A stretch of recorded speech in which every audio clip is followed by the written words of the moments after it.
And we on. Yeah, back up in this bitch once again. Oh man, I'm slipping. I done came in cussing off the muscle. Hey, salute to everybody, man. Happy New Year to everybody. We about to see who's some contenders and some pretenders tonight on this Fox pay-per-view that we got going on for the $40. Let me go ahead and find the screen real quick, man. Rodney Allen, salute, fam. Zay, salute, bro. Had Yeah, that's Master Ride. I had got MZ Talk Boxing to sing me that song that all day. I'm fucking with it all day. Happy New Year's, y'all. Bringing it in with a heavyweight showdown. Square business. What's up to say, man? Salute to you. Yeah, it's about to go down, man. Coming into the last 2 weeks of the Champ Ross 2, the last 14 picks. Trying to see if I can close it out on these boys, but I already see that Nick Harmer got a big pick on me, man. He done took the lead on me. He got the fourth round knockout in the Frank Martin fight. I had took it in 2 rounds. So that shit hurt. J1 Pro Da Vinci, what's up with it? He said, what it do? Happy 2022. Square business. Same to you, my brother. Hope everything good with you and the fam. Salute, J1. Same to you, bro. Hope y'all brought it in with the positive beginning already, man. Square business, man. So we just about to just chill, kick it, man. Watch these little old fights tonight, all heavyweight action. It look like for the most part we got a chance to have some action in these fights too, because just about every fight that I picked on the Champ Ross I took by knockout. You know what I'm saying? Matter of fact, I took every fight by knockout. I started to take Ortiz by decision though, because he coming off a long layoff. So I don't know if he gonna be sharp enough to go out there and go knockout. But at the same time, Charles Martin coming off a lot. So I was like, shit, it looked like they might cancel each other out. So I went on ahead and took Ortiz by knockout. Lee's Lawn Services, salute to you. Welcome back to the gym. Say salute, fellas. Happy 2022. So same to you, my brother. Happy New Year. Salute, Lee. Same to you, fam. Dropped his ass, Trey. Damn, that motherfucker all over him already. I had took this dude here about round knockout, the false dude, because I noticed that Colossae normally gets stopped in like 4 rounds, but I ain't lying. First round did kind of cross my mind though. He all over him too. Right hand. Colossae trying to fight back a little bit though. Took a stiff jab from False. I think his real last name is Vicris or something like this, or Vicris or something like that. But he's stepping to him real strong, man. Kind of got like a hard right hand. I just need the motherfucker not to knock him out in 4 rounds, because Nick Harmer had took that motherfucking 4 rounds too. Hard right hand. What Colossae call him? Dropped his ass. You know what I'm talking about? Heavyweight soccer motherfucker. Hey, that's what Colossae do, because you remember he had that fight against FL Jabba. And FL Jabba was all over me. He took a counter right hand from Colossae and got dropped. Now he got dropped again by It a dropped counter left his hook. ass. A straight up elevator fight, man. These motherfuckers look like damn, I can't even think of this dude, man. It's Jack Dempsey versus this other guy, man. They kept on knocking each other down over and over in the fight. I just saw this motherfucker not that long ago too. Ooh, 3-2 combination. Oh, overhand right, left hook, right hand. Colossae putting hands on him. Hard right hand, left hook on his ass from False. Man, these motherfuckers came to fight, man. They damn sure ain't come to dance. They said they gonna fight for the right hand from False on his ass. Yeah, they damn sure came out the gate with some action, man. So we might get a knockout in every fight. Overhand right type on Colossae trying to push the issue on this dude now. I saw that the False dude had like a deep amateur background. I can't remember what the record was, but I saw that he was over there winning some shit over there in Europe. Ooh, hard left hook from False. I wonder why they call the man False, man, because they ain't even his real last name. These motherfuckers look like they'd already been fighting for like 10 rounds. Man, that's false round like a motherfucker, man. That was a tough ass round for Colossae ass. That was a good ass heavyweight round though. Meanwhile, for that left hook, Faust throwing the shorter, cleaner shots, and the wider cleaner shots is coming from Colossae, man. But the two knockdowns is a big difference. And Yeah, that jab. Colossae throwing a lot of overhand, wide swinging type shots and shit, right? And old boy Foss is throwing them short shots, like you said. Right hand, come back with a short left hook right on the chin. You can see the difference in class as far as the amateur degree and shit. You know what I'm saying? But the thing is, Colossae in the ring with the tougher opponent so far because he done fought that fair job in a couple of guys. So he used to being in the fire, but it looked like he ain't got too much longer to hang around in this fight right here, though. It looked like he probably gonna get out of there in the next couple of rounds. I just hope it ain't the fourth round, man. Avery Black, salute to you. Say, let's get it. Shout out to all y'all. Happy New Year. Yeah, Happy New Year to you, fam. Avery Brack, salute, fam. Happy New Year. Now Faust come out there working that jab and shit in this round. He's stepping straight to the guy, though. That's one thing about him. He ain't got much angle. He just go straight to Colossae. Colossae look Kevin like Moses, shout out to you, fam. Salute. Happy New Year. He said, what it do, my guys? Happy New Year. salute to you. Happy New Year. Yeah, this motherfucker. Overhand right from Colossae and drop Faust. Get up, you son of a bitch! So that's why I was trying to say. Colossae is a little bit more unpredictable. You know what I'm saying? This Faust dude, he kind of go by the book with his shit. Colossae though got his nose leaking out there too. Lead left hook right hand. They got tangled up. Colossae trying to fight the midst of the clinch. His opponent trying to survive. It's a lot of time left in this round too, man. So Colossae, he smelled blood in the water. Like a shark. Stepping to him behind that jab. Lead left hook from Colossae. He stepping to him. He just putting his head down, just throwing shots. The referee just stopped the action for a minute. I don't know what the hell he's doing. He talking about he throwing rabbit punches. That shit didn't even look like rabbit punches to me. Hey, they showing favoritism out here, man. They cheating. Hey, salute to DB and OG. Say peace, boxing fan. Happy New Year. Happy New Year to you, bro. Colossae with the D-Vid, Happy New Year, bro. Salute. oh, hard left hook from old boy and drop Colossae. Man, this is a seesaw fight like a motherfucker. This shit back and forth. It's an elevator man fight, man. The ref called it off. Who's the boss? Colossae, man, they cheating, bro. Damn, that's fucked up. Man, this referee, man, this is a shame, man, because this referee, he already stopped the action and blamed Colossae, accused him of rabbit punching when he wasn't, and now the dude just got dropped. He got up, and he was ready to continue, and the referee gonna stop the fight. Yeah, man, they cheating out there in this shit here, man. Kevin Mosby said, let's start the year off right. Absolutely. Salute the Cavs, man. Said they banging. Yeah, they banging, man. Salute, Cass. It's just boxing. Salute. Happy New Year, y'all. He said, salute Marlo and Trey X in the corner. Happy New Year. Same to you, bro. Yeah, they started this fight off with a bang, man. So I think I had took that false dude, but like knock out in 5, man. I really needed some give back too, man, because I'm behind by like 5 points and shit. Hey, man, I was going to start getting Marlo to post the pics that we picked from on the Channel Ross and put it on like a poster or something. So anybody that want to participate in the Channel Ross with us, y'all can just go to the poster and drop your pics. And then I'll copy paste that shit and give it to Channel Ross to get your pics locked in. There's anybody that want to participate. Hell yeah, I got you. All right, that's a bet. Yeah, man, this ain't just no major name brand. Well, I ain't gonna say not name brand. I think the name brand if you're a real boxing fan, but this ain't like that star power type of card that we normally have. You know what I'm saying? This is more like a hardcore fight fan type of card.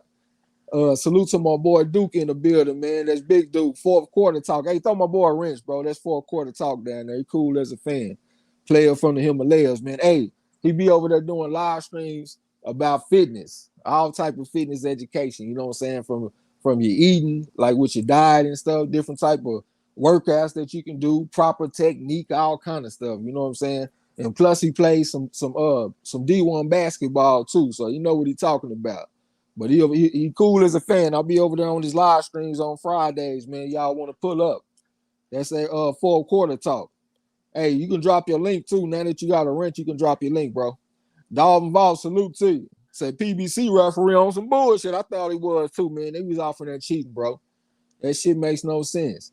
My boy J1 Pro Division said, say that one more time about picks. I stepped away for a second. Oh yeah, I said that we be on the Chan Ross fantasy boxing league making picks and stuff. And a lot of people don't have access to Facebook. So I was gonna tell Marlo to start posting the picks on a poster, and then everybody can make their picks on that poster. And then I'll copy paste the picks and get them to Chan Ross so everybody can get locked in. If you want to participate in the Chan Ross. Yeah, my boy Duke D-Lo say salute. What's up, bro? That's the voice of reason. What's up with you? I don't know if y'all hear all this shit. They still outside my house popping fireworks and shit. Jay Hey, what was old boy real name? False. Vichrist or something like that. Yeah, Vichrist. I don't remember his first name. Jay Fuller, salute to you. Say salute to the gym, man. Happy New Year to you. Dalvin Ball said fat Mexican meatball referee. Yeah, that motherfucker in there cheating, man. Cheating for the favorite. Victor. Yeah. That's what I think it was. Yeah, they out there cheating for the favorite. J1 Pro Division said he down. All right, that's what's up. I've been trying to recruit people to get in. Hey, what round was that? Second round. I had picked them in 5. Yeah, man, I'm in contention to Go ahead, bro. Oh no, I picked 4. Is all I was saying. Oh, you picked 4? You close. Yeah. Oh no, yeah. I needed it not to be 4 because that's what the other guy got. Because like I'm in contention to get first place overall for the season. Because I'm in first. Well, I was in first coming into today. But the guy that I'm going against, Nick Harmon, he got a knockout. He got Frank Martin knockout round 2. I had picked Frank Martin knockout round 4. I picked Frank Martin in 2 rounds. So he got 7 points on me with the bonus. And I was only ahead of him by 2 points. So now he ahead of me by 5. You know what I'm saying? So, hey, and look, one of my picks that I made too, I took coffee. I mean, not coffee. I took rice over coffee. And I'm feeling nervous as hell about that pick because I was really feeling good because rice was beating the brakes off of coffee in the first fight. I'm talking about coffee didn't have no success in that fight. He got his ass beat from pillar to post.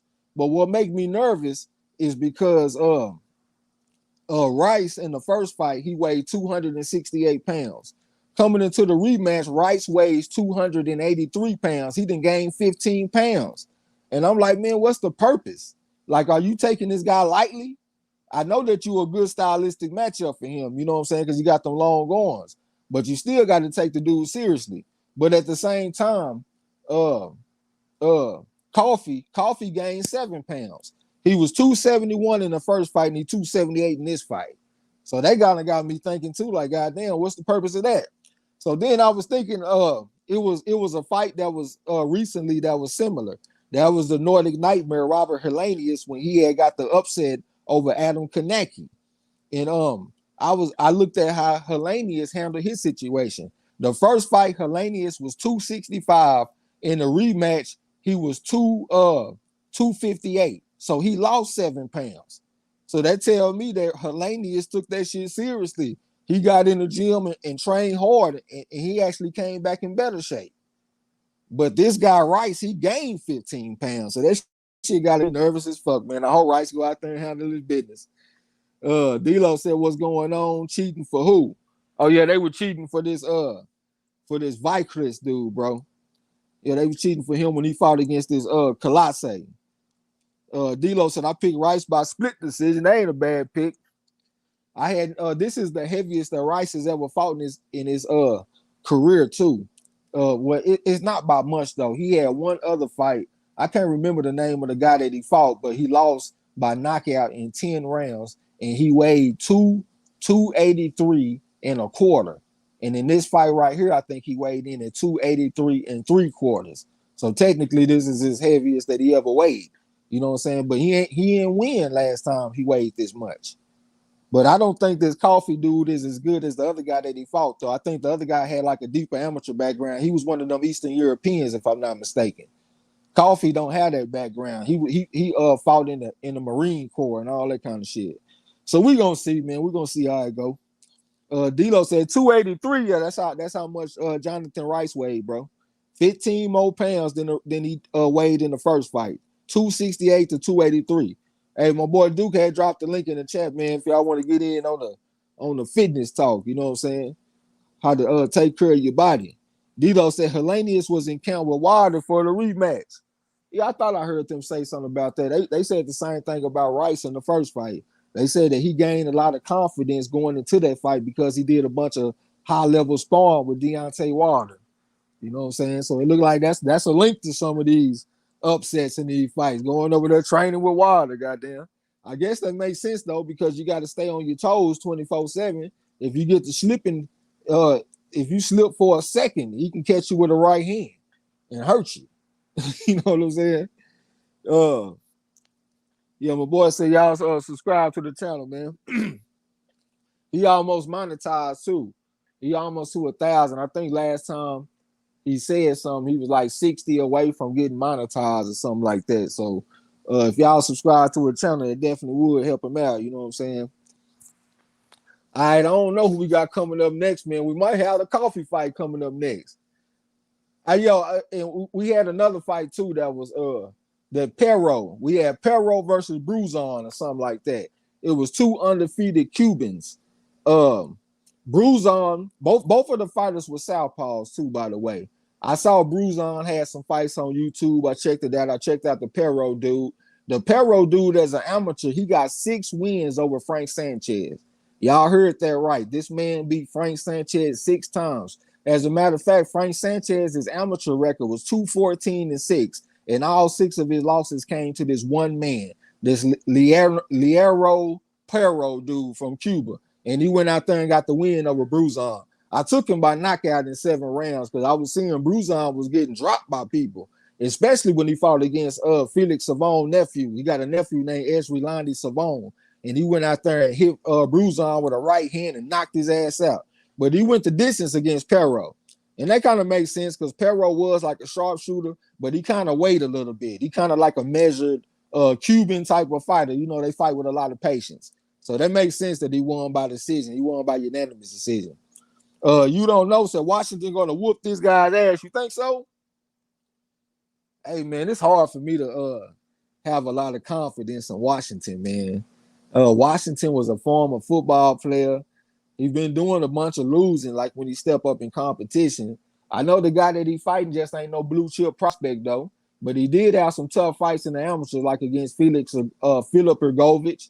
He had a tough fight against F.A. Ojaba. A matter of fact, he went the distance against Ojaba. He won like 7-5. I took him by knockout in 2 rounds over Gerald Washington, but I won't be surprised if he go later in the fight. You know what I'm saying? Because like I said, this guy ain't no blue chip prospect or nothing, but I just don't have no belief in Gerald Washington. Hey, bro, how did you pick that fight, bro? How did you pick Gerald Washington versus Demareason?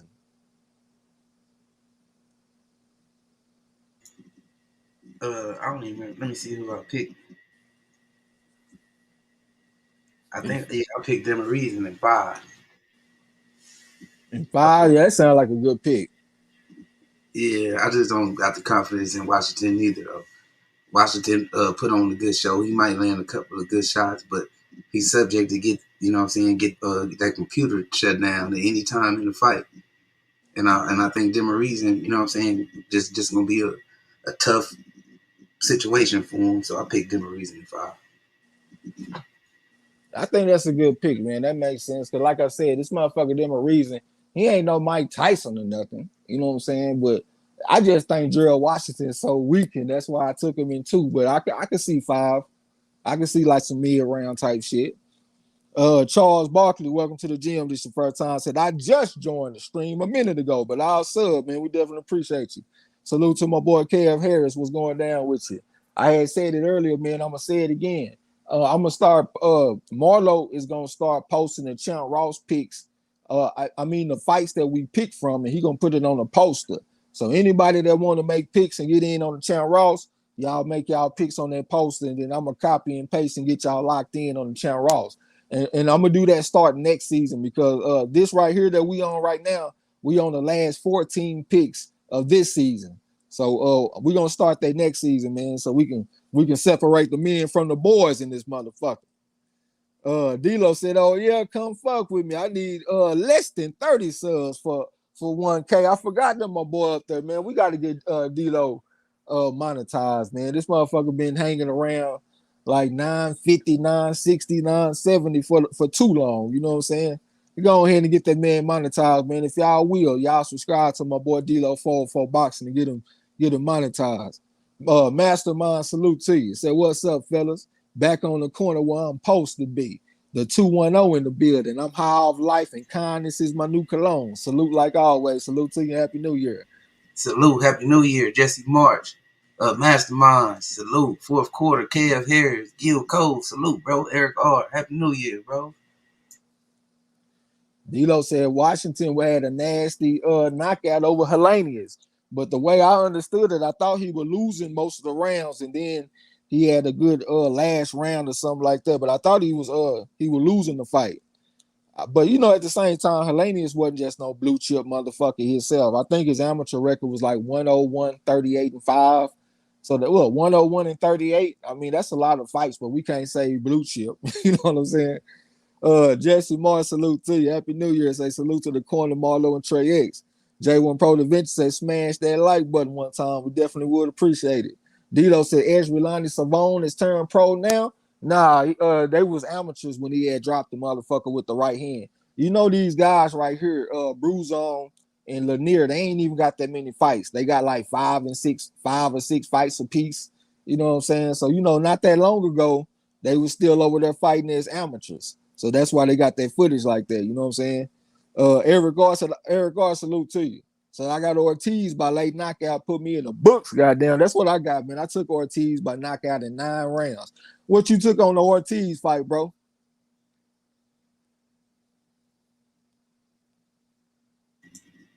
I'm about to share D'Lo's to the Facebook, man. I got Ortiz in 6. 6. Yeah, Okay. I think it's gonna take him a minute to land that nice crisp punch on Martin. Martin gonna be too aggressive. Might be a little early because Martin, you ain't no telling what Martin. He unpredictable. He like to box though. He like to work off the jab. But Ortiz is a motherfucking old school boxer. He gonna set some traps, and I see Martin getting set into that trap. I just don't know how long. So I pick 6. Yeah. Hey, I wanted to take him by like an earlier knockout. Um, but he do fight like at a slow type of pace. You know what I'm saying? He coming off a layoff too. I think it's like a damn near a 2-year layoff or something like that. I think or it might not have been that long. He might have had like one fight in 2 years, and that's when he had that fugazi ass stoppage with that right hook to the body that didn't even land. You know what I'm saying? I don't even remember how many rounds that shit went. It seemed like it only went like 1 or 2 rounds or something like that. So that's not a lot of activity in the last few years, because of COVID and shit. But the same thing could be said about Charles Martin. He ain't had no fights. He ain't had a fight since he fought who was that motherfucker he hit with the looping left hand? Gerald Washington. He hit him with the looping left hand and knocked him out. That's a lot of inactivity for him too. So it's kind of like it's a hard match for me to call. If Charles Martin had more activity, I would take Ortiz by decision. But since both of them coming off a layoff, I just said, fuck it. Maybe it canceled each other out. And I went on ahead and rolled with Ortiz by knockout of 9. We gonna see though. We gonna see. Uh I had my boy Duke say he subscribed to D-Lo one time. We all support each other on the corner. Gil Cole's in the building. Hey, what's up, bro? Salute to you. I had saw that you was talking about Ortiz gonna win by decision, bro. You had me thinking real hard when I saw that shit. I had to go ahead and lock in on the stoppers though. Avery Black said he got Ortiz in 7. I said it first, boy. You ain't told us yet. But I'm fucking with you. It's a lot of people that's taking Ortiz in mid rounds though. Eric R, yeah, welcome to the gym. Eric R say salute to you, bro. D'Lo said I picked Bruzon like a fool. Yeah, man. He was like 6-0 with 5 knockouts. So a lot of people gonna look at the power. And the other guy, I think he was like 5-0 with 3 knockouts. But when I went and read him, I was like, man, this dude here, he beat Frank Sanchez 6 times. And I got a lot of respect for Sanchez, and I know you do too. Cause me and D-Lo, we was talking about Sanchez whooping FL Jabba like 2 or 3 years ago. King, well, not that long ago, maybe a year and a half, 2 years ago though. And King Louis was saying the same thing. You know what I'm saying? So we got respect for him, and this guy beat him 6 times. Frank Sanchez amateur record is 214-6, and all 6 of his losses came to one man, Leonero Perro. I had to take him. D-Lo said, thanks for the sub and thanks for the plug. J1 Pro Vince said, Trace, I'm coming for the crown next year. Come on with it, man. Hey, I want to win this season, but I'm really just not tripping about it because I started taking it seriously in week 2. In the first week, I just guessed, and I got like 25th place. And I was like, man, fuck that shit, man. I'm about to try to win this shit. And I started taking it seriously. But I know next season, I'm going to take it seriously from the beginning to the end. So I think I'll do a little bit better. And plus, I made some stupid-ass picks this season, too. Like about 3 weeks ago, I took a guy that I couldn't find an amateur background, but he did have a decent win as a pro. I took him over a guy that had a 91-9 amateur record, and he was a southpaw, but he was from the UK. And that made me not want to pick him because the UK fighters be coming across kind of weak sometimes. They'll blow your whole ticket up. But that was a dumb pick. I should have rolled with that 91-9. And I'm still mad about that shit too, man. Y'all know me in the amateur records and shit. Get this smoke. Salute to you, man. I think you look familiar. He said, good luck on the season, man. Definitely appreciate you. All rise for the Honorable Judge Joe Brown. What's up, bro? Salute to you. Hey, I've heard you got Ortiz. How you taking it? D-Lo said Hellenius was on the decline. He has had a resurgence lately. Well, damn, you know, it can seem like he having a resurgence. It kind of reminds me of what's going on with the Dallas Cowboys, and I'm a big Cowboy supporter, but you know, a lot of people were saying that they was in a slump and shit like that, and now they just had this blowout win over Washington, and everybody like, oh man, them motherfuckers look like they might be the best. Well, hell, you just played Washington. That's the type of team that you play to look like you on the resurgence. And I'm looking at this dude here, Hellenius. He went up against Kanaki, somebody that I consider a sub-novice. He didn't do shit as an amateur except for winning the New York Golden Gloves twice. That's all he did. Shit, that's the type of dude that you can have a resurgence against. You know what I'm saying? So I want to see Hellenius go against some other guys, and then we'll really know what he looking like. Salute to the OG. The OG VIP, no need to CID, that scrapbook boxing. He's the #1 historian in the game. He said, Happy New Year to the corner, man. We definitely appreciate that, OG. And the same thing to you. Charles Barkley said, is the main event supposed to be a title eliminator to fight Usyk? Hey, man, I'm not really the best when it comes to the rankings and the belts and stuff like that, but I have seen that written. I don't remember where I saw it. It was somebody that was discussing it, though. They were saying it's supposed to be like an eliminator. So I did read that, but hey, I don't know the validity of it because I ain't reading like an article or nothing. I saw like another fan saying it. D-Lo said, oh, yeah, I was hopeful. I know he schooled AJ in round 1 of the London Olympics, but got robbed. Okay, I ain't even reading nothing about that. All I saw was this article that was talking about him and Bruzon on boxing scene. You know what I'm saying? So I didn't know nothing else about his amateur background. J1 Pro Da Vinci said, I'm taking Martin at 9. You already fucking up. You talking about you going to come get me next season. So you going to take Charles Martin, a man that only got like 60 amateur fights, over a man that got 362 amateur fights, 343-19. I think that's a tough ass, man. I know that the guy is getting older. He ain't no spring chicken, man, but I got to take skills, man. I got to take skills for right now. Get this smoke said he got Ortiz in 3. So that's why I was saying, man, he coming off that layoff. I don't know if he's sharp enough to get no 3rd round knockout. And plus, Charles Martin got some toughness about him, too. And he ain't going way across to the UK to fight. He fighting right here in the United States. So I think he's going to be strong. Gil Coles, yep, Ortiz by majority decision, man. That's what had me thinking about that shit. Kirk Earl Monroe, salute to you, bro. Said Happy New Year to the corner in the chat. What's good? Shit, we chilling, bro. Happy New Year back to you. D-Lo said Martin is sort of clumsy. I see him getting stopped. I picked Ortiz, knockout in 5. Yeah, the time that I saw Martin go against a fighter that appeared to be more skilled than him, and Anthony Joshua, he got knocked out in 2 rounds. And he got knocked out with counter punches, too. So, you know, that kind of stand out to me. So I'm thinking maybe Ortiz can land a counter on him, too. But I have to acknowledge the fact that AJ is an orthodox fighter and Ortiz is a southpaw. So them counter punching angles are gonna be different tonight. But we gonna see though. Kev Harris said Ortiz wants to make a point. I was thinking about that too. He might want to make a point on the motherfucker. Charles Barkley said, why they take so long in between fights? Well, shit, the first fight, man, it was scheduled to go 8, and it only went 2 rounds. You know what I'm saying? So they trying to make up for some time. You know, they want us to feel like we getting our money's worth for our $40 on the boy. Charles Barkley said Martin said he was going to shock people, but he say that kind of shit before every big fight. You know, he walked the earth like a god. Hey, I was just gonna say that. I'll get the champ salute, champ Ross salute. What's good, John Scrapbook salute, fam? Yeah, I was just gonna say that, bro. Shit, he said he walked the earth as a god. Goddamn me. Yeah. Dino said that's the other reason why he knocked out. He is fighting on the card with the last man who knocked him the fuck out. He fighting on the card with the same. Oh, you talking about Charles Martin? Yeah, the last man that knocked him out with Charles Martin. He on the same card. Joseph Brown said he got Ortiz in 8. Yeah, I'm in the same ballpark with you, bro. I got Ortiz in 9. Salute to my boy Smooth Teddy B, man. Y'all subscribe channel too, man. He don't never come in and drop a link or nothing. But he been doing a live stream.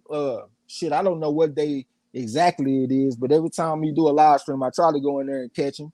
He do it with his partners. They don't just talk boxing. They be talking football and basketball and all kind of shit, man. But they know they stuff though. I don't know shit about basketball, but I go in there and chop it up with them and learn something. You know what I'm saying? So y'all subscribe to my boy Teddy B Midway Sports Talk. D-Lo said I picked Bruzon by majority decision. I didn't do my research. Yeah, you gotta do your research, man. I definitely had to, you know what I'm saying, get out there one time. Scrapbook say shout out to Marlo and Trey. Yeah, shout out to you, OG. D-Lo said I got 2 phones. One for the subs and one for the plugs on the boards. I don't know the song though, man. I know y'all said that was Kevin Gates, but I ain't never heard the song. Salute to Champ Ross in the building, goddamn. I just said Champ Ross. I said, man, we gonna start posting the pics on the poster. So anybody that want to participate, they can drop their pics, and then I'm gonna come shoot the pics to you and get them locked in. You know what I'm saying? So hopefully the shit start to grow even more. You know what I'm saying? Because hey, I don't know what's going on out there in the YouTube universe or the boxing universe, but from what I seen, Champ Ross was the first person to come along with this fantasy boxing prediction league type stuff. You know what I'm saying? So he the godfather of that shit to me. That's why every single time we do a live stream, we saying on the Champ Ross, on the Champ Ross. You know what I'm saying? But the shit is good. It's good for boxing, and plus it helped me stay on my toes and do my research before the fights that weekend, so I know what the hell I'm talking about, and I ain't just flying by the seat of my britches. So shout out to Champ Ross for putting that work in, and plus he paid prizes too if you get first place in 3 different categories. Salute, Champ Ross. Hey, shout out Warzone. Salute, Set Shot and Champ. La D in the building. Salute, sis. Salute to the Queen. Warzone in the building. Said MARLO'S Corner Trades. Happy 2022. Martin knock at 9 through 11. So you got Martin. Said he gonna take the youth over the experience and shit. I ain't mad at you, man. Y'all subscribe to Warzone too. He be doing live streams. Excuse me, he be calling the MMA fight. Excuse me, y'all to catch me over there. I'll be over there checking them out too. I'll be over there having fun with it. D-Lo said a resurgence for him, I should say. He won't be a world beater. Yeah, he ain't gonna be no world beater, but yeah, I still think what I said is right though. It looked like he on the resurgence against Kaneki. Well, let's see him against somebody a little bit better. D-Lo said I was talking about Savone schooled AJ. Oh, Ezra Landy Savone schooled AJ. Okay. I ain't even know about that shit, bro. I had no idea. Let me scroll down. D-Lo says, salute all. I'm not ignoring anyone. I'm supposed to be watching the show with my wife. Oh, yeah, we all know how that shit go. Salute to Ryan. That's the champ. That's the 2-time champ. Say, what's up, my Pete? Happy New Year to you, bro. So I got Ortiz by 6 round knockout. I think that's what Marlo said he got too. Ortiz in 6. Salute to the Intercontinental Trivia Champion. That's Set Shot. Say Happy New Year, Block fam. Happy New Year to you, bro. La D the Queen. Come here and say Happy New Year to us, lady. Champ Ross said, oh, yeah, we can do it that way. Whatever is easier. Yeah. The reason I said that, though, because a lot of people don't have Facebook, man. The boxing community got a lot of OGs, man. They ain't hanging out on Facebook. So, this will just make it easier. I could just hit you up on Messenger and just copy paste that shit. Charles Barkley said, "How do you join the fantasy the boxing?" Yeah, that's why I was just explaining, man. We're gonna start dropping the fights that you pick from on a poster, and then you can just make your picks on there, and we're gonna get you taken care of. Don't even worry about it. D-Lo said, "Hell, I don't know the song either. I thought it was 2 Chainz. I don't keep up word for cuss. I don't either, man. But they say it's Kevin Gates. Marlo was singing it one day. I got 2 phones or some shit like that. He was saying, "YG Nice, salute to you." One for the plug and one for the O's. Yeah. YG Nice, salute to you. Happy New Year, bro. Ross, the link, man, if y'all want to get in on the He said, "Let me post a league Facebook page so people can check it out. Go in there and hit like on this shit, man, and you can drop your picks." Charles Barkley, oh yeah, he said appreciated the champ. Champ Ross said it's free to play. New season starts January the 14th. Yeah, man, this one right here, we had like a slow week, so he had to cut the shit in half. You know what I'm saying? It's like 7 fights this week, and I think 7 next week or something like that. You know what I'm saying? But yeah, we be having fun with it, man. It's real competitive. Like I said earlier, your boy is in contention for #1, but I think that I'm gonna be in some trouble though, because this guy Nick Harmer made some pretty good picks. I had glanced up in there and I seen that he is on his shit. You know what I'm saying? So, hey, I'm pretty much guaranteed I'm gonna at least get a top 2 finish. You know what I'm saying? But hopefully this motherfucker Rice go out there and do what he got to do. I'm just scared of this extra 15 pounds he done gained. And I see I ain't gonna get the second round knockout in the Demarieson fight. I don't even know if that would have helped me anyway, though. I'm not even sure, you know what I'm saying? But it looked like Gerald Washington, jab right hand, left hook from Gerald Washington. So Gerald Washington came to fight back. Hey, I be seeing that like in football and shit too, man. Like, have y'all ever seen a team like they'll lose like 4-5 games in a row, and you just know that they about to get their ass kicked, and then they'll come out and fight like hell. I'm talking about they'll fight like an animal that's in the corner and just come out ferocious. That's how I feel like with Gerald Washington right now, man, because everybody been down on Gerald Washington, and then he come out here fighting hard. I can't remember who said that he was gonna win. I think that was You Don't Know from the UK or something like that. Lala D said she got Ortiz late round knockout. Hey, Lala, you doing pretty good, man. You the only person that I've seen so far that picked a decision for the Perro fight. I was just seeing knockouts, or I was seeing bruises on, and you picked Perro by decision, and that's what he got, man. So Lala D is in the mix this week. Lala D in the mix like bacon, eggs, and grits on them boys. Charles Barkley said Demarieson won round 1, I think. Yeah, we ain't even been scoring the shit, man. Well, I just been trying to come in and get situated with the chat, you know what I'm saying, get acclimated, I guess I could say. I think Martin probably got that. I think Martin landed some more cleaner shots, and his jab was working way more than Demarieson. Oh, yeah, okay. You said Martin. You talking about Washington? Got the jab working. 1, 2, 3 combination. I like how Demarieson that got that jab out there with his head out the line, but Martin is out there boxing him, man, and he look real comfortable. Demarieson is gonna have to do a better job cutting his ring off. Hold on, let me put my shit on Do Not Disturb. Hey, I got you calling him Martin. Oh, okay, yeah. Washington, he looking real comfortable, and Demarieson needs to do a better job cutting the ring off and start making them feel uncomfortable out there. You know what I'm saying? Put that motherfucker in emergency mode, because Washington ain't no stranger from being in an emergency. You know, hey, I did notice that Demarieson jab is powerful and it's frustrating Washington. Yeah, that's why I was saying I like how jab out there. He kind of get his head out the line, and one of the advantages of getting your head off the line is that when you throw it, you get a little bit more distance on your jab. You get a little bit more reach and a little bit more power behind it. You know what I'm saying? That's why I be talking about it so much. So I can see him throwing like a powerful type of jab, but he ain't doing enough to make Washington uncomfortable yet. But I just saw he landed a nice right hand on Washington. Washington is in a bunch of for a big man though, doing the movement. It ain't really excessive, you know what I'm saying? But being a big man like that, man, that take energy to fight like that. He got to go 10 rounds too. So you can't let Demarieson catch up to him. Demarieson look like he's starting to find it with more regularity now, though. Washington look like he's starting to curl up and shit because he got a lot of curry in his heart. You know what I'm saying? He's trying to show something, though. Let's go down. DB and OG talking about them Buckeyes. I ain't even see what happened with them Buckeyes, bro. I don't even know who they played. I thought I saw the motherfucker supposed to be playing somebody. Salute to my boy Eli Zachary, man. That's the Curry killer that stepped up in the building. What's going down? Charles Barkley said Washington does look more comfortable. I think he look more comfortable too for the most part, bro. But he's starting to slow down too now because I just saw like a double jab, right hand, left hook for Demarieson. Washington trying to counter over the top of the jab and shit. Demarieson starting to find it with some pretty good shots now, though. Yeah, he's starting to beat on Washington now. That's what I thought he was gonna do. D-Lo said Charles Martin beat Washington so bad, y'all made his son. Y'all made him his son to take his surname. So I would actually call it Demarieson, Martin, though. Charles Barkley said Washington likes the hooks I can see. Yeah, but he don't but he don't throw his hook in a way that he protects his chin, though.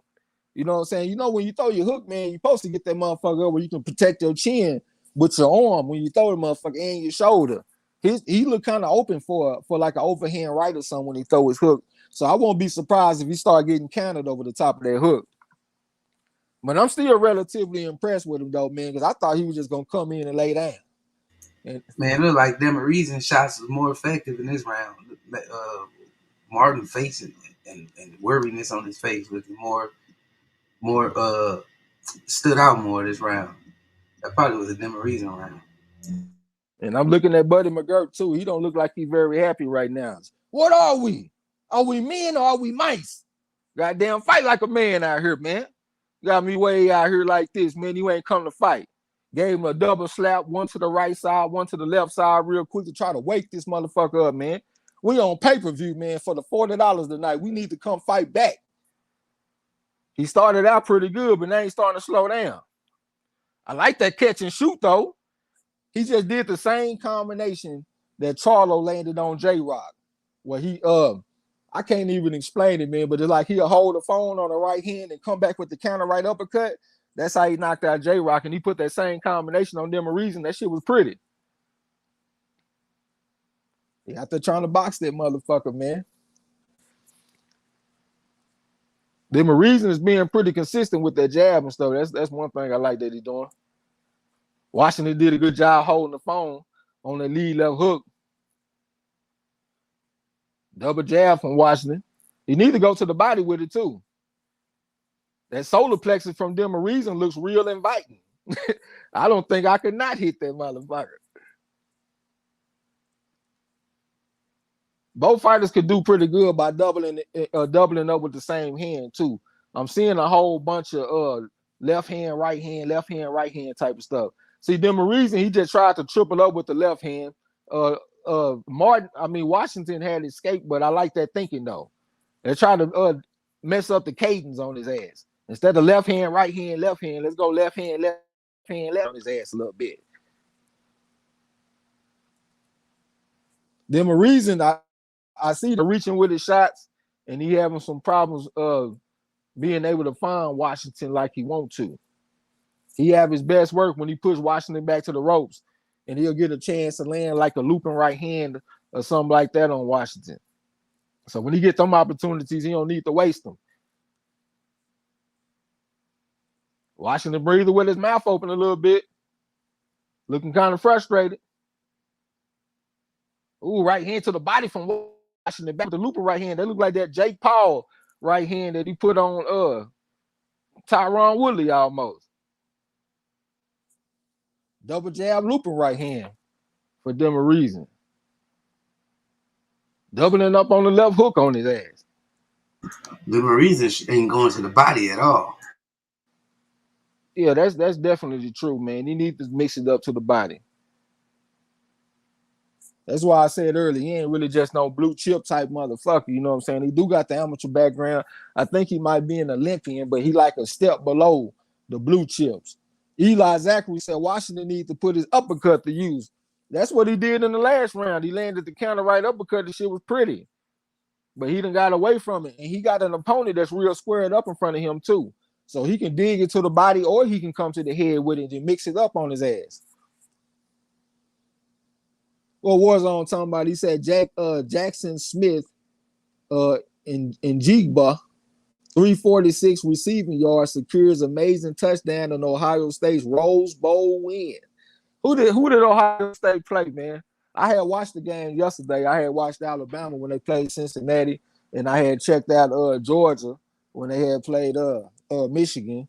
And then today I watched Roughhouse Arkansas Razorbacks when they had played goddamn, who the fuck did the Razorbacks play? It's a damn shame.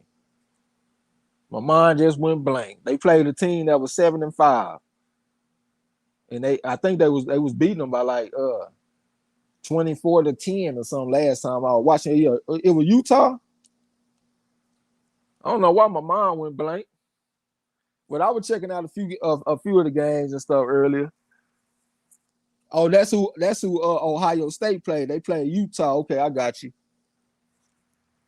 They had a little special and shit that I was listening to earlier, and they were talking about two young guys that came out of West Mesquite High School in Texas. I think they was born in Denton.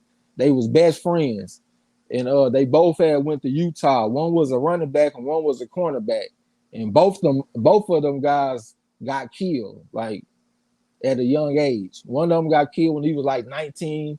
I think the other one died when he was like 20. One of them shot himself in the chest with a gun, and then the other one, he got shot at a party. I was like, damn, this shit is cold-blooded in these streets, man. Square business. Massimo, I got y'all. Utah played Ohio State. I got you. Eli Zachary said Washington legs going, and he getting tagged on the temple. Hey, that's a tough place to get hit on the temple, man. That shit sound like thunder and lightning. I know lightning don't sound like nothing, but you do hear that like it sound like thunder.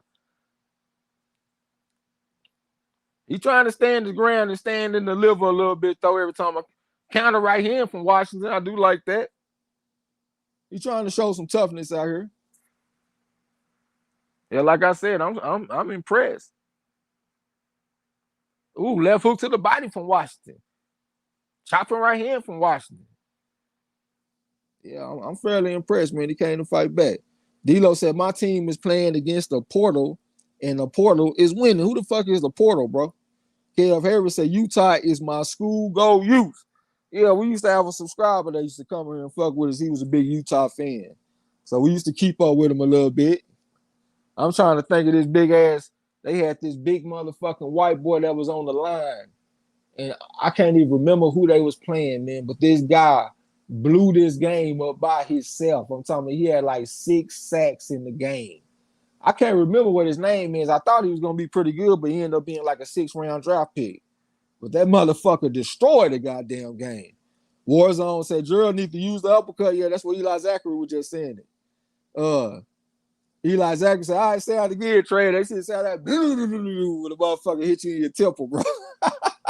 Sound like thunder and lightning in this motherfucker, man. Bullshit. D-Lo said the transfer portal is kicking Georgia Tech's ass, a transfer. So what, he's like a transfer quarterback or something? I don't even know who that is, man. I got to be honest. I ain't keeping up with my college football, the way that I used to, because I ain't been betting on it. I just been putting all my studying in the boxing so we can do good on the live streams and stuff. You know what I'm saying? But I used to be on that, man, where all the schools everybody went to, different type of offenses and all that kind of shit. I done fell off big time, you know what I'm saying? But I've been doing pretty good as far as my NFL picks. Dallas Cowboys is my team, but my preseason pick was the Rams, because they had the number 1 ranked defense last year. They got Matt Stafford to play quarterback. Since then, they done added on some name brand shit, you know, Von Miller and Odell. You know what I'm saying? So I'm gonna go ahead and hang it up with my preseason pick. I think the Rams gonna win it all. Charles Barkley said Bailey Zapp, the quarterback for Western Kentucky, is a sleeper in the draft. He can start for an NFL team. Okay, I'm gonna sound like I don't know shit about because I don't know what's going on, bro. So I can't even speak on that. I'm gonna take your word for it. D'Lo said the portal is like free agency for college players. The portal is like free agency. Oh, so you talking about after a motherfucker graduate after 4 years, he go transfer for his 5th year or something like that. I guess that's what you're talking about. D-Bid OG. Warzone said Portal is players leaving for other teams. Yeah, that's what I was thinking. It kind of it seemed like I was watching the what's the name of the player? I think he transferred from Notre Dame and he went to Florida State and he had Dalvin Cook as his running back and shit. Was it Everett Golson or something like that? Eli Zachary, salute. Miss Lex, salute. Says Happy New Year's, y'all. Going into the 6th, man. This motherfucker Washington hanging tough. And Washington still fighting back to it, giving a good account of itself. Yeah, but man, I watched that damn game, man, with Florida State when they had played Boston College a few years ago. Man, that shit that was one of the best defensive performances that I ever seen. Boston College still lost the game. Don't get me wrong. They lost like 14-3. But man, were they hitting. I'm talking about they put Dalvin Cook and they put the quarterback out the game. They kept on hitting Dalvin Cook. I said, man, they keep hitting him like this, he gonna quit. I said, he gonna quit. I was telling my partner. And I promised to God on my life, they gave it to him on a sweep. They came up and popped that motherfucker. And he went straight to the sideline and did not return to the game. They made his ass quit. I'll never forget that performance, man. And they put the quarterback out the game. That motherfucker was hitting out there, but they still lost. But they was hitting, though. D'Lo said, nope, they can just transfer at will nowadays and sometimes can play right away. Oh, okay, I got you. La D said, Marlo, you got your asthma pump? What you got over there in your asthma pump, bro? And whatever you got, Gerald Washington said he needs some too, because he getting his brains beat out of his head right now. Yeah, that check engine light coming on like a motherfucker. But I got some supernova and some northern lights. You know it. That nigga pulled out the old school northern lights on the board. He came with a classic string. Goddamn me. Yeah, I got a whole bunch of shit over here, man. I got gummies, I got distillate, I got vapes, I got flour, I got all kind of shit, man. Or I'm at Warzone. Hold on, Mastermind. Hold on. D-Lo said, oh, where the fuck I'm at, man? I done lost my spot. D-Bid OG said Rams play soft with all that talent. It take a little time for the team to gel and shit, man. You know, they put some people together that ain't been playing with longevity, you know what I'm saying? But I feel where you're coming from, but I just feel like when it comes to like big moments, like in the playoffs, I like name brand type of shit. And they got name brand stuff over there.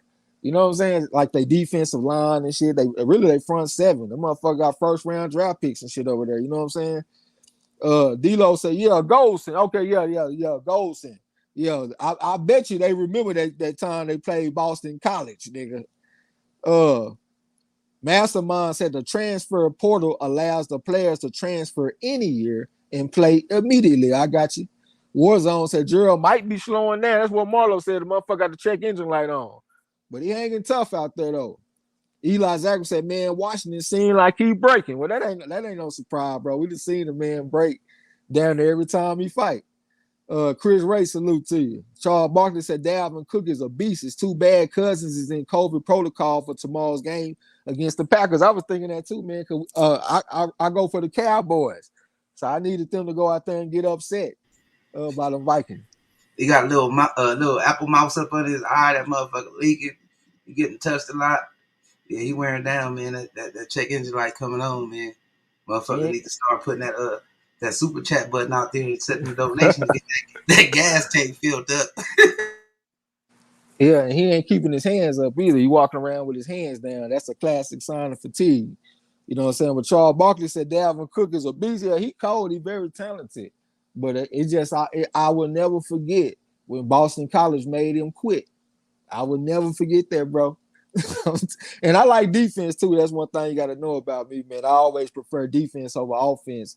But in this case, I ain't even being biased, bro. They was hitting this man. I remember they hit him one time, and all I saw was a big cloud of dust. Like they hit the man that hard, it looked like it was dusty outside.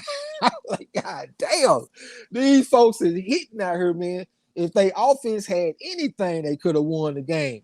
But they offense that year was one of the worst offenses I ever seen. They was only scoring like 0.1 points per play. So if they run 70 plays, they only score one touchdown. You know what I'm saying? Like, it was one of the worst offenses I ever seen. Warzone said, I remember that shit, Trey X. Eli Zach said his corner told him, don't quit on yourself. Yeah, you can't quit on yourself, man.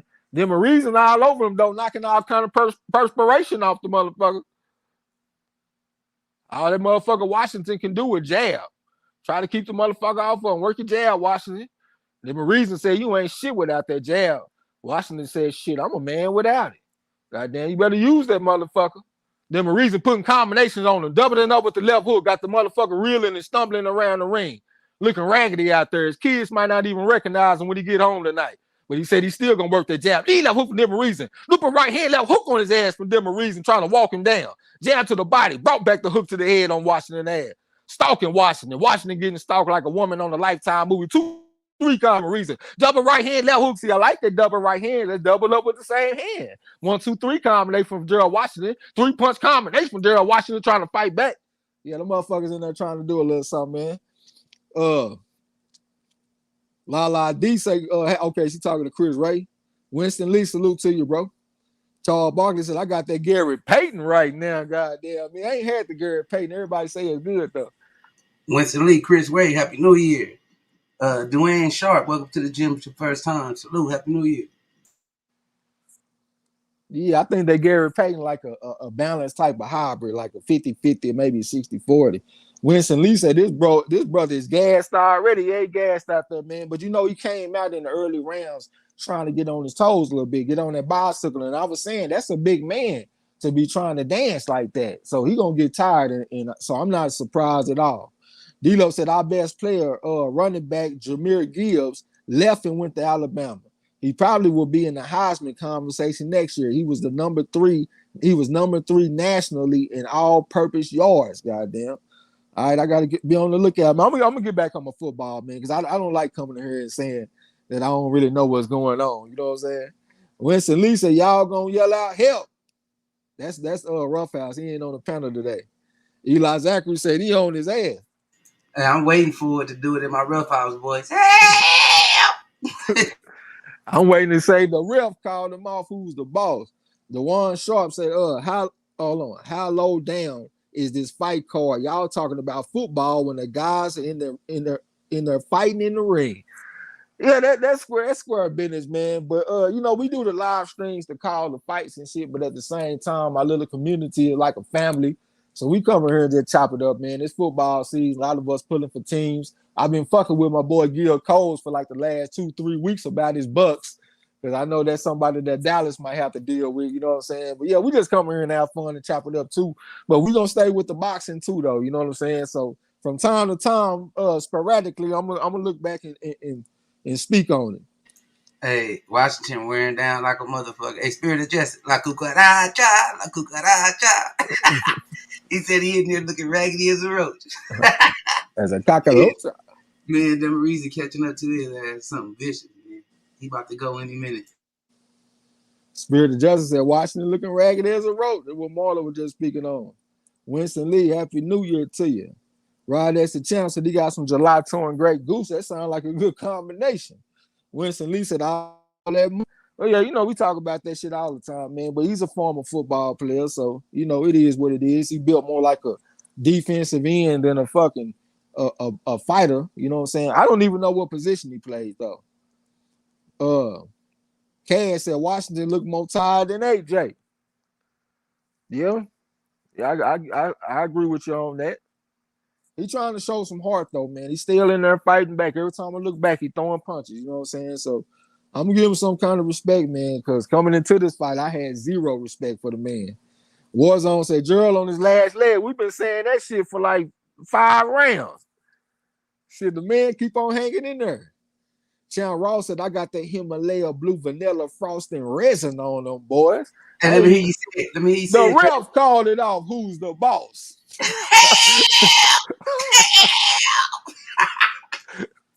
He stopped his ass in 8. Man, I picked him in fucking 2 like a dummy.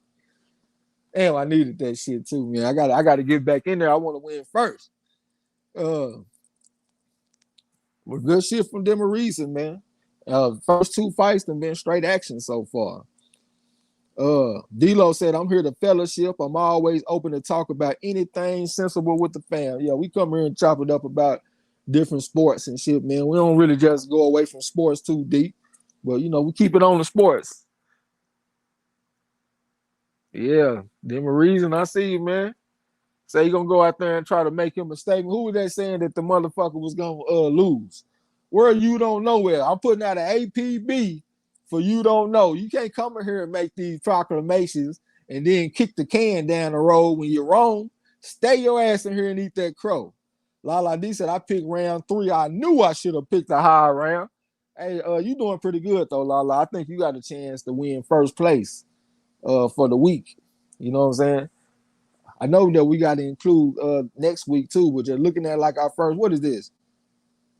7 picks, our first 7 picks. I think you got a chance to be in first place. Because like I said, you was the only person that got the payroll by decision. You know what I'm saying? So don't even worry about it. You're doing pretty good. I had them a reason. I don't know who the fuck this woman is with him. That look kind of like an odd combination, but hey, we'll take it. I know that ain't his mama or nothing. So what we got next? We probably got the coffee fight coming up next, man. So we done had them a reason. We have Vicris or whatever his name, Martin Perro. I know Torres probably fought on the undercard. I had picked Torres in 2 rounds. I was kind of weary of that fight too, because the guy that he was going against, he looked like he was strong as a fucking ox. Excuse me, he can move around a little bit too. Lala D talking about don't swell her head up. Now I'm keeping 100. He doing pretty good. You know what I'm saying? Gil Cole said I picked them a reason in 7th. Say he got close in this motherfucker. But yeah, man. So yeah, we got Coffee and Ortiz left. I took Coffee in knockout in 4 rounds. I don't feel good. Not Coffee, but I took Rice. I wrote down Coffee too. Let me write down the right thing. I took Rice and knockout in 4 rounds. I don't feel too good about it, like I said earlier, because he gained 15 pounds since his first fight. But hey, man, go in there and hold me down, bro. Hey, was that Buddy McGirt in his corner? Because you know Buddy McGirt, he make those decisions, man. If you see a motherfucker looking like they wore out, he ain't gonna wait till you get your ass put to sleep because it might not wake up. And it came from the corner. It didn't come from the referee. It looked like one of them commissioners jumped in because the corner didn't said no mas. So that probably was Buddy McGirt. Ain't Buddy McGirt in his corner? Well, yeah, he in his corner. You know, Buddy McGirt had died not that long ago, so he gonna be extra cautious now. You know what I'm saying? Yeah, yeah. Shannon Ross said, "Why I picked Washington? You trying to get some points, man? Ain't you gotta gamble sometime? You know what I'm saying?" Warzone said, "Gerald said, let me get this check before my old lady put me out on." It cleared. Eli Zachary said, "Man, I hate to see Washington just a name for sale and not a competitor." Hey, bro, I'm not understanding where's all this fascination and dedication of Gerald Washington coming from. This man is a former football player. He ain't showed us shit except for 1 win over Hellenians. The man don't have nothing, bro. Like, it's just what it is. I have a bias against former football players. For the most part, they don't be very good. As a matter of fact, I remember in Discord, my bad, let me say this one thing, bro. I'm going to pass it to you. When I was in Discord, my boy Joseph Brown was talking about who was going to win out of Frank Gore and Deron Williams. And he was like, man, I'm taking Gore because I can't take no weak-ass basketball player. Them motherfuckers can't fight. And I didn't say nothing, but I was sitting up there thinking like, man, this motherfucker probably about 6'3", 6'4". I don't believe in a football player in the ring for shit. I think this motherfucker Darren Williams got a chance to go out here and put them hands on my boy out of Miami. I just said his name, the running back, man. They used to run for the 49ers and shit. Gore. Yeah, Frank Gore. I said, man, that motherfucker got action. But I ain't mean to cut you out. What you about to say, bro? No, I was trying to say that lady, that's probably some relation to Ali. Because this dude was the Muslim. I see he got Ali on the front of his shorts, and he got the Muslim moon with the star on the side of his shorts. So I believe she's some relation to Ali or something. That makes sense. That makes sense. Warzone. Okay, I read that. I'm just scrolling. Eli Zachary said that's true, but damn, yeah, man. We just got to keep it 100. Because y'all know I love my coach to death, but he was a former football player. You know what I'm saying? So when he stepped up in competition, he go out there and get stopped. He fought against Michael Doak, got stopped in the first round. He fought this guy named Marty Monroe. Marty Monroe, he had fought some high level guys and gave them some tough fights, but he stopped my coach in like 6 rounds or something like that.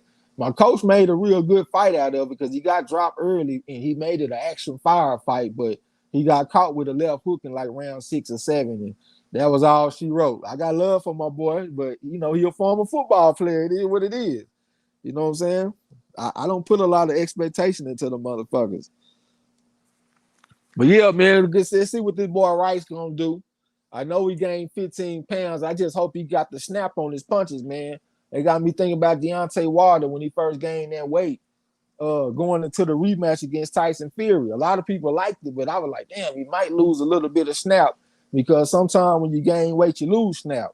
This guy here done gained 15 pounds, so I hope he still got that same leverage and snap on that right hand. Because he was putting that right hand on Coffee in that last fight, man, like you ain't even seen. You know what I'm saying? He looked like Buster Douglas when he was fighting against Mike Tyson or something. Throw the right hand. Sometimes he come back with the hook. He can throw the right hand from like 6 feet away, it seemed like. So I just still hope he got that same speed and that same snap. Eli Zachary said Canelo go everywhere in pajamas now. He said, shit, this my house. The whole world is my house. Y'all motherfucker can't tell me what the world. I wear pajamas in this bitch. Everywhere I go is my house. Warzone said Canelo looking for a heavyweight cherry from ringside. That motherfucking Canelo, man. I don't, maybe I'm looking at this shit wrong. If I'm saying this wrong, y'all please correct me. But looking at him fight this guy at 190, it just looked very opportunistic, like the opportunistic move of the century. You know what I'm saying? Like, were you associated with the WBC? The WBC makes a new weight class called the Bridgerweight at 224. And according to my understanding, they changed the weight requirement from cruiserweight from 200 to 190. So you got a fighter that's been fighting at 200. Now he got to fight at 190 and lose 10 extra pounds, something that he ain't been doing. And you got Canelo going to go fight him in that first fight. So where he coming up in weight and he going to be strong and he got an opponent that's down by 10 pounds from 200 to 190. That looks pretty goddamn opportunistic. Y'all correct me if I'm wrong, but that's what the situation is looking like to me. I might be wrong. And then when you put that shit with the other stuff that the man done in his career, like for example, when Demetrius Andrade had the 154-pound title, Canelo was not interested in fighting him. But when Andrade gave up the belt and then Liam Smith became the champion, that's when Canelo was interested in the 154-pound WBO belt. That looks pretty goddamn opportunistic. You know what I'm saying? Let me. I must say, if it looked like a duck, quack like a duck, smells like a duck, then it must be a goddamn duck. Yeah, because like I know a lot of people they'll say like Canelo he ducked Charlo, and I don't disagree with you, but I look at what he did with Andrade even worse. Like when the man had a belt, you wasn't interested in it, but when he released his belt, and then Liam Smith got the belt, all of a sudden you become interested in the belt. That's a bad look, man. That's just what it is. You know what I'm saying? I ain't even going on no Canelo witch hunt. I'm just calling the shit how I see it. You know what I'm saying? Like you ain't interested until he give up the belt. Now all of a sudden I want all the smoke. Where I'm at, Smooth Teddy B said Washington need to retire. Yeah, he need to go ahead and get out the way, man. Start thinking about his health. I'm pretty sure he still made pretty decent purses. I mean, you know, relevant, not relevant, but like in comparison to like the average guy. I don't know how much he got paid tonight. I don't count people's pockets, but he might have went out there and got him a 50 grand, 80 grand or something like that. So that might convince him to stay in the game and just continue to keep being an opponent. And maybe, you know, test the prospects and shit like that. You know what I'm saying? Because you can't even call him a gatekeeper. He like he a gatekeeper, but not to championship level fights. He like a gatekeeper to become a prospect. Not a prospect, but a contender. You know what I'm saying? So you like a low-level gatekeeper or some shit.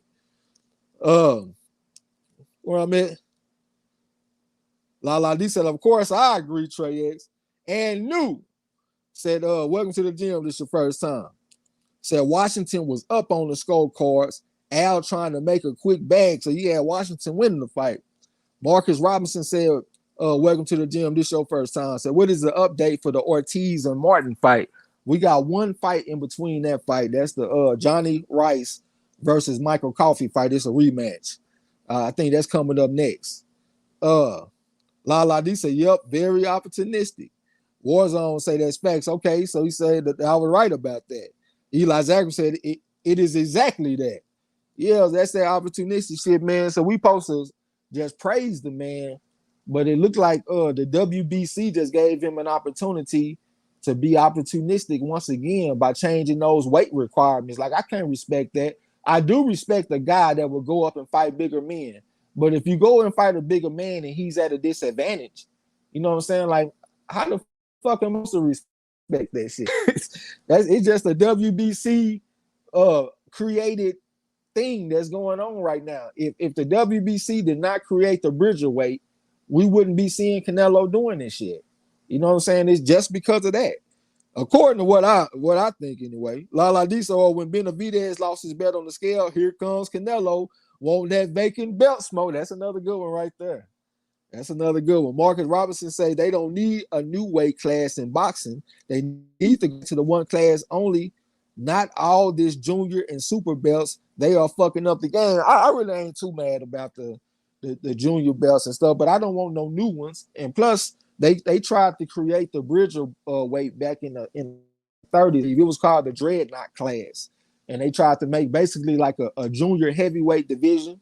And I think it was around like 220 pounds or something like that. It didn't work then.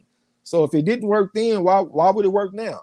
You know what I'm saying? Especially since we have even more confusion going on with boxing. Back then, we didn't have no franchise belts and all this kind of shit to muddy up the water to where people don't even understand what the fuck is going on. I've been watching boxing for a very long time, man. Shit, I'm 37. I started watching when I was about 12 or something like that. It's 25 years. You know what I'm saying? And I can't even understand this shit. So yeah, I definitely don't think we need no new shit, but I'm cool if they keep like 140, 130, 154. I'm cool with keeping all that shit, but let's not add nothing new. Warzone say facts, Marlo. It's a duck. Avery Black said Canelo can fight, no doubt, but he's tainted. I don't care how many belts, weight classes go up, he will never be that guy in my eyes. He's definitely talented, man. We don't never take that away from him. He can fight. He's a good counter puncher. He got good defense. He fights small. You know what I'm saying? It's kind of player what he do, like the way he explode with his jabs and shit like that. We give him props on that. But we're not going to ignore everything else that took place, like fighting at 155 and all that kind of stuff. Like that shit ain't player, man. You know what I'm saying? Hey, he's a talented piece of I don't even know what piece that means. He's a talented piece of shit. Yeah, motherfucker, he talented. We ain't gonna take that away. He learned on the job. Like I think he had like 60 amateur fights, or maybe 40 some amateur fights, according to Google. But he learned on the job. He'd have been in the ring with some good guys like Ezra Landy, Laura, Austin Trout, and all them guys. We give him credit on that, but we ain't gonna just ignore the asterisks that then took place also. You know what I'm saying? We gotta look at the entire picture, the entire perspective. Smooth said the term is journeyman. I don't even know what the hell I was saying, bro. For that to be your response, the term is journeyman. Shit, I know what a journeyman is. I don't even know what you're talking about. Warzone said Canelo on there bragging. He said he only wants to fight the best. Well, goddamn, I don't consider Makabu the best, but at the same time, I will say he had some pretty decent fights, a little stretch, so maybe he want a soft touch. But I just look at it as an opportunity to be opportunistic. You know what I'm saying? To go fight the weakest champions. Because that's what I used to say about Mikey Garcia. I used to see the same thing from him. He'd be going from weight class to weight class, looking for Dejan's Latichinin. He looking for a Sergey Lipinets, somebody with a weak champion, and then you go unask that belt off of him. And then like when I look at this Makabu guy, Makabu only had 15 amateur fights. And I think he was 15-0 with 15 knockouts. So that let you know he wasn't fighting nobody. And y'all know me, man. The amateur experience is a big thing for me. And I think that's one reason why he don't want to fight somebody like Andre. Andre had over 300 amateur fights, man. This motherfucker know this shit, but he willing to fight somebody that got 15 amateur fights, or even somebody like what's the guy? Uh, uh, damn, I can't even think of this dude name. Man, he weak as a motherfucker. Canelo fought him as a mandatory, beat the brakes off the motherfucker. I can't think of his name. But he had like a little amateur experience, but I saw that he wasn't just like a blue chip type of guy. So he willing to fight these guys, but when it comes to them blue chip guys, it seems like we got to pull teeth to see him in the ring with them. Because like even the guys he fought at 168, like Caleb Plant. Caleb Plant was 97-20. That's decent, but he's not a blue chip guy. Billy Joe Saunders. Billy Joe Saunders only had like 40 amateur fights. He's very talented, but he's not a blue chip guy. What's that tall guy? They got the real good check hook, and Canelo hurt his arm and shit and fucked him up. But he went the distance against Canelo. He got brothers that fight too. The Smith, Callum Smith. Callum Smith is not a blue chip guy. You know what I'm saying? We'll give respect to like Golovkin. Golovkin was like a blue chip guy, but Golovkin arguably beat him in both the fights. Some people feel like he beat him in both fights. On our channel, we say that Golovkin could have won one, and we give the other fight to Canelo. You know what I'm saying? But he gave him a scare, though. Even Ezralandi Laura, he one of them blue chip type guys. And we look at Austin Trout. Austin Trout had like 200 and some amateur fights. He gave him trouble. He gave him a scare. So when it comes to the blue chip guys, he kind of stay away from them. That's just what I'm noticing. You know what I'm saying? KF Harris said Canelo ducked and cheated. Marcus Robinson said it's the WBC and the WBA fault. WBC made all these different belts, diamond, silver, bronze. I don't even keep up with that shit, bro. He said in the WBA made the super belt, and I think that started with the super heavyweight division. Okay. So y'all, you teaching me something then. Smooth Teddy B said lower than a gatekeeper is a journeyman. Okay, that's what you're saying is a journeyman. I got you. Yeah, I got you on that. Lala D said, as much as I hate Canelo, at least he trains hard for the fights. He does pick. He never do what T.O. Simple as did. That's true. He don't take nobody for granted.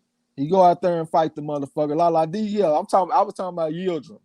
Yildirim was like 120, maybe 120.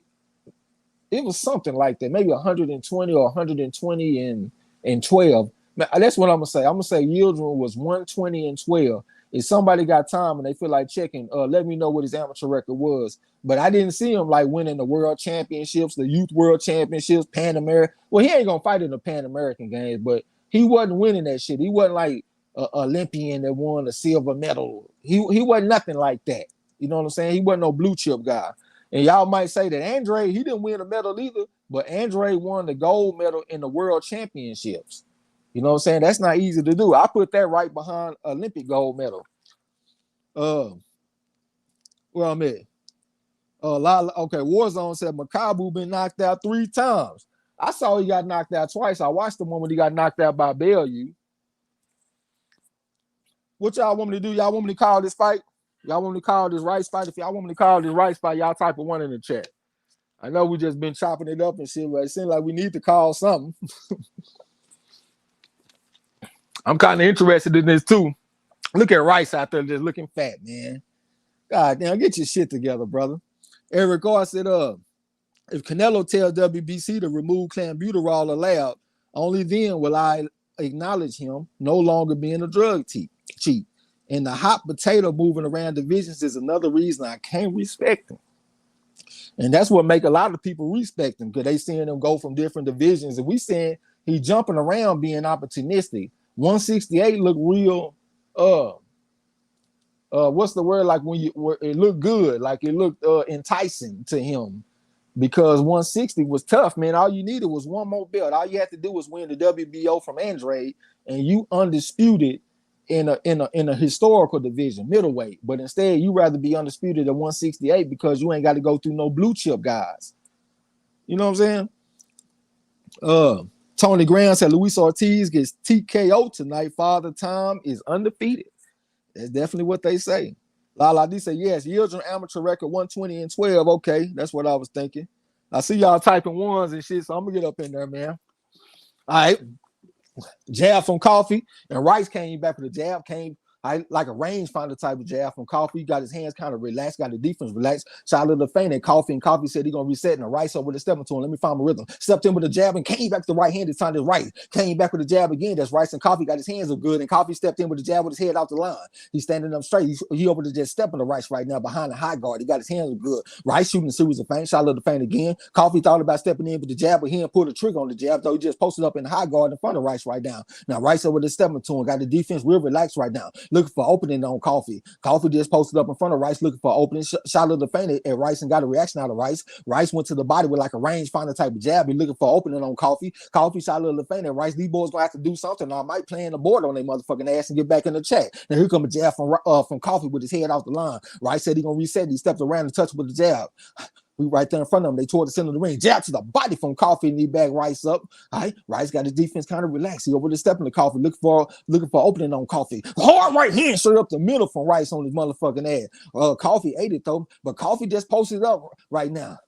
But he gonna double jab loop a right hand from Rice, but it looked like he got blocked by Coffee because Coffee had his hands up a little bit, like he kind of holding the phone. Now Coffee over the step of the Rice looking for opening, try to step in with the jab to the chest area, but it came on short. All right. Now Rice over the stepping to him, looking for opening on Coffee. Coffee giving up some ground to get some ground so he can let this motherfucker come to him. All right, it's the end of that round. What you thinking about that shit, bro? I think it was a fill out round, but shit, just looking at it, it looked like Coffee looking real timid, man. And earlier on, Rice was playing around with him, but it looked like Rice was aggressive. Rice had Coffee on the back foot, sticking him with the jab. Coffee had a moment or two in the round, but I think the whole majority of the round was controlled by Rice. I like Rice in the round. Yeah, Rice is I mean, Coffee, it looked like he still got his mind on that ass whooping that he got the first time. So it looked like he kind of gun shy. It looked like he done got his confidence taken from him too in that fight. You know what I'm saying? Because he was undefeated. That was his first loss. And the way he lost, man, it was just so one-sided, man. Like, even if I think about myself, I might be able to come up with some excuses of why this might have happened, but I would have to feel kind of fucked up going into a fight with a man that whooped my ass every round and stopped me. All right, we're in the second round. Like, all right, Rice pawing the jab, but they're gonna still jab from Coffin to push his ass back. They posted up in the center of the ring right now. They standing toe to toe. Rice just posted up in front of him looking for opening on Coffee. Coffee with the overhand right type punch, but it came more short. He tried to step in with the jab, but he took a jab from Rice for trouble though. Now Rice stepped in with the jab like a rangefinder type of jab, but he spit the guard, but he posted up in front of Coffee right now. Still shooting that range, find out there looking for opening on Coffee. Coffee trying to mesmerize with the lead hand a little bit, looking for opening on Rice. Rice is over the stepping to him. Coffee said he gonna switch to the southpaw stance. He was in the orthodox stance. He tried to mesmerize with the lead hand for the southpaw stance. That's Coffee. They just look like some fences and shit right now. James Feed going up against Brockton. Hard left hand to the body from Coffee from the southpaw stand. Rice stepped in with the jab. He reached with the jab a little bit. Got the defense relaxing shit right now. Coffee looking for opening on Rice. He's just moving clockwise and shit in front of Rice right now. They toward the center of the ring. Rice tried to step in with a jab. Coffee shot at the feint at Rice and got a reaction out of Rice. Coffee tried to step in with lead right hook. He commit to though, but he came back to the body with the left hand on his ass. That's Coffee. Stepped in with a jab like a flicking type of jab from the southpaw stand. That's Coffee. Head moving the shit from Rice looking for opening on Coffee. Still shooting that rangefinder out there. Coffee thought about stepping in with somebody. He came over the top of the jab with the right hook type pump for the southpaw stand. That's Coffee. Now Rice over the stepping to him. They posted up in the center of the ring. I ain't gonna lie, y'all. I might have to play in the board this fight, man, because they kind of losing my interest because they not throwing enough punches. You know what I'm saying?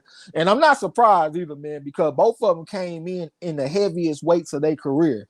Coffee came in at 278. I ain't seen a fight with him weighing more than that. And this guy, Rice, he came in at 283, and he looked like a fat ass right now. Look at his titties and shit jumping and bouncing and shit all over the goddamn place. And he looked real weak in the midsection. I'm real disappointed in Rice. Because like I told y'all, man, we had a similar situation with Robert Helenius. When he had got the upset over Kanaki, he weighed 265 in that fight. In a rematch, he came in at 258. So they let you know he took that shit seriously. Rice, he weighed 268 in the first fight, and he came back at 283. So that just got me thinking, like, bro, did you even train for this, my nigga? You know what I'm saying? So yeah, I ain't gonna lie, man. They done threw me off. I don't even want to call it no more. When Salih said, man, that shit dry, man. That shit is dry, man. King said, abort that shit. I got you, bro. Salute to my boy MZ Talk Boxing. Salute MZ, salute King.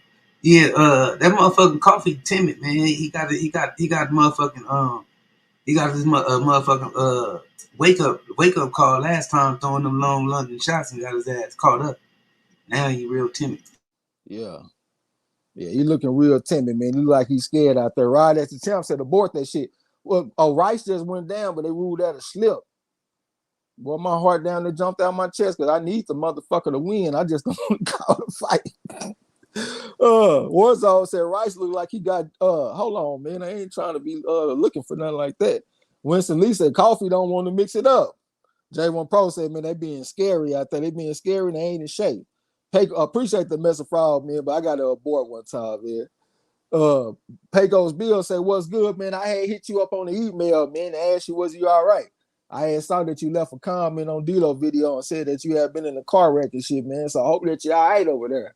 OG. You know what I'm saying? I don't need you getting broke up on me over there. You and Master Rod over there broke up and shit, man. Marcus Robinson said Rice got hands, so I think he has Coffee's number. I was thinking he got the motherfucker number 2. Did that punch land, bro? Yeah, it landed, but it was like a skin off the head type of shit. Their legs got tangled up. Then what the fuck? Okay. Yeah, this shit here look weak as hell, man. King, I got you. J1 Pro said someone going to sleep in this fight. Most likely someone in the crowd, huh? I see Warzone to give cold. Cass said Rice looked like he wearing a diaper out there. Y'all, come on, man. Y'all don't have me looking for no shit like that. Rod as the champion, I got you. La D said, let's go Ortiz. Yeah, I need him to get a late round knockout. Let's get it in 9, Ortiz. Eli Zagreus said, shit, abort that shit. What's up to my boy SB Stay Sharp, man? We ain't seen you in a while.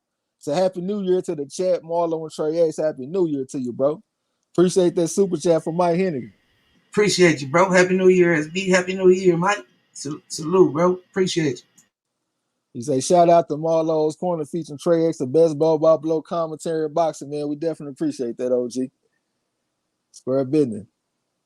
Marcus Robinson said, do you follow Mac Truck? I ain't never even heard of no Mac Truck, bro. I don't know what that is. Rod is a champ, so it's kind of hard to watch these two fight. Hey, I was really thinking that coming in. The only reason that I said that I wanted to call it is because I need Rice to win on the Champ Ross. So I just kind of wanted to try to lend him my energy. You know what I'm saying? But just looking at the type of shape he in, though, it makes me not interested. Because the first fight, man, he came in some great shape. You could tell he all in the camera throwing money. You know what I'm saying? You could tell he was feeling himself, what was going on. This fight, it looked like he just took the guy for granted. Like, he just don't think Coffee got nothing. And he can just show up any kind of way. But the great Muhammad Ali said, man, you got to be careful with these B-level guys, man, because you never know when a B-level guy might decide to be an A-level guy that day and give you the fight of your life, man. So you always got to take these guys seriously. And that's one thing that we got to admire about Floyd Mayweather, because he was head and shoulders above down on anybody he fought, but he always came in shape, you know what I'm saying, and took everybody seriously. Lala, okay, talking to Cass. Pecos Bill said, nah, I'm good. Blessed, no broken bones or anything. That's what's up, man. That's a blessing. Square business. Dwayne Jones. What's up? What you said? Mac Truck is out of Atlanta. Yeah, I don't even know who that is. What is he? A rapper or something? I don't even know. SB Stay Short said he got Ortiz by knockout in 8. I'm right behind you, man. I took him in 9. This motherfucker Rice look like he's trying to reach in with his right hand. It don't look like he got the same snap as the first fight, though. That's what I was worried about. I want that snap, man.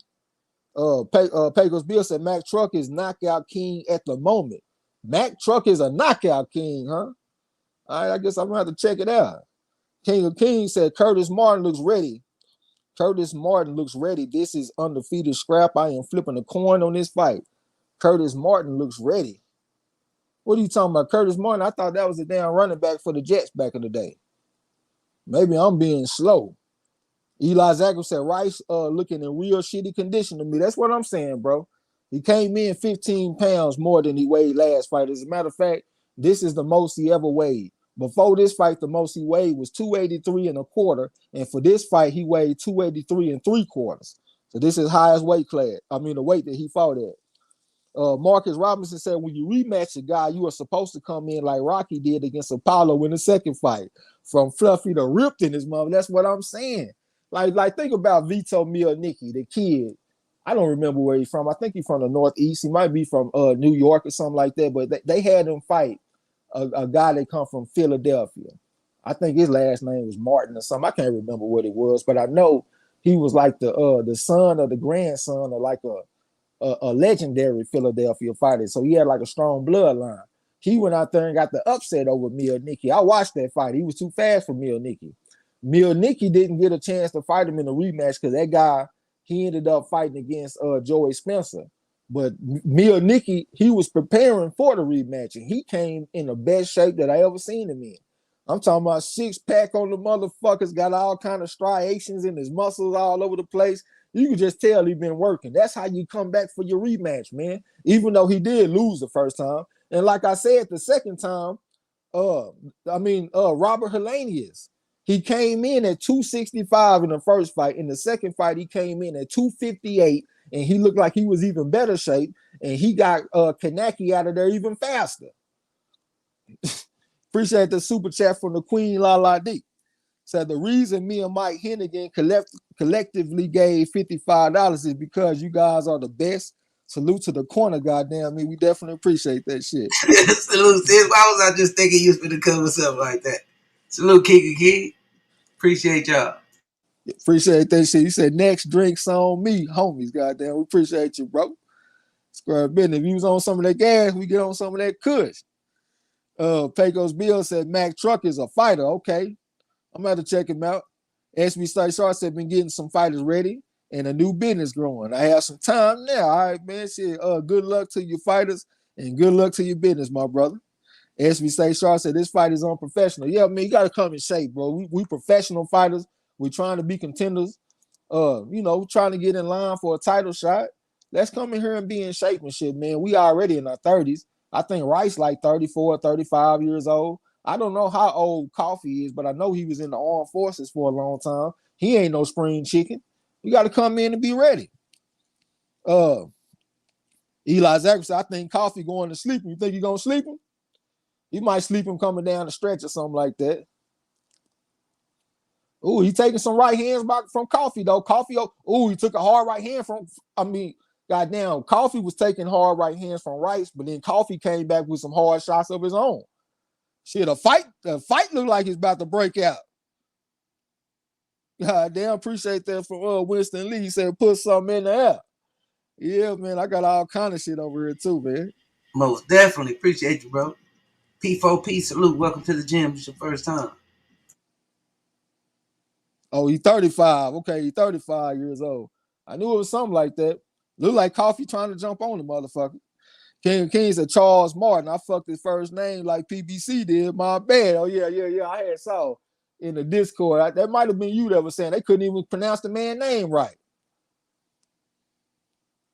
Damn, this shit making me kind of nervous. Overhand left type pump from Coffee. It looked like he's trying to tee off on Rice. Man, Rice, you should have came in some better shape, bro. Why you got to come in like this here, man? SB State Sharp say, yep, he looked like he did come back like that. Eli Zachary said, agreed, looks unprofessional. Yeah, I mean, you got to come in shape, bro. You know what I'm saying? This is a gladiator sport, man. You can't be taking your opponent lightly. Look how hard he breathing going back to the corner. And like I said, I don't know that Coffee is too much better because he gained 7 pounds. Like I said, Coffee is the heaviest that he ever fought at in his career in this fight. So I don't even like how you responded to the loss. I don't know about y'all, man, but if somebody beat me at something, I try to come back with something. I just got that pride. Super stronger, super harder, super faster. Hey, shout out Junior the Super Dog. Salute, fam. Happy New Year. Salute. He said, salute Marlo Triggs and everyone in the gym. And the pound for pound guy, man, welcome to the gym. This is your first time. Like I think Marlo might have said it. D-Lo shaking his head. Yeah, man, you got to come in shape, bro. That shit don't make no sense, man. The man is over there breathing hard. And then I don't understand that how Rice can be breathing so hard because Coffee really don't have that type of style to where he constantly putting that type of pressure on you. Like, think about the last fight where we saw Demarizen fight against Washington. The entire time, Demarizen is stepping to you behind the jab, He winging shots. He just throwing all type of shots over the top. So you put a lot of pressure on you. Rice don't really fight like that. Rice will kind of post up with you a little bit. Then he'll pick his spot so he can step in with something. But look like did Rice hurt him? Left hook to the body. I mean, the Coffee hurt the motherfucker. Rice came back with a 2-1 combination, but it was raggedy. Coffee trying to jump on and put hard shots on Rice. It looked like he hurt Rice. God damn, Rice. Coffee trying to dig some shots to the body, come upstairs with something. It looked like Rice might be trying to take the round off, man, because he went back to his corner tired. He breathing with his mouth open and shit right now, too. And I think he got tired from throwing a lot of punches and missing a lot of the motherfuckers. Yeah, and I agree with you, but I also think he just didn't train right. And throwing punches got him tired. I can tell he the more skilled guy. Like, I can just look out there and tell he got better skills than Coffee. But he just came in terrible shape, and Coffee came in terrible shape to where he can't even take advantage. The man weighed 271 the first fight. He could at least came in at 265 or something. Show me that you care, that you want to be a good fighter. Yeah, man, I'm glad I ain't in there calling that shit. I ain't gonna even lie to y'all. Y'all do what y'all do, man. Johnny, salute to you, man. Say Happy New Year, man. Happy New Year to you, fam. Pecos Bill say got that purple Urkel, some gelato with some Delta 9 gummies on them boys. Hey, man, I got some purple Urkel too, man, but I got it in some as a distillate with some terpenes. You know what I'm saying? But yeah, I got some of that Urkel. Johnny said another year, happy to make hold on. Another year, happy to make it through 2021. Shit was tough for me. Yeah, it was tough, man. 2021 was tough. I don't really talk about it that much, but my little bro, he died back in April. You know what I'm saying? So that shit been weighing on my mind like a motherfucker. I miss my little nigga, man. And it seemed like it been a lot of shit that be taking place that kind of remind me of the motherfucker too. Like I done heard some songs and shit. We used to be jamming, we be flipping and shit. You know what I'm saying? Yeah, I miss my little nigga. And then last year was tough because like one of my best friends, she got killed by my first cousin. My first cousin took her to Houston and shot her in her face, man. And she got 4 kids, you know what I'm saying? So I be thinking about that kind of shit. I need to get out and go put some flowers on the grave or something. But yeah, that shit make me sad, man. I think about going into the new year. So that kind of got me kind of fucked up. But hey, it is what it is, man. Life happens. So, you know, we're going to try to just stay tight and enjoy this boxing, enjoy the night, and enjoy the new year. But, you know, you think about what you done lost and you think about what you got to be grateful for. You know what I'm saying? So that's what I'm going to do. Where I'm at. Johnny, okay, Warzone said Rice hurt Coffee bad again with this, did the stanky leg. That's what we need. We need more stanky leg going on. D-Lo said, man, I should have waited on the way-in to make my damn pick. That's what I did. I waited on the weigh-in. I looked at the weigh-in and I saw that that Rice came in. But then I was looking at Coffee. Coffee didn't look very confident. His weight didn't look good to me either. I was like, man, I'm just gonna stay down and ride with this motherfucker Rice, man. And it looked like both picks was bad. Like it wasn't a good pick that you could make in this fight. Both picks look like bad picks in this fight. Winston Lee said both of these brothers are out of shape. They shouldn't be on the card like this. Pay-per-view. We paid $40 so we can see these motherfuckers fight out of shape. Pecos Bill say salute to all his brothers and sisters. Absolutely. Gil Cole said, what round is it? Let me see, man. I think they're going into like the 6th round. Yeah, we're in the 6th round now. Marcus Robinson said, what are thoughts on Wilder not going after Martin before AJ? Here's the thing. Boxing had set Wilder up to be undisputed, but he didn't chase the belts. The AJ and Wilder fight was supposed to happen. So what are thoughts on Wilder not going after Martin? Who the fuck is Martin? Oh, Charles Martin. He said, what are my thoughts on Wilder not going after Martin before AJ? I mean, I don't really know, man, but I know that Martin fought against AJ and he got like an $8.5 million purse. I don't keep up with motherfuckers' money, but I saw a video, I think it was earlier today or maybe late last night, and I saw that Charles Martin, he fought AJ for $8.5 million. That's a lot of goddamn money.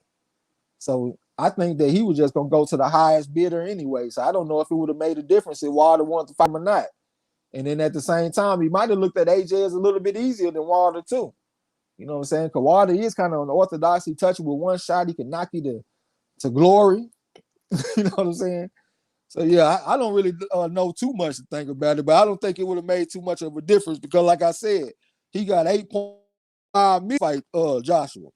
Now, Johnny said Rice is exhausted out there. He is exhausted, bro. I'm looking at him right now. He looking like a fish trying to breathe out of water in this motherfucker. Eli Zachary said Rice tired from the last round. Plus, Coffee been sneaking in some body shots. I have been seeing some sneaky left hands to the body. Oh, Rice hurt him. Left hook, right hand. Left hook on his ass again. Come on, Rice. Right hand on his ass, Rice. Or right hand right on the chin, Rice. Right hand to the body. Left hook around the guard. Left hook around the guard again. Come on, Rice. Put it on his ass. He too tired, though, man. He done drained the gas tank. Coffee trying to wave him in, talking about, come on, is that all you got? That motherfucker Rice said, yeah, that's all I got. At least for right now, I'm tired. God damn, why I didn't train for the fight. Fuck. Eli Zachary. Dwayne Jones said, dude, look like they have day jobs in boxing and secondary. They are not TV worthy, dude. He said he didn't say pay-per-view worthy. He said they don't even belong on TV with this shit. Ooh, hard right hand from Rice. Another right hand. Another right hand from Rice. It was like a looping right hand, that third one. He threw two of them straight, then he looped the third one. J1 Pro said, look where his hands at. Well, I understand you on that, but one thing about Rice, he do keep his hands pretty low, like from the beginning of the fight. That's just the way he fight, from what I've seen. I've only seen him fight twice. This is my second time, you know what I'm saying? But for what I've seen, he keep his defense kind of relaxed. He don't have like a tight guard. Oh, he putting his right hand on Coffee ass, though, man. Come on, ref, stop the fight, man. Let me go and get them points, man.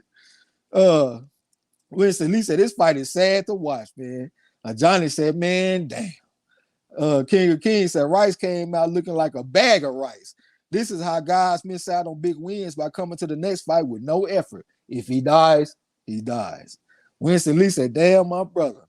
Johnny, I see SB State Sharp said, well said, Trey X.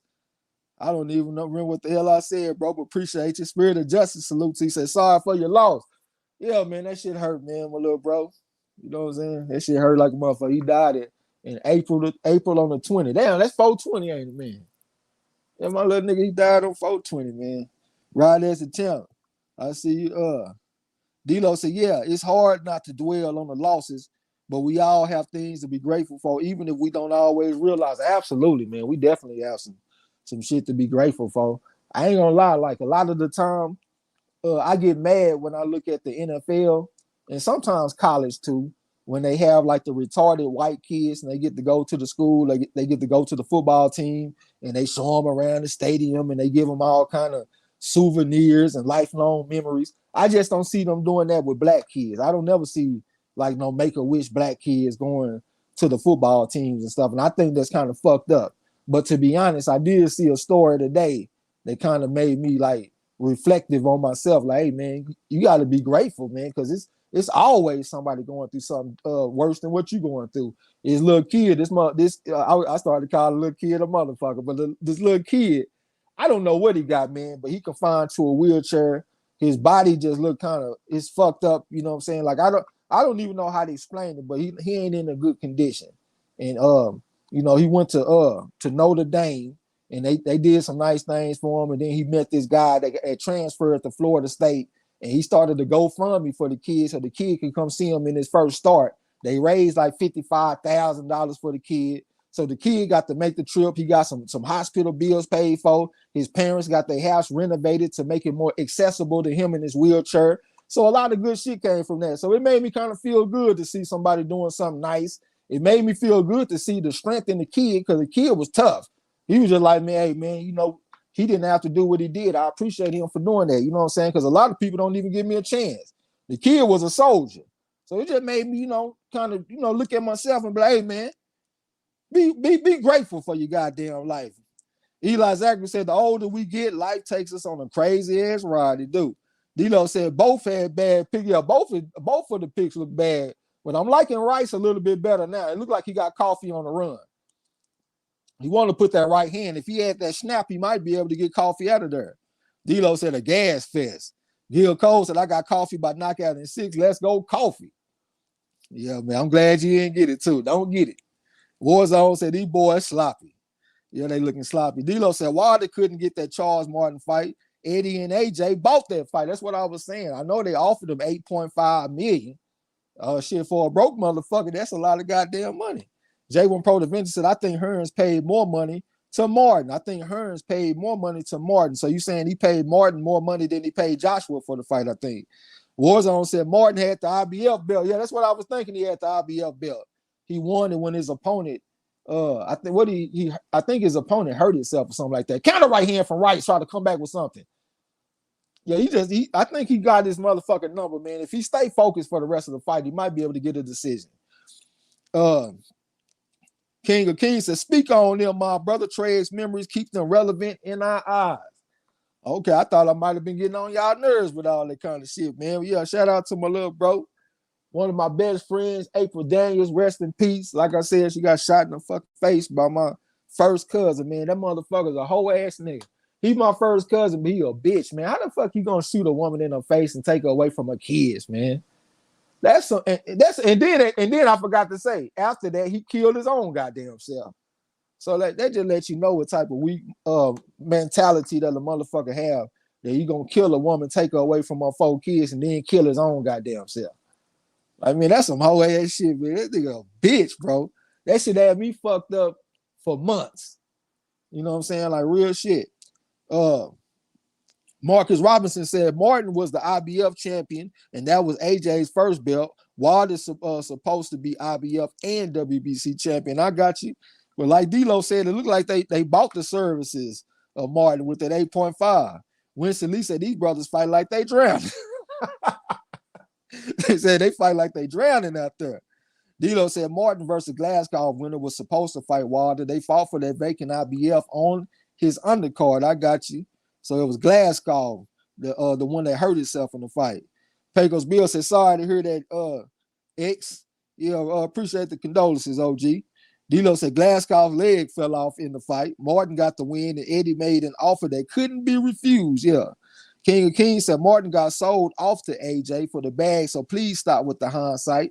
There wasn't much of a difference. The fight never was going to happen. Okay, that's what I'm thinking about along them lines. D'Lo said, Trey, disabled or challenged is a better suited word than our word. I called him, I hope I ain't called the kid retarded, man. Marcus Robinson, okay, Charles Barkley said, why doesn't Coffee attack the body? Well, bro, Coffee got a late start in the boxing, man. Like if you go to an amateur gym and you don't have like high level amateurs, like you ain't got national champions, like for example, that Frank Martin kid we saw today. He was a 7-time national champion. So you're gonna see him doing stuff like going to the body. But when you got like the lower level guys, you can go to the gym and you might not see a body shot all day. Like you go to a gym with amateurs and shit, man, you see headshot.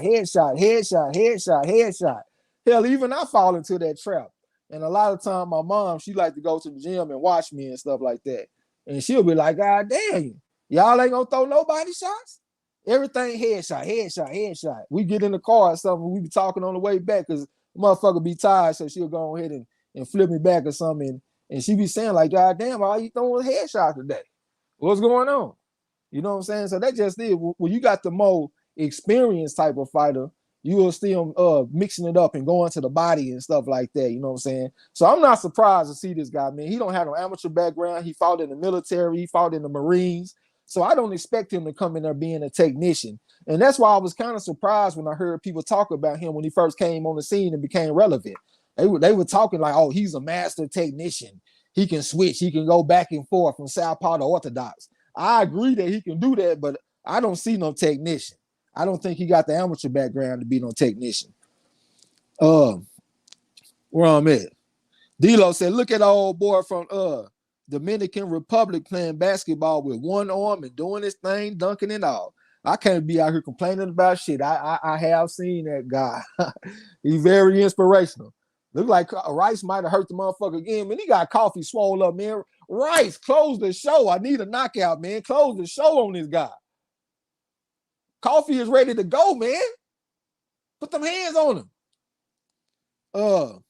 Cole said, damn. Marcus Robinson said, they're a section for Make-A-Wish kids at sports events that don't hold on. They a section for Make-A-Wish kids at sports events. They just don't show all of them, honestly. The Saints used to have a little black kid that they always had on a few years ago. I remember that kid. He was like one of the only ones I saw though. But I understand what you're saying, but I still think it would be good to showcase the black kids on TV too. You ain't got to just show the white ones. Hell, black kids get cancer, they get leukemia and all that shit. And then like most of the league is black. They say like 70% of the league is black. So shit, I think it would be cool to show the black kids every now and then. But I do remember that the one from the Saints and shit though. It seemed like I remember them painting one of the letters like a certain way in his honor or something like that. I can't remember exactly how it went, but I remember what you're talking about. D-Lo said, I always say a motherfucker should just check out without taking someone with, hold on. I always say a motherfucker should just check out without taking someone with them if it's like that. Okay, you talking about my cousin. Yeah, that was some whole ass shit, man. Shot the girl in her face. Boy, that's cold, boy. Pecos Bill said, Martin sold his bill. Yeah, 8.5. What's your price, OG? How much they got to give you before you sell your belt? What's your price, Marlo? You got a price? If you got a belt, how much a motherfucker got to give you before you go over there and cross that pond? Shit, nigga, fuck a belt, nigga. I jump in there with a motherfucking AJ for 8.5. 8.5, that's the magic number. Yeah. Look at this motherfucker Coffee trying to come out and fight hard in this night round. And you know what? Coffee got stopped in 10 rounds in that fight where he was 283. That other fight I said he was 283 in a quarter, he got stopped in round 10.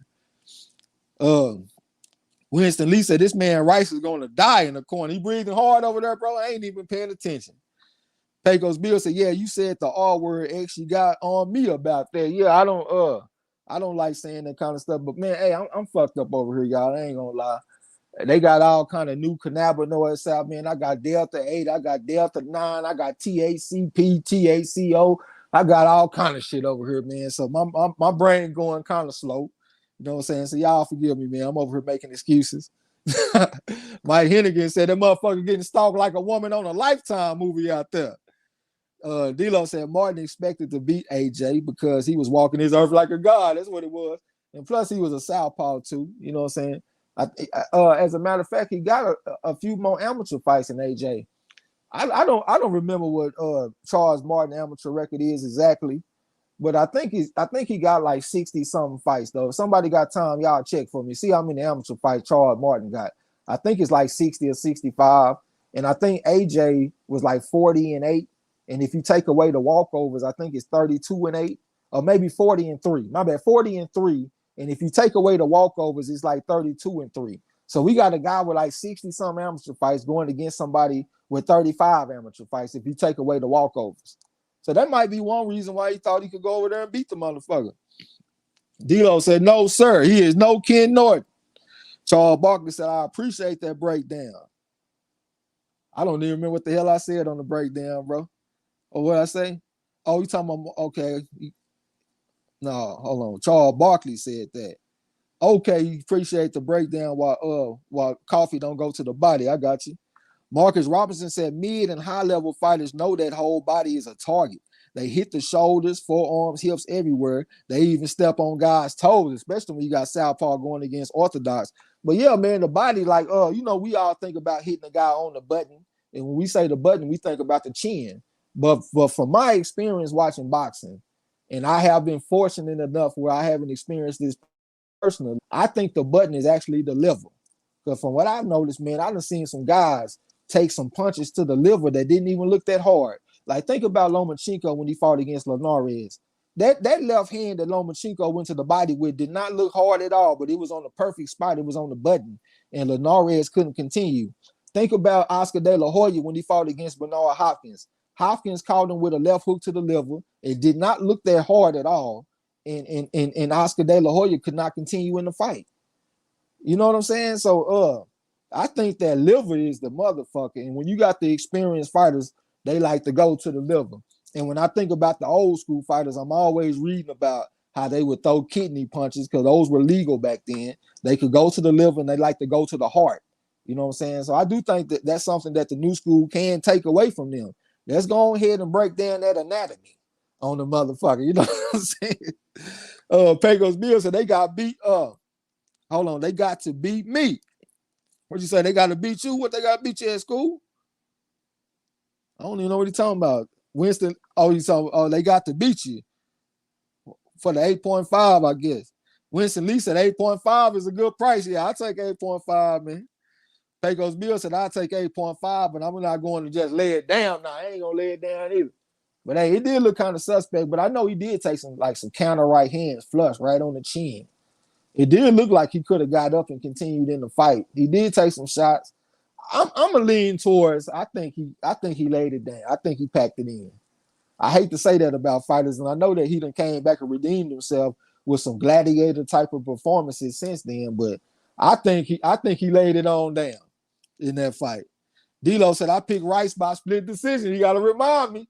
I took Rice by knockout. Come on, Rice, close the show, man. Hard right hand by Rice straight up the middle. Come on, ref. Coffee needs some help, ref. But Coffee trying to fight back, though.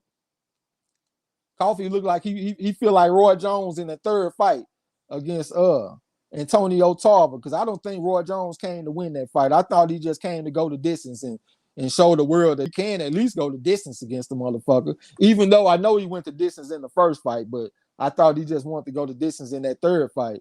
And it looked like Coffee didn't really just come to win, but he came to show something, go the distance, come fight back. He busted up and fucked up out there. Spirit of Justice said, I remember Martin only got the belt because his opponent hurt his leg. I remember that. But at the same time, Martin did have some pretty good work in the fight, too. It ain't like he was getting beat up. I remember seeing Martin step in with the 3-2 combination from the southpaw stance and stuff like that. So he was throwing some shots in there. Charles Barkley said, liver shots kill you. You see liver shot knockouts in MMA law. Yeah, man, that's the ultimate button on the motherfucker, man. I could sit up here. I could probably name off 20 good liver shots off the top of my head. Is that crucial? And I also got a lot of respect for people like Arturo Gatti who can take a liver shot and keep on ticking. They might take a knee, but they'll come back with something and continue to fight. If I ain't mistaken, I think Marcos Maidana took a hard liver shot from Amir Khan, and he got off the canvas and came back and hurt Khan in that last round. They had him doing the stanky leg. That's a different type of toughness, man, where you can take a liver shot and keep ticking. But yeah, man, that liver shot look like that's the button. Leo Moore, Inouye and Donaire are famous for ending fights with their liver shots. Yeah, man, Inouye got a nice crisp shot to the liver, to the body, period. And I do be seeing them reach around that guard behind that elbow and go right to the body with that left hook on the motherfucker.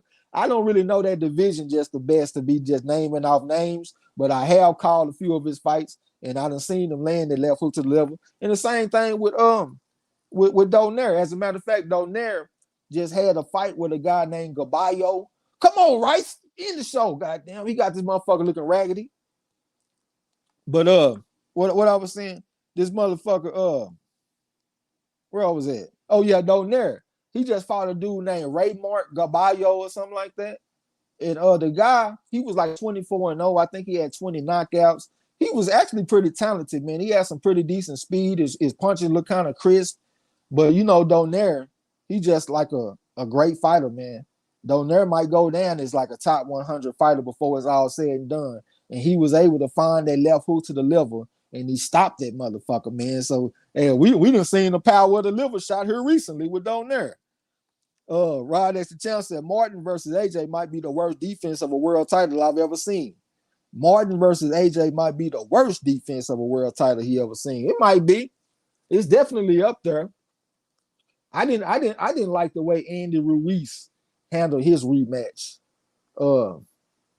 against AJ. I didn't like that either. He came in as a straight out of shape fat ass and just didn't even look like a fighter in there. You know what I'm saying? But I'm with you though. Martin versus AJ might be the worst title defense ever. But hold on. You got me thinking now. What about us Willard when he defended his title against Jack Dempsey?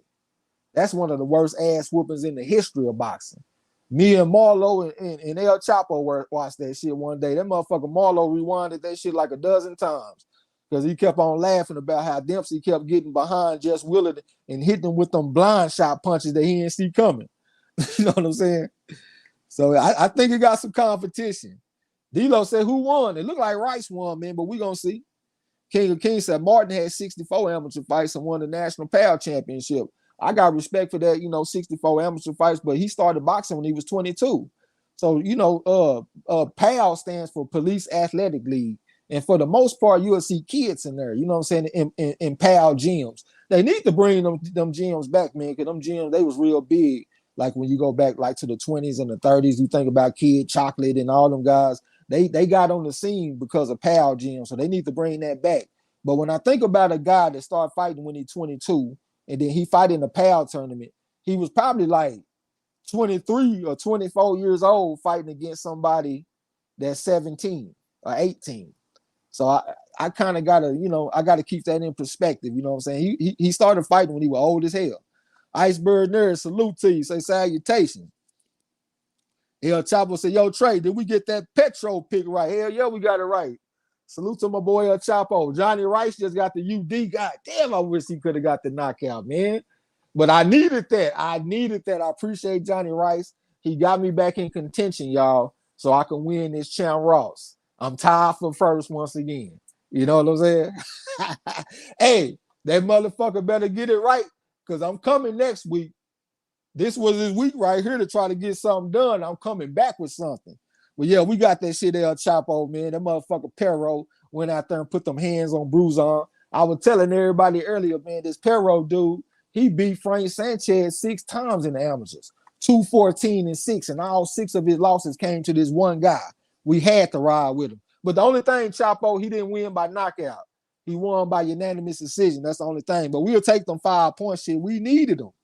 Warzone said Mario Barrios took a mean one from Tank. I do remember him taking a looping left hand to the body from Tank Davis. You know what I'm saying? So yeah, we give some respect to Barrios. I've been fucking with my boy Gil Coles about Barrios versus Keith Thurman. Because Gil Coles, he the biggest Keith Thurman fan that I done seen, you know what I'm saying? And I kept on trolling him, telling him how he came off a layoff. So I'm thinking that Barrios got a chance to beat him. But I was thinking to myself, Barrios, he got into boxing because his sister got into boxing. He wasn't naturally a violent kid. You know what I'm saying? He was a nice kid. So then I think about Keith Thurman.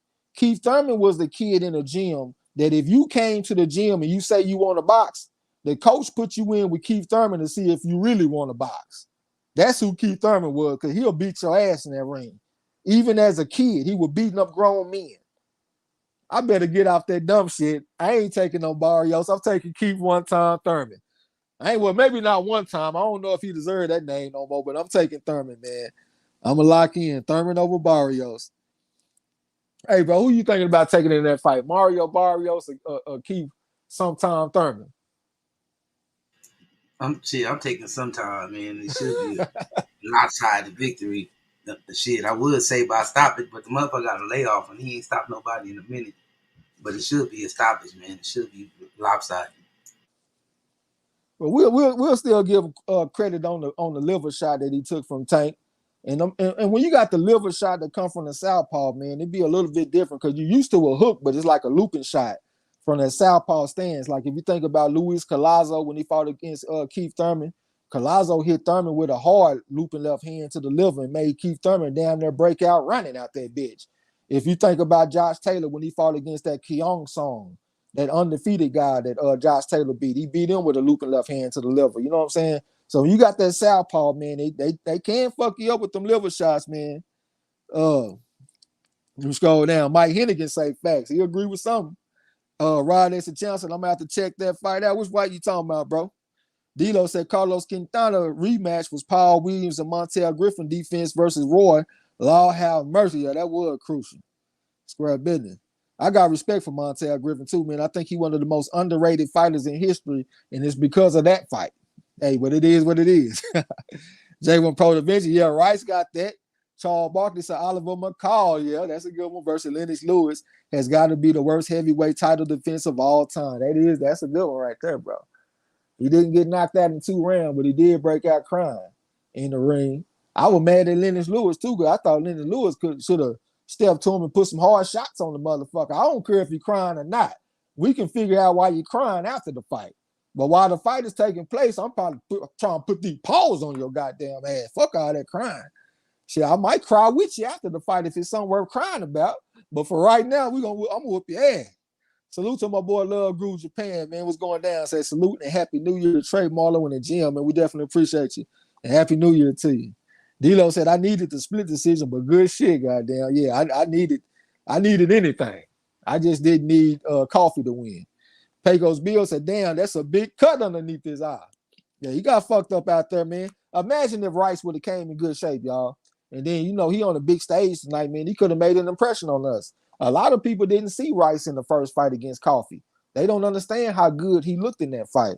And he don't even get a chance to even show that because he didn't come in good shape. You know what I'm saying? If he came in shape, he would have stopped Coffee again. Warzone said, Rice, easy win, easy work.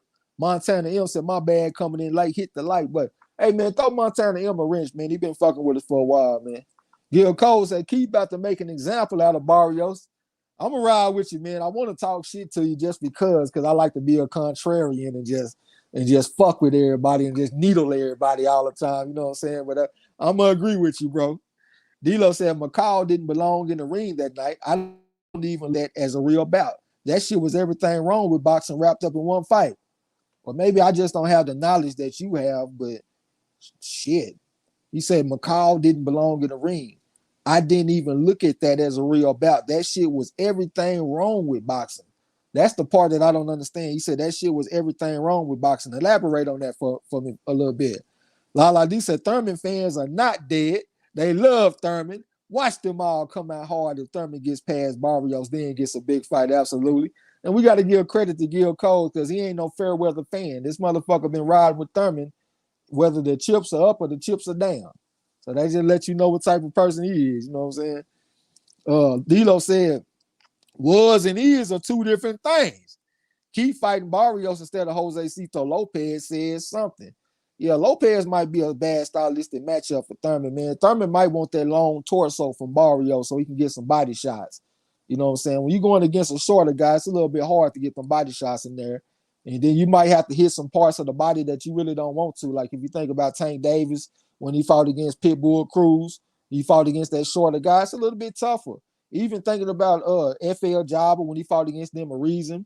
If I think about John Rodder when he fought against Callum Smith, when you got them shorter guys, man, and then sometimes when they be southpaws and shit like that, it is kind of tough. And I know Barrios not a southpaw, but I'm just saying, like Jose Cito Lopez is not a southpaw, but I'm saying them shorter type of guys can present their own type of problem. So he might have wanted something that's a little bit more conventional. A 5'10" welterweight, that's not unheard of. You know what I'm saying? La D. So Thurman is off. Hold on. Thurman's layoff is annoying. There's no need for it. I agree with you, man, but I wonder how much do COVID-19 got to do with it. Gil Cole said, well, let's form Voltron then. Let's form Voltron, goddamn. I'm forming it with you, bro. J1 Pro, the Victor said, who Thurman going to fight out the Barrios? Boots? Should I take it, man? I take it. Him and Boots. I think Boots will probably be like a slight favorite in the fight, but I know that Thurman is a lot more tested than Boots, so I definitely would take it. You know what I'm saying? Spirit of Justice at Hopkins put Oscar down with the liver shot too. That was one of the examples that I gave because that motherfucker Hopkins hit Oscar on the button. It didn't even look like that hard of a punch. I remember when I was watching it in real time, like live, and I was like, man, that didn't even look like that hard of a punch, but it was effective. And I saw how Oscar was on the ground writhing in pain. You know what I'm saying? So yeah, I knew that shit was real. Rod as the channel said, Jess Wheeler versus Dempsey. Yeah. I throw a screwball and what that motherfucker say on that song? I throw a screwball and strike out the MC, and if he tempts me, I knock him out like Jack Dempsey. I had that on the boxing trivia. That's Das Effects. D'Lo said Barrios is a big 140-pound fighter moving up to 147. Thurman is coming down from heavyweight in another long hiatus. I'm going with Barrios. He said the motherfucker ain't been keeping himself in shape. I'm with you on that. I understand where you're coming from, bro, but I like to look at people from their beginning. Like, who are you as a person? Who are you? That should remind me of Lion King when Rafiki, that monkey, was talking to Simba. He was like, "Who are you?" That's what I like to think about. And when I think about who these guys are, Barrios is a nice kid that got into boxing because his mom put him in a gym with his sister. He was not a violent kid. He wasn't fighting in the neighborhood or nothing like that. And Keith Thurman was the guy that was doing fighting. He was violent as a kid. If you go to the gym and you say you want to fight, they put you in with Keith Thurman to see how much you really want to fight. I'm going to go with that guy. That's what I'm going to do. Jay Fuller said, what was Perro amateur record? Well, bro, I couldn't find no exact number, man. But if you look at BoxRec, it say 120. But the thing is, I don't like BoxRec for amateur records. Their records are very incomplete. And if you really want to know somebody amateur record, I'm gonna say this. When it comes to the Americans, we have a little blue book that we take to all the tournaments. Like whenever you fight in the morning of the fight, you'll go and weigh in and all that kind of stuff. You get a fight, you give them that blue book, and they'll write down the details of the fight. And then you keep that book as a record. A lot of the time, they kept at the boxing gym. So if you fought, you can go to the gym, you can go get your book. And if BoxRec don't have access to that book, there's no way that they can accurately say what a guy's record was. You know what I'm saying? So when it comes to amateur records, take BoxRec with a grain of salt. But according to BoxRec, he was 120. But I think he had a lot more fights in there. Because like I said, man, he beat Frank Sanchez 6 times. 6 times, man. Warzone said Rice said he quitting his job after this 6-figure payday from Al Heyman. Well, hopefully he come in shape next time. And don't be fucking up. D'Lo said Lennox hit the Atom Bull with some hard shit and just stared at him and cried. One of the best heavyweight chins ever. Lennox hit the Atom Bull. That's what they call the guy that was crying. I don't know, man, because I had watched that fight not that long ago, and I thought that Lennox could have did some more to put some hard shots on the motherfucker. I thought he was stepping around and he was looking at him a little bit too much. I would have liked more action, you know what I'm saying? But, hey, I respect your opinion. Warzone said Thurman going to beat the brakes off of Barrios. I'm locked in with you. D'Lo said they pretty much pulled McCall out of rehab and put him in the goddamn ring. Well, shit, if you got a belt, you got to fight. Leo Moore said Luis Ortiz might be old, but he only lost twice, and he's a threat to beat any heavyweight out there. And plus, he's a southpaw, come from the Cuba Escuela de Boxeo, started by Andre Shervanico. You know what I'm saying? So he got that pedigree, 314-19, man. He got 362 amateur fights, man. I got to go with that muscle memory and shit. And plus, heavyweights, they tend to age better than the smaller weight classes. That's just part of history. And if you think about it, it makes sense because they're not cutting weight. And a lot of the other fighters, they cut weight and then they take damage. Like you used to walking around at 170. You have a fight at 147. You rehydrate up to 157. So you still ain't at your normal homeostasis weight. And now you're taking damage. Well, the heavyweights don't have to go through that. You know what I'm saying? They get to fight at their strongest self because, you know, they got their weight. So they age better. So I think that Ortiz still can do a little something. I'm with you. Eric Garcia said, bad thing about those big Al Heyman checks, less fights quickly follow, yeah? That's square business, man. They get their money, and plus Al Heyman helps them manage their money. That's according to J. Rock Williams anyway. J. Rock Williams said he has never had $1 million purse, but he is a millionaire because of the investments and the advice, the financial advice that he took from Al Heyman. So he helping them get the money, he helping them keep the money, and he helping them multiply the money. That's a good ass recipe for not having a lot of fights. D'Lo said if Thurman beats Barrios, I want him versus the lower of Spence versus Ugas. So what, you want him to fight the loser in the loser bracket? So the winners, like Spencer go fight Crawford or something, and then you want Thurman to fight the loser. Eric Garr said Oscar's ass was on fire when B-Hop clipped him with that liver shot. Yeah, I seen him on the ground in my head right now, writhing in pain. Eric Garr said Thurman going to beat Barrios. That's Jesse Vargas Jr. coming up for 140. I don't know, man. Riverside Rocky or Gito. See, I don't look at Riverside Rocky like Barrios. I think Riverside Rocky is tough. He's tough-minded, you know what I'm saying? So I think that's a little bit different. D'Lo said, I doubt Spence would stay at 147 if he were to lose, though. Not that I expect him to lose. I mean, you know, he has been at this weight class for a long time, and he passed 30. He done been a welterweight his entire career. As an amateur, he fought at 152, and as a pro, he fighting at 147. It's about time for him to outgrow the weight class. So I won't be surprised if he move up. I know he's gonna have a tough ass fight against Ugas, though. I don't think it's no foregone conclusion that he gonna beat Ugas. I think Ugas got like a 40% chance to win because he been more active. Earl is coming off a mini layoff after the Danny Garcia fight. And I don't give a damn what nobody say, man. The Crawford fans, they smell blood in the water, man. They know that Earl Spence Jr. has like a little layoff going on because he ain't fought since he fought Danny. And I feel like that's why they want to push for that fight so bad. Like, we all want the fight, but I think they want it a little bit more because they know if Earl fight Crawford right now, Crawford will have a slight advantage because he's been more active. You know what I'm saying? That's just my opinion, man. I ain't trying to start no wars or nothing, but that's just what it looked like to me. D-Lo said that Atomic Bull.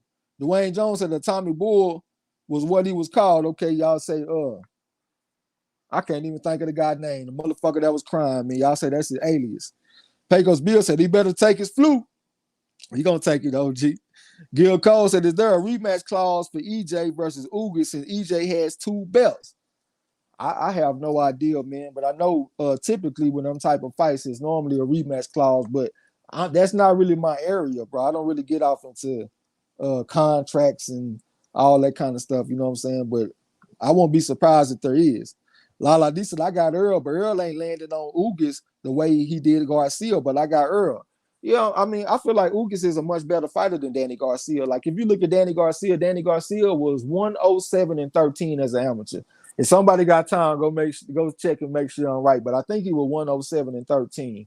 So we got him going against Ugas. I haven't seen Ugas' amateur record, but I saw that he had like 300 amateur fights. And plus, he was a Olympic bronze medalist. So just looking at his background, he got a way better foundation than Danny. He coming out of Cuba, you know what I'm saying?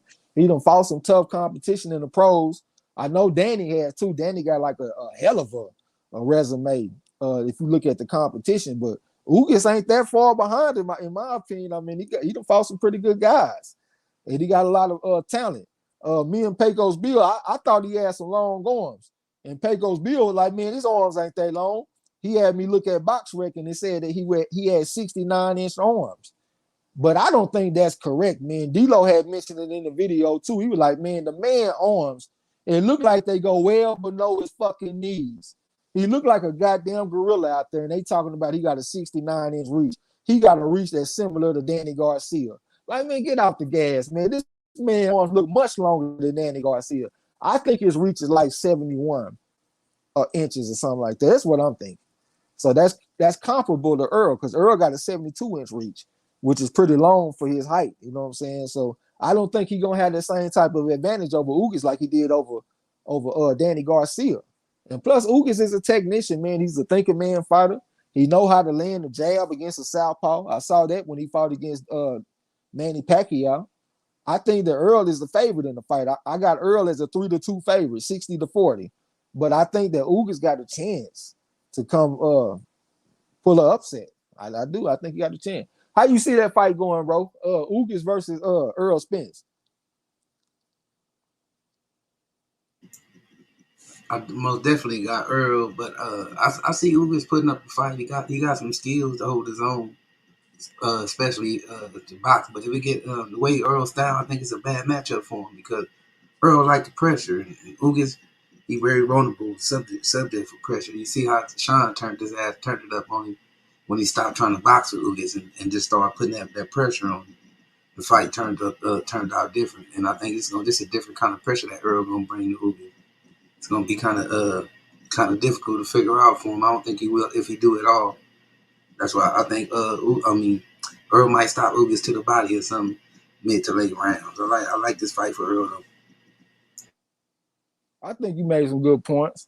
I think that Ugas don't really like it to the body because when I saw him fight against Thomas Delorme, I thought Delorme brought a very tough fight to Ugas. And that made me think that Omar Figueroa had a chance to make a tough fight against Ugas because Figueroa liked to get on the inside and go to the body. But Ugas was able to tie him up real good. Excuse me, when he got on the inside. It was actually kind of frustrating to watch it and to call it because who who wants to see a guy putting a guy in the clinch all night? You know what I'm saying? But it was effective. It was what he needed to do. So I do think that's something that he might be able to use against Earl. But if he's not able to control Earl with that clinch, and Earl is able to go to the body, it is a good chance that he might stop Ugas. You know what I'm saying? But I do expect Ugas to come fight back, man. We're gonna see how this shit gonna go. Like I said, I got Earl ahead by like 60%, and I give 40% to Ugas. Or maybe I should say 60 to Earl, 35 to Ugas, and 5% for the draw, or something like that. La D, okay, I read that. D-Lo said that Tommy boy, I think I read that. Pecos Bill said, call him so I can send it to him. I don't even know what you're talking about. La D said, yeah, that motherfucker was 107 and 13. Okay, yeah, that's what I was thinking. 107 and 13. Appreciate that. D-Lo said, Ugas is very active as well. Yeah, that's another thing, you know, because Earl, he ain't really been active. You know what I'm saying? He only had one fight since his accident. And this guy, Ugas, been pretty active. You know what I'm saying? So I think he's going to come and fight, man. Leo Moore said, salute to you. He said, Ugas is a good fighter, but he just doesn't let his hands go enough to beat Earl Spence. Well, you know, Pacquiao did outwork him in the fight. He threw more punches, but Ugas was just so goddamn accurate that he was still able to win the fight from Pacquiao. And you know, it's hard to beat Pacquiao by decision. I know he has lost by decision, but you know, he's a love fighter. So a lot of the time, the judging is going to be kind of biased in his favor. But Ugas was still able to win rounds, even though Pacquiao threw more punches because he was so accurate. So I do think Ugas can still be effective with the accuracy. Like I said, I'm picking Earl for the win. And I do see an avenue where Earl can stop him because Ugas don't really like the body shots. But I do think it's some things that Ugas can do to make this shit at least interesting or maybe even pull off an upset. You know what I'm saying? But I wouldn't pick him though. D, okay. D-Lo said Sean Porter's pressure was more effective versus Spence than it was versus Ugas. Well, I actually didn't see him using that same type of pressure versus Ugas. I saw him get out there and try to box him from the outside. And as a matter of fact, I saw Porter talking about that on his Porter Way podcast. He talked about how he wanted to go out there and move on Ugas because he said he felt like Ugas couldn't handle the movement. So he wanted to get out there and show some angle to Ugas, you know what I'm saying? And then a lot of people at the same time, the way Sean Porter fight, they don't give him credit for being able to use different tactics like lateral movement. The man was 276 and 14 as an amateur, so he gonna have different tools that he can use, and that's something that he wanted to use. I disagreed with it though because I thought he would have been more effective if he would have stepped to him and brought the aggression. But that's what he chose to do though. J1 Pro said Spence 7-round body shot. Ugas on bended knee. Said he's gonna turn him from a boy to a man and put him on bended knee. Montana M said, I know I'm jumping ahead, but Boots and Crawford is the fight of the year whenever it happens. You think that's the fight of the year? So you think they're gonna be in that motherfucker trading, going back and forth. Crawford, jab, right hand, goes to the body with the hook. Boots coming right back with something, right hand, left hook to the body. I don't know, man. A lot of the time when you see master technicians, when they get in the ring with each other, they don't really be like fight of the year type of fights. You know what I'm saying? It ain't gonna be like no Provodnikov versus Matisse type shit. It'd be a lot of science going on. I can see both of them getting in there and at least early in the fight. I can see them doing a lot of hesitating because Boots is so goddamn fast, man. Crawford gonna have to respect it, but at the same time, Crawford do a bunch of feinting. Boots Ennis, he ain't fought nobody that faint like Crawford. And with the type of reflexes that Boots has, if he get faint by Crawford and the reflexes take over and get him out of position, he can take some hard shots from Crawford, man. So I see it more like a high-level chess match than a knockdown, drag-out, fight of the year type of fight. Hey, bro, how you see that shit, bro? If Crawford was to fight Boots Ennis, how do you think the fight would play out? Do you think it would be like a fight of the year candidate? Shit, that really depends on how each fighter gonna take the punches, but I think it's gonna be a technical fight. Man, I think they're gonna be a type of some type of chess match. Because Boots like to set his shots up too. He like to work off the jab. Crawford also like to collect data and work off the jab. So I think it'll be. I don't think it'll probably be. It'll probably be a banger, but I don't think it'll be fight of the year type of fight, because them type of fights be rock'em sock'em robots type of fight. I don't think this would be that kind of fight. Though. I think definitely it would be a good ass fight. Yeah, I'm with you. I think it'd be like a high level action chess match. Eric God said, I think you missed me, Trey. Hold on, my bad. Let me say, Lala. Hold on, I don't scroll down too far, I think. You know what I mean? Lala D said, I think historically judges have shown that they can't wait to judge against Pacquiao. Historically, that way, I know Pacquiao did lose to Jeff Horn. It looked like that was like a plot though, to take the belt away from the motherfucker, and then Crawford could go up the belt. So I know that's a decision. He did lose a decision to Timothy Bradley too. No, I'm tripping. That ain't, yeah, he did lose to Timothy Bradley the first time, and then he had to come back. So yeah, you got a good point. Yeah, it's not a foregone conclusion if it's close that Pacquiao gonna get it. Yeah, you right about that. That's a good point. I'm with you. Montana M said my homie put me on that one. What are you talking about? I know I'm jumping ahead. Crawford, you think it'd be fight of the year? Says his homie put him on it. D'Lo said, yeah, I thought Porter fought a silly fight versus Ugas and made a bunch of wasted non-boxing moves and got beat easily out there. Lala D said, no Spence versus Bud fight of the year for sure. No Spence versus Bud fight. Yeah, I think that Spence versus Crawford got more of a chance to be a fight of the year type of shit. Because Spence come forward, man. He goes to the body, he throw a whole bunch of punches. Ennis throw a lot of punches, but I've seen him on him. I don't know how he throw punches late in the fight because we don't have many examples of him late in the fight. But I know that Earl throw punches the entire fight from the beginning to the end. I know that for a fact. You know what I'm saying? So yeah, I can see that being pretty action packed. Eric Carr said, I think you missed me, Trey X. I said, I think a lot of people are sleeping on Ugas and treating him like a cherry pick. He, to me, is a live dog, tougher than Danny and possibly as tough as Porter. I'm with you. I agree with you 100% on that, man. We ain't going to sleep on him, though. You know what I'm saying? Lala D, she said, I see it how Trey X here. Okay, say she agree with her boy on something. D'Lo said, Ugas is super solid. I respect the hell out of that fight and can't wait to see it. I can't wait to see it too, bro. I think it's gonna be a good fight, and it's a fight that Earl can stay sharp on too. You know what I'm saying? Because like I said, man, Ugas got the amateur background and shit. He got some pretty good skills, man. D'Lo said, okay, I read that. Charles Barkley said, what was your fight of the 2021? Fight of the year for 2021, man. I had saw one fight that we didn't call, man. It was a Pochi versus Glass done or some shit. I can't remember, man, but that motherfucker was in there begging. I'm talking about from beginning to end. Of course, Wilder versus Fury 3. That was pretty good. Cool Boy Steph had a pretty good fight against Brandon Figueroa. I thought that was pretty good. Shit, off the top of my head, it's kind of hard to say, man. I would have to kind of look back on the fights. But if I just look at the straight action, I probably have to go with that Apoche fight. That was a knockdown, drag out war. I don't think it was no knockdowns, but they was just going back and forth. 1, 2, 3. Now you come back with something. Boom, boom, boom. Now it's my turn. I come back with something. Now you come back with something. I'm talking about just back and forth, man. That was the most action. But if I look at action and I look at like significance, I might say Wilder versus Fury 3. Had a lot of drama, had some pretty good action. You know what I'm saying? So I might say that one. So, like I said, if I just go action, I go Apoche. But if I look at action and significance, I would say Wilder and Fury. They're just off the top of my head, though. What about you, bro? What you think was the fight of the year for 2021? I definitely have to go with the Wilder Fury because that was the heavyweight, and that was a prime example of a great ass heavyweight fight. Yeah, motherfuckers got knocked down. Motherfuckers adversity was going back and forth, and the ending and the significance. I got to go with the heavyweight Wilder Fury 3.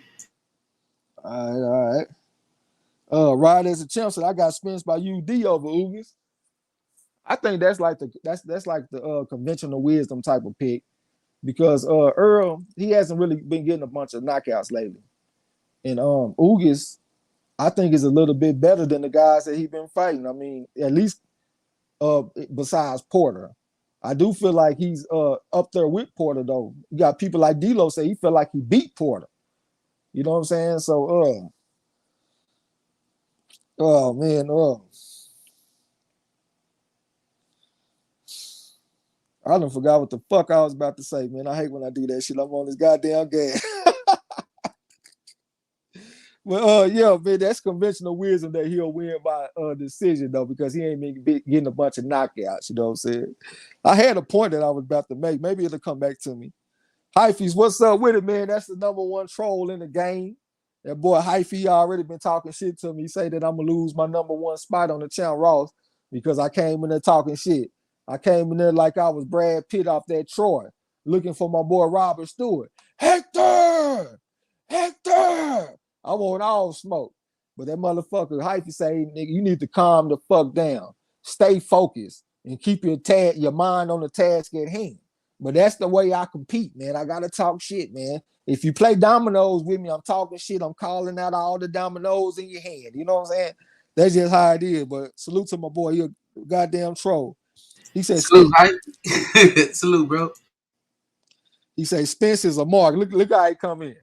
And this one thing about Hyphy, because he made me mad kind of one time because I said because he had talking about I hope Spence drives safe after the fight or some shit, because you know he making fun of the wreck. So I talk shit, so he got to come here saying some fuck shit. One thing I noticed about Hyphy, that shit don't even bother him. That's what let me know he's a high level troll. Like if you talk shit to him, he don't even get mad. It don't even phase him. He just come right back with some more troll shit. Like he don't even care. He says Spence is a mark. Crawford TKO 11. That pussy hole. Look at him. Got to come here with that bullshit. Pecos Bill said he made them wait till he was done watching basketball when he lost to Tim. He made them wait till he was done watching basketball when he lost to Tim. Was you talking about Pacquiao? Charles Barkley, I'm going to watch that Apoche fight for sure. Yeah, that was a good fight, man. Like I said, we didn't call it on this channel, man. I think they were like some cruiserweights too. And you know, a motherfucker don't really just be keeping up with no goddamn cruiserweights, you know what I'm saying? But hey, that was a war. Them motherfuckers with the war out there, boy. Warzone said Wilder versus Fury 3 won fight of the year, so it's official. Like a referee with a whistle. J1 Pro talking to Hyphy. D-Lo said, I have never watched Troy. I've been meaning to. Yeah, that's my shit. I love Troy, man. That's one of my favorite movies. That's why no one will remember your name. You know what I'm saying? Warzone said, Trey said he on that octane. Oh, yeah, I stay on that good gas, man. I told you I got some distillate. I got some gummies. I got some flour. I got some vape carts. I'm talking about like grape ape. I got some OG Kush. I got gelato. I got some Blue Dream. I got that in TACP. I got all kind of shit, man. What you about to say, bro? Who that said they ain't watched Troy, man? You definitely need to hurry up and go sit down and watch that one, man. That D-Lo said he ain't watch Troy. Look at Hyphy down there trolling, talking about Rigo versus Casemiro, worst fight of the year. I thought he was trolling. I thought he was saying they won fight of the year. It might be. It might be the worst fight of the year, man. The motherfuckers, I don't think they had many rounds where they landed more than 4 punches apiece. The ending stats was like 52 to 50 landed punches or something like that. Like it was in the low 50s. And that's for a 12-round fight. They barely averaged 4 punches landed per round. Yeah, I'm with you on that. I think that's probably the worst fight of the year. I think it'd be kind of hard to beat that one. You know what I'm saying? Hey, bro, give me a second, man. Let me go get a few calories and shit. Cause we on the fight before the last one, so let me try to go recharge a little bit for this main fight. All right, bet. All right. I think Sanchez is in control of this through 5.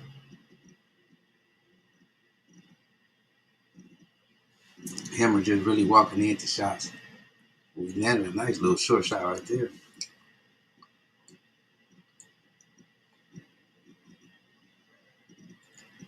Yeah, D-Lo, you need to go watch that, man. That's a good ass movie.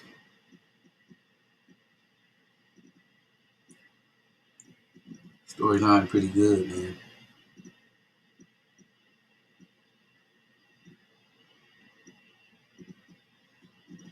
Hammer looking like Larry Holmes at the body. Flavian sick. Just took a body shot from Sanchez and they got tied up. Iceberg Nerd, salute, fam. Happy New Year, bro. Hype of the worst kind of troll. He be dead serious and don't give a damn, but eat no crow either. Hyphy hold some push-ups around this thing, man. Gil Cole, I think Martin about to give Ortiz some problems. You think so? Ivy said, what fighter suffered the worst stock drop in 2021? Stock drop? Probably Rigo. That was a bad performance. I'll probably like, you won't get another fight. As long as I'm around this motherfucker.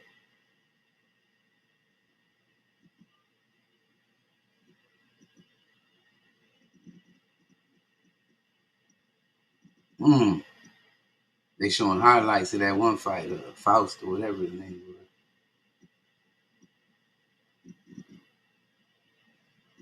And that motherfucker was seesaw until it ended. Oh, that's a good one. Gil Cole said Theo. That's a good one. Yeah, his stock probably dropped like a motherfucker. Theo or Rigo. Like D said Pacquiao. I don't know if his stock dropped. He got a hell of a fan base. I think probably Rigo probably before Pac and Theo. They probably lost a hell of a lot of fans.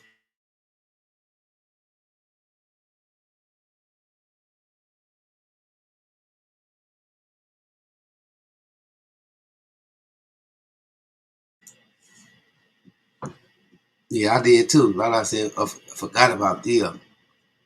Yeah, he probably be number one. He did drop Cambosis though. Rigo put on a straight up shit show. It's round 6 in the Sanchez Hammer fight. I think Sanchez is up.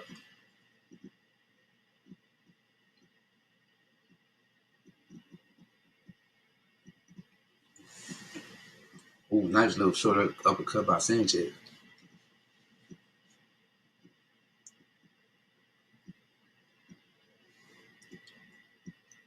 Shit, LOL. Don't nobody care about him dropping Cambosis. He got his ass whooped. That's real.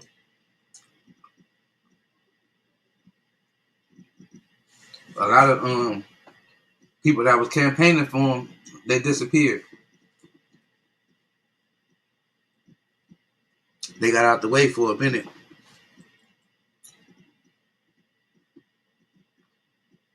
MZ said, Ryan, Queen Ryan. You think his stock drop in 2021?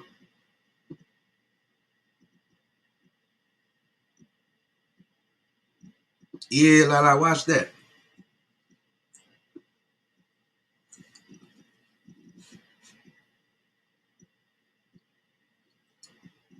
I think Troy better than 300 to me.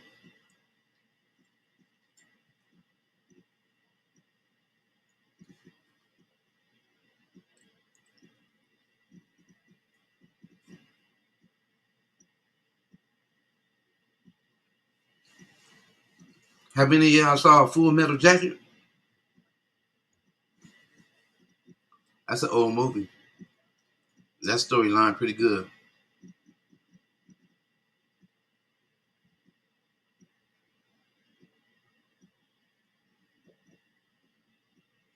Hammer talking spit, but he sure walking away though.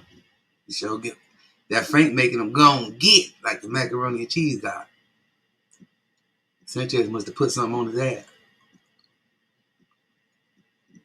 Lilo said, if there was ever a fight, if there ever was a fighter who had makeshift fair weather fan base, it was Theo. True. D said Marlo Corner. I just watched Minority Report. LOL. I liked it. Now I'm watching Blade Runner for the final cut. What's Blade Runner? I seen Minority Report. I don't know what Blade Runner is. D-Lo say I saw FMJ as a kid. Full Metal Jacket, huh?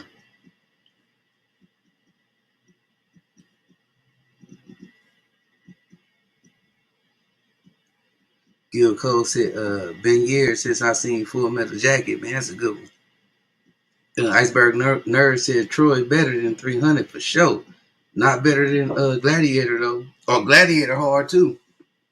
I know y'all seen Gladiator though.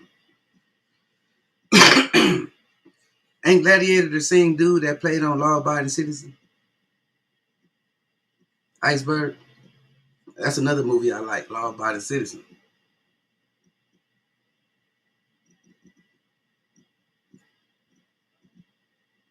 D-Lo said I like 300 and the other 300 too. Oh, Lala saw Gladiator. Yeah, Gladiator was hard. Eric R said Gladiator was the shit, mate. For real. Yeah, I like shit like that. They said Kurt Russell, right? I don't be remembering their names. I really don't be paying attention to their names. That's how I be noticing, because I be watching all kind of actors. I done seen motherfucking kids in movies and shit and didn't recognize who they was later on.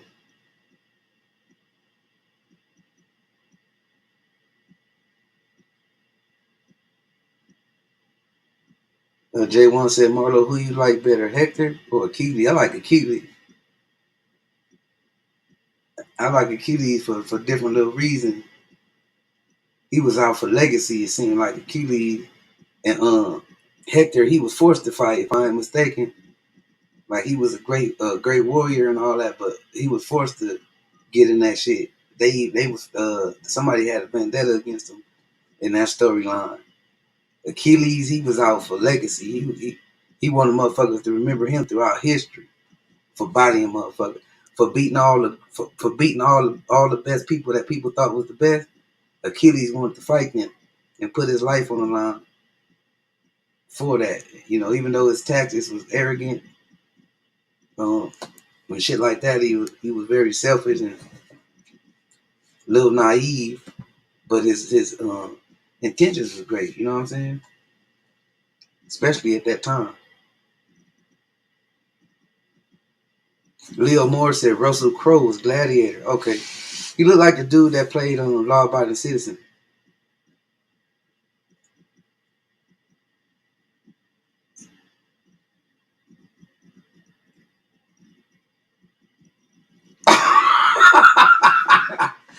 D-Lo said, just spoil the shit for me, fam. No, all I did was give you a background of Achilles. I ain't spoiled it for you. The storyline is still what it is. I was just talking about his character. You know what I'm saying? His stance. I like the Gladiator. I like the day storyline too. But I thought, what's the name was against all odds on Gladiator. What was his name again? J1 said Hector was against all odds.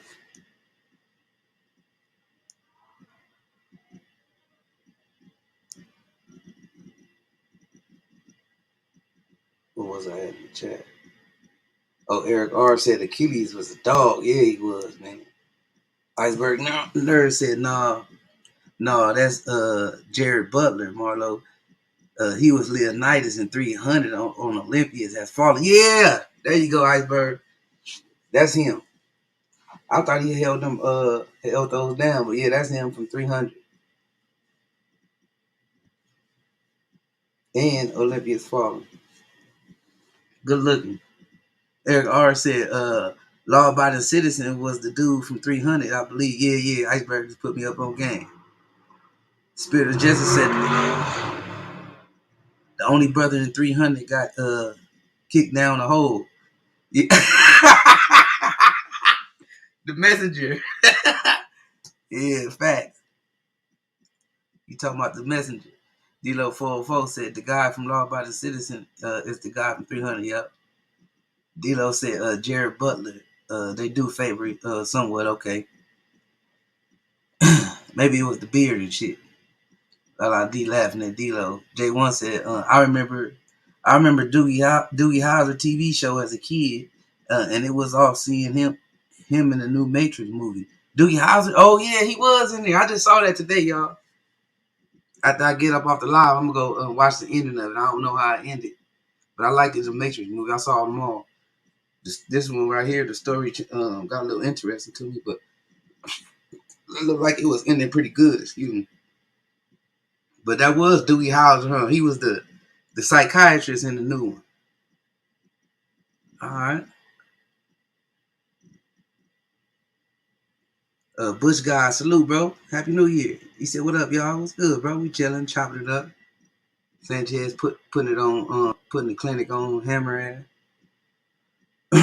J1 Pro said, J1 Pro said, I'm gonna have to watch Troy again for the first time. Man, watch that shit, man. That's the shizit. We're gonna have to squeeze in a movie night, man. Come through and chop it up about it like books. I like to read books too, y'all. I be on them urban novels though. Be looking for good writing. Um, Bush got returned, said Gorilla Glue for the flavor tonight. That's what's up. D'Lo said, "Man, I'm about to drop out. He jumped on about to drop out the chat and go to bed since y'all won't quit telling the movie." Oh, duh, man, we ain't said nothing about Troy, man. Duane Sharp said, "Y'all remember Gladiator from '92? Yeah, man, that's the shit right there. That's one of the top ones." Gil Cole said, "I couldn't get into the new Matrix movie. Might have to rewatch it. Yeah, check it out. It was pretty good. It kind of threw me off though, the way they was talking, but they was basically just telling how they come into the picture. It started from the beginning. Somehow Dewey Hauser jumped in there and decoded some shit." D-Lo 404 said, if you watch most of the new Matrix movie, just imagine your own ending and leave it be, Marlo. For real. I'm gonna watch it just for the sake of, man. And I'm about to watch that Will Smith movie about the Serena Williams and all that. I'm gonna check that one out. I'm trying to find some movies. I couldn't think of none for Lala. I'm trying to find some good ones. Lala, you know about The Wire? You can go back and check that one out. Can't go wrong with rewatching that or catching up on that. Dilo said, "Marlo, are you up on them Donald Goins books?" Yeah, but I kind of shied away from them. But yeah, I'm up on them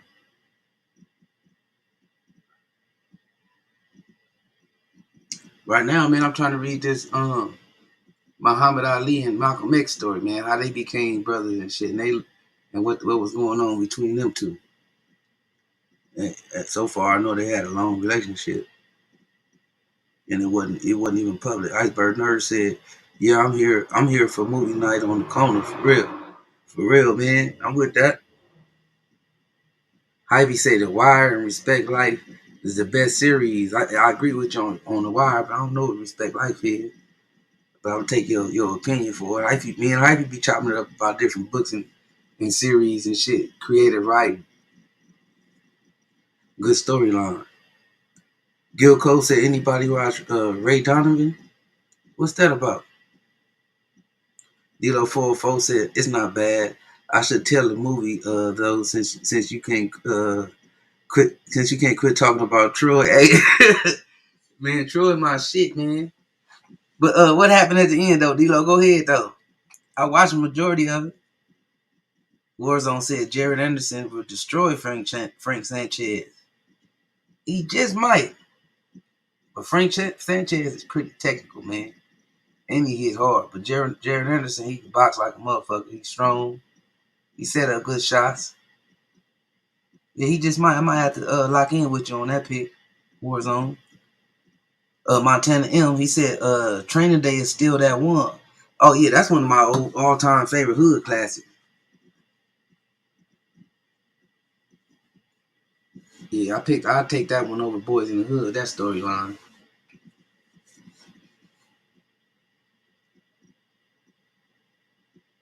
Iceberg Nerd said, "Respect life is hard." Man, I gotta check that out. What's that on?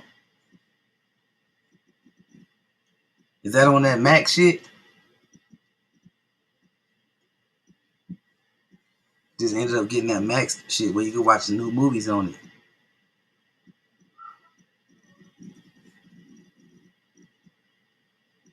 D-Lo said, "Have some great books at home." Yeah, man, it's a book called Hood. That's a good ass storyline, man. It's crazy. It's kind of raw. The storyline is wicked as hell. You know what I'm saying? It's some like hood gutters type of shit. Um, the Cartel is a good ass book. Um, I could tell you something similar to the Cain and Abel story, but a urban type of ghetto urban type of storyline to it. Um, what else, man? The Murder Mamas. That's a good one. It's a lot of urban books I like, man. A lot of them. Spirit of Justice, his movie is Blood In, Blood Out. Hey, that was wicked right there. The crazy part about that one right there is I like when the old nigga, I believe it's the one when the old man tricked him into giving him a cigarette and got close to him and then poked him up. Then when they had him in the thing, they was like, "We're gonna give you 100 years." He was like, "100 years? That's cheap time." Then the old boy, the leader, came in of the BJM, was like, "Who told you to do it?" He was like, "You did. You sent the kite out." Let me see. Kurt Eric Monroe say Ray Donovan is about the daily life of a fixer. Good show. What you mean, like a bookie type of fixer? Eric Monroe, shout out to you, fam. Salute.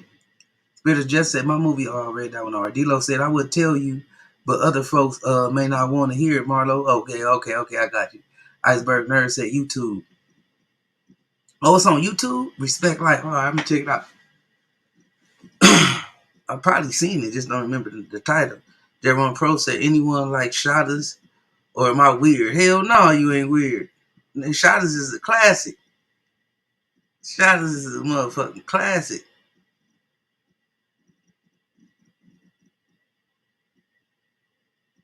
You kidding me, girl? You kidding me, boy? Take the money, B. Shotters is a motherfucking classic, man. What was his boy name? Not the crazy motherfucker.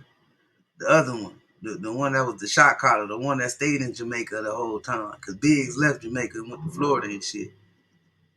What was that nigga name?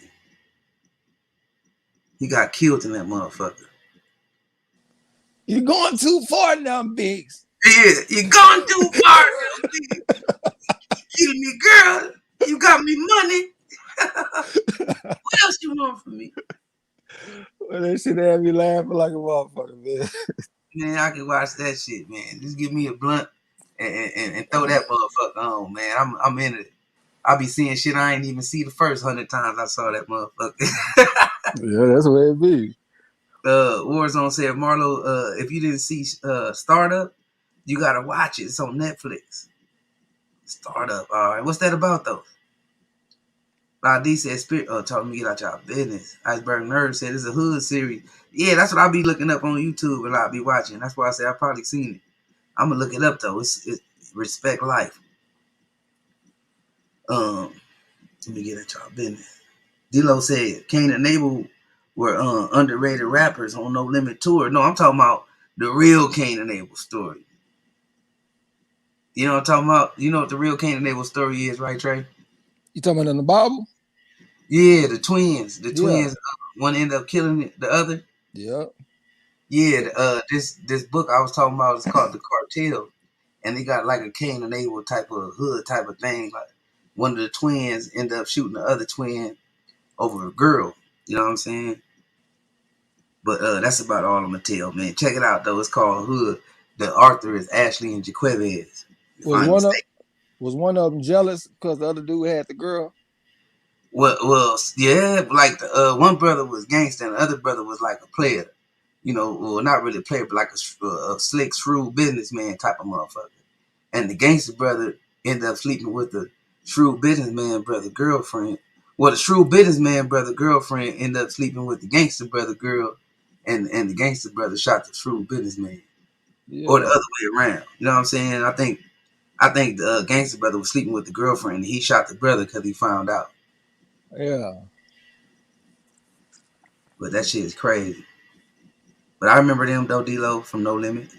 Spirit of Justice said, give me some chon chon. Next time it's gonna be blood on my shit on my knife and not my stick. You seen that before? Blood in, blood out. I ain't never seen that one. Yeah, I think that's the one with Miklo. D-Lo said, I have never seen blood in, blood out either, but I have it at home. Just never got around to it. Man, that shit is crazy storyline, bro. And there had to be some motherfuckers that was in the pen who helped write that motherfucker. Hammer went down. Bush guys say The Harder They Fall was a pretty good movie. The Harder They Fall. I probably seen that. For boxing said, y'all ever seen that movie Two for the Money with Al Pacino? No, I don't remember that offhand. Yeah, I ain't never seen that one either. Kurt Eric Monroe said, nah, Ray Donovan does dirty work for people with money and problems. I like the old Mikey Selene detective books though. Yeah, I be liking those detective books too. Ain't that? I think Donald Goins got some of them good ass detective books. Don't he write? He write mostly about military shit, right? If I'm mistaken, he got some good ass military books. Warzone said, "Shotters is fire, man. Shotters with the shit." I saw it Man, one time. Yeah, I did like it though. Shotters, Yeah, man, that shit was the shit, man. That storyline was crazy too. I be liking them storylines. Duan Sharp said, "Marlo, my best shoot 'em up movie is Replacement Killers. Best karate shit jumped on. Best karate flicks. The Raid One. The Raid One. I ain't never seen that. I used to be on Bloodsport and shit when I I was was, a kid. that's one of my best karate movies. Bloodsport, or that one with Bruce Lee that say boards don't hit back I with know you Bolo. talk.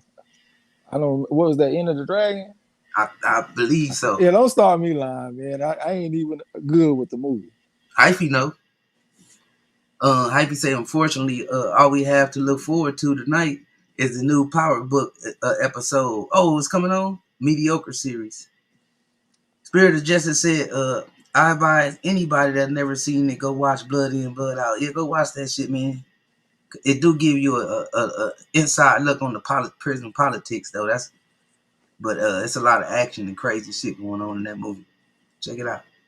D-Lo 44 Boxing said, Two for the Money is about sports, handicap, and betting, etc. I wonder who playing that. MZ said, y'all ever seen that movie where the black man didn't die? No. Square I'm gonna get business. you sucker. I'm gonna get you sucker. World Zone said, trust me, y'all love it. Mixed with hood, business, murder, etc. Gotta see it. Talking about Shotters, right? Yeah, y'all like Shotters. It's a Jamaican background in Shotters. Jamaican and Florida connection type of thing. But y'all like it. It's pretty good. Gil Cole said, y'all watch Snowfalls. Yeah, I watched it when it started getting watered down to me. Man, I tried to watch it, but when that scene where that dude took that other guy in the room because they were trying to get that money from him, and that dude took him in there and fucked that dude and shit, man, that fucked That me shit, up, bro. that was weird too. Yeah, that fucked me up. I couldn't watch the shit after that. Y'all know it was my shit on TV though. Motherfucking Sons of Anarchy. Sons of Anarchy was my shit, y'all. And I don't know shit about no motherfucking motorcycle game, but that shit was crazy. That shit gave a good old in-depth inside of the motorcycle game. I You heard know, good. yeah, whoever wrote that shit had to be watching those documentaries of the Hells Angels and all them other type of motorcycles. Cause the way shit came together, that shit was fire. Then it was loyalty, a lot of loyalty in that motherfucker. Motherfuckers wasn't just no motherfuckers was fuck riding with motherfuckers for all the right reasons. You know what I'm saying? It wasn't no go along, get along type of bullshit going on. A lot of hands got exposed. Man, that shit was some good ass writing. Sons of Anarchy. Check it out if y'all ain't never seen it, man. The boy Jax is the leading character in there. I don't even remember where I was at, bro. Gil Cole said Bloodsport is a classic. Yeah, it was a classic. Ah, that's how Van Dam kicked the shit out of motherfucker. Ah! Hey, motherfucker, Bowler Young said you are next. You know what I'm saying? That's my shit. Yeah, Bricks don't hit back. that shit go. Said shit right below him. He said, "War on everyone. You can thank me later." He said, "War on everyone." I guess that's a movie. War on everyone. I checked that. Iceberg Nerd said, you ain't an 80s baby if you haven't seen Bloodsport 20 times. For real. Oh man. Bro, I used to literally watch that movie, rewind the tape, and watch it again. As a matter of fact, I own one DVD right now in this Bloodsport. You know what I'm saying? I got a question. Who was the character? I mean, what movie was the character named Screwface? He was a Jamaican in what movie? Screwface. I don't know that one. You kill me, brother. Now me gonna kill you. Screwface was Jamaican. I don't know. Just a little movie trivia. See if anybody know who Screwface was. That sound almost like what Bolo Young said in Bloodsport. You said, "You break my record, now I break you." I know that's not what you're talking about, but it sounds similar. You know what I'm saying? Yeah. Like I say, okay, said Shot Warzone said Sanchez looks sus going to distance with Hammer. For real, I don't know why he wasn't backing up a lot in the fight too. But it was a late replacement too, though. His original opponent got COVID-19, so you know it's kind of tough. You get a late replacement. Oh, okay, makes sense. You know, 404 said that shot in the toe scene on "I'ma Get You Sucker" still make me laugh until I hurt. Shot me in my big toe. That motherfucker was bigger than a heartbeat, wasn't it? Iceberg Nerd said that made my childhood hyphy. What hyphy said? Oh, Iceberg, the last fight scene in Bloodsport is fire. Oh yeah. Hell yeah. Them spinning heel kicks or whatever, them split heel kicks. He hit them with like 3 of them holes in a row. Boing! Hey, didn't he cheat like through something in his eyes or something? Yeah, he tried to do it like Sonny Liston did Ali and get that shit in his eye. But we had to go back to our training. You know what I'm saying? We trained with the blindfold on back in the day. You know what I'm saying? Whoop that cheap ass fool. Pillar to post from then on. D-Lo 404 said, What part of the game is flicking the motherfucker to rob him? Yeah, you talking about that snowfall. Yeah, that shit was crazy, man. Yeah, that shit was cold. That nigga was suspect. Warzone said, start up on Netflix. Gil Cole said, he said, I gotta finish watching Ozark. Oh, I think I watched some of that. Is that the white boy that was a broker or something? Iceberg Nerd said first 3 seasons of Son of Anarchy was fire. It fell off to me after that. After that, I never finished it. Oh man, you gotta finish that shit, Iceberg. That shit was crazy. The ending was kind of crazy. Jax committed suicide or some shit, if I ain't mistaken. So you didn't see how Opie got taken out, huh? It was a few scenes in there I ain't like it was some politics. I felt like it was a little discrimination in the writing, in the storyline. But even though it was still good, though, they made everybody look good. The action was pretty good. Dito 404 said Son of Anarchy has a lot of ape scenes too. I heard. I don't be wanting to see that shit. Hell no. Ooh, I don't know what you mean by ape, like racist scenes. Nah, you talking about R8, like that word RAPE scenes. Nah, there wasn't too many of those. I ain't never seen it, so I can't speak on And it. plus, it was on TV, Dilo. It was on channel like FX or something like that. You know they don't show that kind of stuff. Spirit of Justice said everything on TV and Netflix, sweet now. Oh, for real? Oh no, I know what you mean. Yeah, exactly. That's what me and Trey was talking about. Yep. We can go without that stuff. It don't have to be every story gotta have that in it. Cause That broke back mountain ass shit. yeah, man, we don't live like that. I don't be seeing too many motherfuckers around me that, you know what I'm saying, that's fruity shit. Ain't nobody in my circle, you know what I'm saying, on that kind of time. And it be more girls than anything, if it is any of that. But anyway, let me scroll down. Everybody talking there. Mark for death. Yep, Screwface. That's Rod X right there. That's what that Screwface came from. Rod X got it. That was a Steven Seagal movie, Mark for Death, where Screwface had a twin brother, and he said, "You killed me, brother. Now me gonna kill you."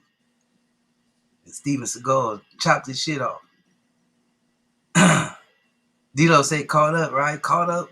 Was caught up with the dude from Onyx. Y'all remember that movie? Dude from Onyx, his brother was the dude that played on Posse, I think. Nah, that ain't him. And what the hell was that movie called, man? Tretch from Naughty by Nature played in that motherfucker. It's an old movie. I even think Jada Pinkett played in there. The hell is that movie called, man? Eric R said Steven Seagal movie Marlo that Jamaican. Yup, y'all right. Dilo said, "Oh yeah, it was that Steven Seagal flick, huh? Yup. Mark for Death. Lionheart is underrated. I ain't never heard of that. Marlo's Corner. I was thinking about Startup on Netflix. Startup. Bush God said Back to the Future was my shit when I was 4 years old. I watched it every day, 2 times a day. Gil Cole said Scarface was a twin. Shit was crazy. Screwface, I mean. Yeah. Belly is a classic, Warzone. Yeah. I used to be on belly like a motherfucker. Hell We used to yeah. always be laughing at a motherfucker be eating them bananas and shit. People in the Reason why I corner call you hating. my brother, because I got love for you. Hey, yo, Yeah. Shorty can't eat no books. Yeah. Bush guy said, through the sand in his eye. Oh, sand, okay. Now he crushed up that peel. He had a peel in his trunks and he pulled it out and crushed it, then threw it in his eyes. Iceberg Nerd said, Under Siege, the best Steven Seagal movie, hands down, Under Siege. I saw a lot of stuff. I probably saw that. Was they like on an airplane or something in that movie? I think they was on like a boat or some shit, Oh, okay. if I ain't mistaken. Hyphy said, dumb series like Snowfalls and Empire, me can't watch. Yeah, I can't watch that shit either. Eric R said, Ozark was raw. Dilo said, I heard Breaking Bad was fire. I just couldn't get into it, man. The shit started flipping around too much for me. Gil Cole said when they put that broken glass on their hand wraps, you know it was about to get real, for real. What was that, kickboxer or something? Yeah, I think it was kickboxing. Yeah. Junior the Super Dog said they don't. I must have missed something. Eric R said you gotta love how my guy Marlo be accidentally spoiling all the movies on purpose. Oh no, I don't be doing that shit on purpose. Knock it off. I just be into the shit, man. I'm telling you, I be loving that creative writing. I don't be knowing who all see him, man. I gotta hold back on that. Eric R, my bad. Eli Zachary talked everything, said real shit. That shit crazy. What you talking about? I'm spoiling the movies for y'all or something, man? I ain't doing it on purpose. Don't listen to Eric R. J1 Pro said, would anyone buy a Mayweather versus Porter exhibition? Hell no. Yeah, hell no, man. I'm D-Lo thinking Ford, about I'm thinking about making a sacrifice for my boy Gil Coles and calling this damn Thurman versus Barrios fighting. I don't even want to do that shit, but I might do it because I know my boy Gil Cole love Thurman so much. But if Mayweather and Pac and Porter, hell no. this nigga got some kind of deal in Dubai too. I wonder who he gonna be exhibition in Dubai. D-Lo 404 said, what was the Jamaican dude's name on Caught Up? What movie was Caught Up though, man? That I'm sounds familiar. put a proper drop on his head. I'm telling you, that's the movie with the dude from On. Oh no, it's Jason Lyrics. Hypey just said it. Yeah, that's the movie I was thinking about. Hypey, Jason Lyrics. But didn't he play in Caught Up though? Is that the one where old girl had the diamond in her poom poom? or something, his baby mama, and that nigga was like, put a proper drop on his head, the Jamaican dude. Scroll down. D-Lo said, you think about Jason Lee? Yeah, I was thinking about that. Good looking out, y'all. Warzone said, I hate them sus movies, man. I can't. They putting all that sus stuff in movies, man. D-Lo Start 404, business. especially Empire. Empire killed it. D-Lo 404 said, book, book, Wo- book Woodbin, or Woodbine, wasn't it Onyx? That's his name. He started in strap with Fredo Star from Onyx. I thought he was in the group. Bokeem. That's his name, Bokeem D-Lo. Iceberg Nerd said, yeah, a Navy ship. A Navy ship. Seagal was the cook, but the deadliest nigga on the boat on the low for real. So that's the movie I was thinking about too. Then Eric R said, Hami Munguia played his ass off in kickboxing. Yeah, Jimmy, he's Tom Poe. you call him Hami Munguia? Yeah. Mr. Mr. Robot was my shit. Who? Mr. Robot. Mr. Robot. Is that what what's that nigga name? Will Smith? Champions first. Oh, you Salute for talking about that. I Robot? Oh, okay. Yeah, that's what I was thinking about. Yeah. You know, Salute, folks. salute, salute to Lil Feezy. That's champion first. Folks said, man, I just saw the Max Julian pass. He did. Rest in peace to him.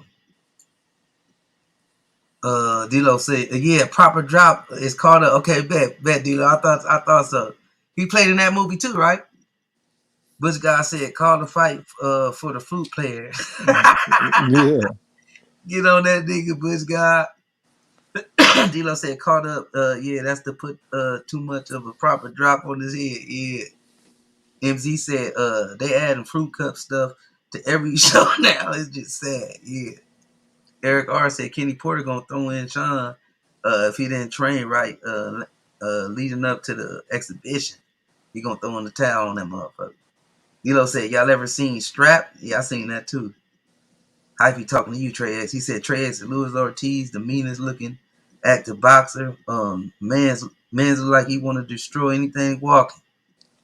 I don't know about the meanest, but I would be kind of mad the way they put the camera on his family when he was getting dropped by Wilder. So I think he got a reason to look mean. Yeah. The fighters in the ring now, though, we got Charles Barton, the IBF World Heavyweight Title Eliminator, 28-2-1 with 25 knockouts, fighting out of St. Louis, Missouri. Nicknamed Prince Charles, first career fight in Florida. He over there in Gil Cole's home state tonight. D-Lo said, yeah, Woolbaum was a lead and called up. Eric Ross said, y'all ever seen Blood and Bone? That's my favorite Michael J. White film. I ain't seen it, man. I'm the worst when it comes to movies and shit, man. Y'all definitely got to talk to Marlo about that. Hey, man, I was talking to my pops, though, the other day. I talked to him after Christmas, and one of his old school partners had died and shit. He was like a real old dude named Tom, but he was cool as hell. And he from the deep South, you know what I'm saying? So he got all these stories about how it was when he was young. And he would talk about how he had this job working for this wealthy family when he was like in his 20s. And they would tell him, go on downtown and go pick up Mr. Charlie. And you'll hear that shit and you'll be thinking that ain't, well, you know what I'm saying? That ain't really nothing to hear. But then you find out Mr. Charlie, 10 years old, and you got to call him Mr. Charlie. You 25, 30 years old, you got to go pick up Mr. Charlie and call him Mr. Charlie. Boy, that shit had me laughing. Boy, I was dying when that man told me that shit. Go on downtown and go pick up Mr. Charlie. J1 Pro said, I stopped watching Arzo because of that one detective. Winston Lee said, this dude has an orthopedic stool. Eric R, let's go, goddamn. I hope it's a good fight, man. I think they're about to start, too. Yeah, they in the middle of the ring getting the instructions.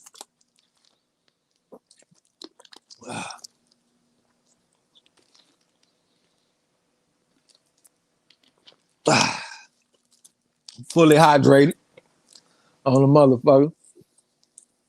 Just went and got me a nice little old snack. Got me some protein. You know what I'm saying? Ortiz do look like he ready to go. Look like he still got a little bit of muscle definition too, however old he is. This is definitely a step up in class and skill for Martin. All right, we in the first round. Both fighters come out in that southpaw stance, and Ortiz is immediately stalking us, finally with a jab, stiff jab from the southpaw stance. Charles Martin shot a little faint, didn't get a reaction out of Ortiz. Ortiz stayed at home. Martin is fighting in a semicircle, took a jab from Ortiz, and Martin stepped around and came back with a jab of his own.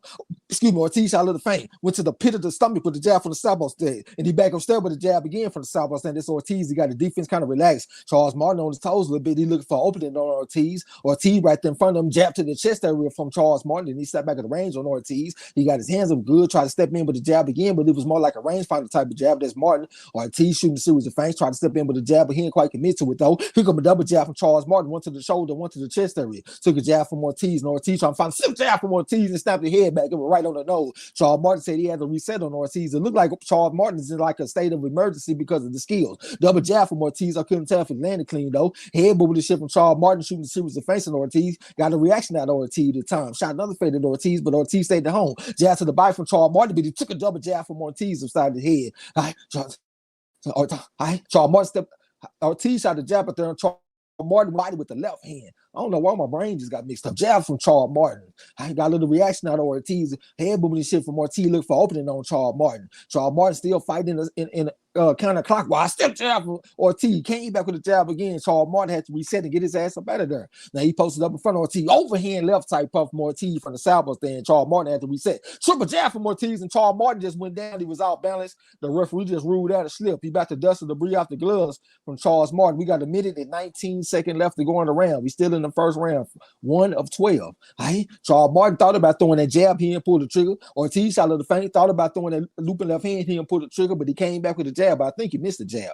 Right? Charles Martin standing right there in front of him, standing up straight. He would fight in the circle, but now he kind of just posted up. But now he's trying to get on the move a little bit, trying to use a little bit more angle. Ortiz trying to find him. Hard enough hand from Charles Martin and dropped Ortiz. And Charles Martin looked like he mean business. I walk this earth like a god. He said, let me quit all this bitch ass moving around. This motherfucker don't think I'm scared of him. Don't get to thinking I'm scared. I got something for you. I'm 31 years old. This motherfucker 50. Jab to the body from Charles Martin. Said he mean business on Ortiz. Overhand left, kind of left hand from Ortiz. Charles Martin tried to come back with something. All right, they post up in front of each other. Charles Martin shot a little faint. Ortiz came back, jab again. Jab left hand from Charles Martin, but he threw too far away, so he kind of reaching with it. All right, Ortiz right in front of him. Jab to the stomach area from Charles Martin. I couldn't really tell exactly where it went. Shot a little faint at Ortiz and got a reaction out of Ortiz. All right, he over there stepping to Ortiz. Now, Charles Martin looked like he mean business. Left hand to the body from Ortiz. Stepped in with a jab. Martin had came back with the two. All right. Ortiz looked for opening on Charles Martin, stepped in with a jab. Charles Martin came back with a jab of his own. This ended that round. I ended that round. What you think, bro? I think they both should have had knockdowns because the jab definitely touched Martin, and it wasn't like he stepped on Martin's feet, which I couldn't really tell. Like Martin tripped over. Oh, he did step on his foot, but no, he didn't. He stepped on it earlier, but he went down on his own, and he got touched with a punch. But that was a little sneaky shot, man. A little overhand right to the back of the head type of shit that landed perfectly for Martin. 10-8 round, Martin round. All right. Yeah, D-Lo, yeah. I see y'all fees like, damn, D-Lo Zachary. Everybody like, damn, this motherfucker got dropped. D-Lo said Ortiz out there getting dropped in round 1 and shit. Man, J1 Pro said, do you believe? Appreciate that mess of frauds from La D. Let me find my rhythm on the fight call. It was kind of hard for me to get my pace, you know what I'm saying? I gotta have my fill out round just like them motherfuckers how they fill out round. Let me get a little water. Okay, we're in the second round. Ortiz come out with the jab, double jab left hand over the top from Ortiz. And Martin said he's gonna reset and get his ass up out of there. Jab left hand to the body from Martin, kind of left hand from Ortiz. Double jab left hand to the body from Ortiz, and he backed his ass up. Came over the top of the jab with the left hand, but he missed the left hand this time. Stepped in with the double jab. for Martin. 3-2 combination for Martin upside the head. Ortiz flashed a little smile at him. Jab for Martin. Came back with the jab again. Ortiz posted up in front of him. Got the defense kind of relaxed. Pick up a double jab for Martin. And he stepped back at the range on Ortiz. Said he going to let this motherfucker come to him. He on the outskirts of the ring. Shot of the fence. Stepped in with a jab on his ass from the southpaw stand. Jab left hand to the body for Martin on his ass. Looked like he might have went to the kidney. Jab left hand to the body again for Charles Martin. He stepped back at the range. It might have went to the elbow on Ortiz. Ortiz stepped in with a jab from the southpaw stand. He's trying to track him down. Try to step in with a jab again. I almost took a check hook from Charles Martin, but Charles Martin missed that punch though. And Charles Martin posted up in front of him, looking for opening on Ortiz. Kind of standing up straight and shit. Lean right hook around the guard for Martin. Try to come back with something. Try to come back with the left hand. He barely missed the left hand. Went to the body with the jab from the southpaw stand. Overhand left from Charles Martin. Counter left hand from Ortiz, and he came back with another one. Got his ass up out that pocket. Right? Charles Martin said, fuck that. Let me reset and get my ass up out of here. Ortiz over there stepping to him, spitting on the ground, nasty as a motherfucker, trying to find him with the jab from the southpaw stand. There's Ortiz. Now he over there stepping to Charles Martin. Charles Martin got his eye locked on the target, and he went to the body with the jab, and he stepped back at the ring. Got the defense kind of relaxed right now. Shot to the defendant Ortiz, look for opening on Ortiz. Right? He in that southpaw stand. They tore the center of the ring and shit right now. Try to reach in with the jab, but he threw from too far away. I like when they snap the jab, but I don't like when you reach with the motherfucker. And with the shit from Ortiz, he looked for opening on Charles Martin. Shot to the defendant. Charles Martin got a reaction out of Charles Martin. Charles Martin shot the defendant Ortiz and got a reaction out of him. Now Ortiz trying to find him with the jab and shit. He over the stepping to Charles Martin. Head with the shit from Charles Martin, giving up some ground to get some ground, letting Ortiz come to him. Ortiz tried to find him with somebody missing shot. Lead left hand for Charles Martin. Carry the left hand for Ortiz. The motherfucker did the stanky leg. Still jab from Ortiz right on the chin. Shot to the defendant Charles Martin got a reaction out of Charles Martin. Charles Martin shot to the defendant Ortiz and get a reaction out of him. Try to step in with jab, loop a left hand from Ortiz, but he misses though. Double jab left hand upside the head from Ortiz. Goddamn, I came to fight. We on $40 pay-per-view tonight. He over the step of the Martin. Try to step in with a double jab, but Martin said, fuck that. Let me get my ass up out of here. This motherfucker mean business. Like he ain't got that same type of scowl on his face either. Cause it looked like Martin was meaning business, but it looked like he kind of capitulated. His mind is trying to find with the jab from the southpaw stand. Ortiz looking cool and calm, this motherfucker. Looking like he patient like a goddamn, what that motherfucker used to say, like the patience of a henchman or something. Jab left hand for Charles Martin. Goddamn, I think he heard it. And he can't jab again at Charles Martin. Counter left hand from Charles Martin. Counter left hand to the body from Ortiz, though. Said, shit, we're going to play some science in this motherfucker tonight. Jab to the body from Martin. He back and step with the jab. Jab left hand from Martin, but he missed it. Ortiz thought about coming back with something, but he was too slow on the trigger. Right? Charles Martin stepped in with the jab after the motherfucker. Counter left hand over the top of the jab from Ortiz on his ass. I don't think he landed clean, though. Jab to the body from Charles Martin. He stepped back in the ring. Ortiz shot left hand to Charles Martin. Charles Martin said he's going to reset. He's stepping around trying to move counterclockwise. And it's ended that round. What you think, bro?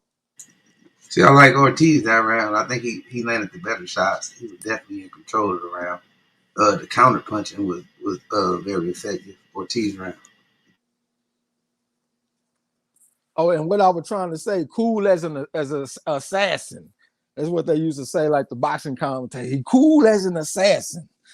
Appreciate the mess of frauds and shit, man. K.F. Harris and Eric R. Hyphy said behind the head, but I don't care. Legit knockdown. Iceberg Nurse, okay, you talking to Hyphy. Javon Pro said, take it slow, Martin.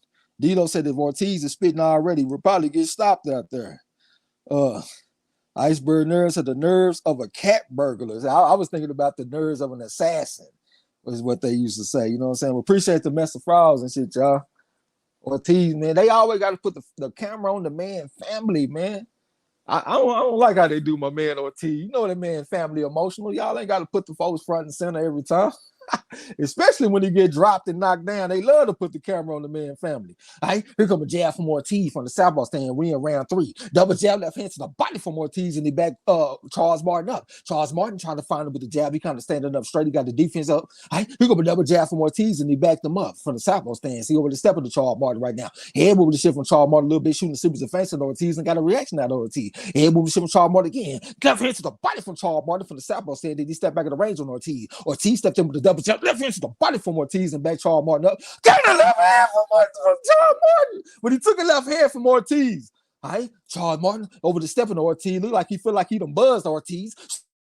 From Charles Martin, he over the step of Ortiz. Jab to the body from Charles Martin, trying to get Ortiz to bring his hand down. And he back on step with the double jab at the time from the southpaw stand that Charles Martin steps in with the jab again. Ortiz thought about coming back with the jab of his own. He didn't put the trigger. Jab left hand from Charles Martin, but threw it too far away. He walked Ortiz into a jab from the southpaw stand. So Ortiz got his hands up good. He over the step of the Charles Martin right now, fighting at a slow type of pace and shit. That's Ortiz. He over the step of the Martin. Martin trying to work that jab. He moving counterclockwise on the outskirts of the ring and shit right now. He in front of the blue corner. He touched with the jab from the southpaw stand that Charles Charles Martin. Here come Ortiz trying to make himself a smaller target, but he walked into a jab from Charles Martin. Lead right hook around the guard from Ortiz, but it looked like Charles Martin might have been holding fall. Left hand to the body from Charles Martin, step back of the range, took a right hook to the body from Ortiz. Here come a jab from Ortiz, right hook to the body from Ortiz, and Charles Martin said he's gonna reset, and he shot a little feint at Ortiz and got a reaction out of Ortiz. Ortiz tried to walk in the front door. He just step jab from Ortiz, got a left hand from Ortiz over the top of the jab. He able to step into Charles Martin, flicking the jab right there like a pimp named Slick back. Step them jab left hand from Charles Martin so he could back Ortiz up. I don't think he landed clean though.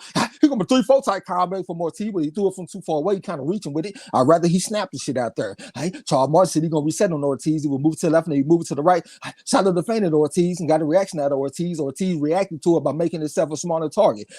Charles Martin's toes a little bit. He stepped in with a jab from the southpaw stand to Charles Martin. 1 minute and 4 seconds left to go on this round if y'all motherfucker want to sync up with me. Jab to the body from Charles Martin, like to the corner of the real cage. Ortiz got the defense relaxed. Overhand left type pump from Charles Martin, but he missed that shit by a mile. He threw it from too far away.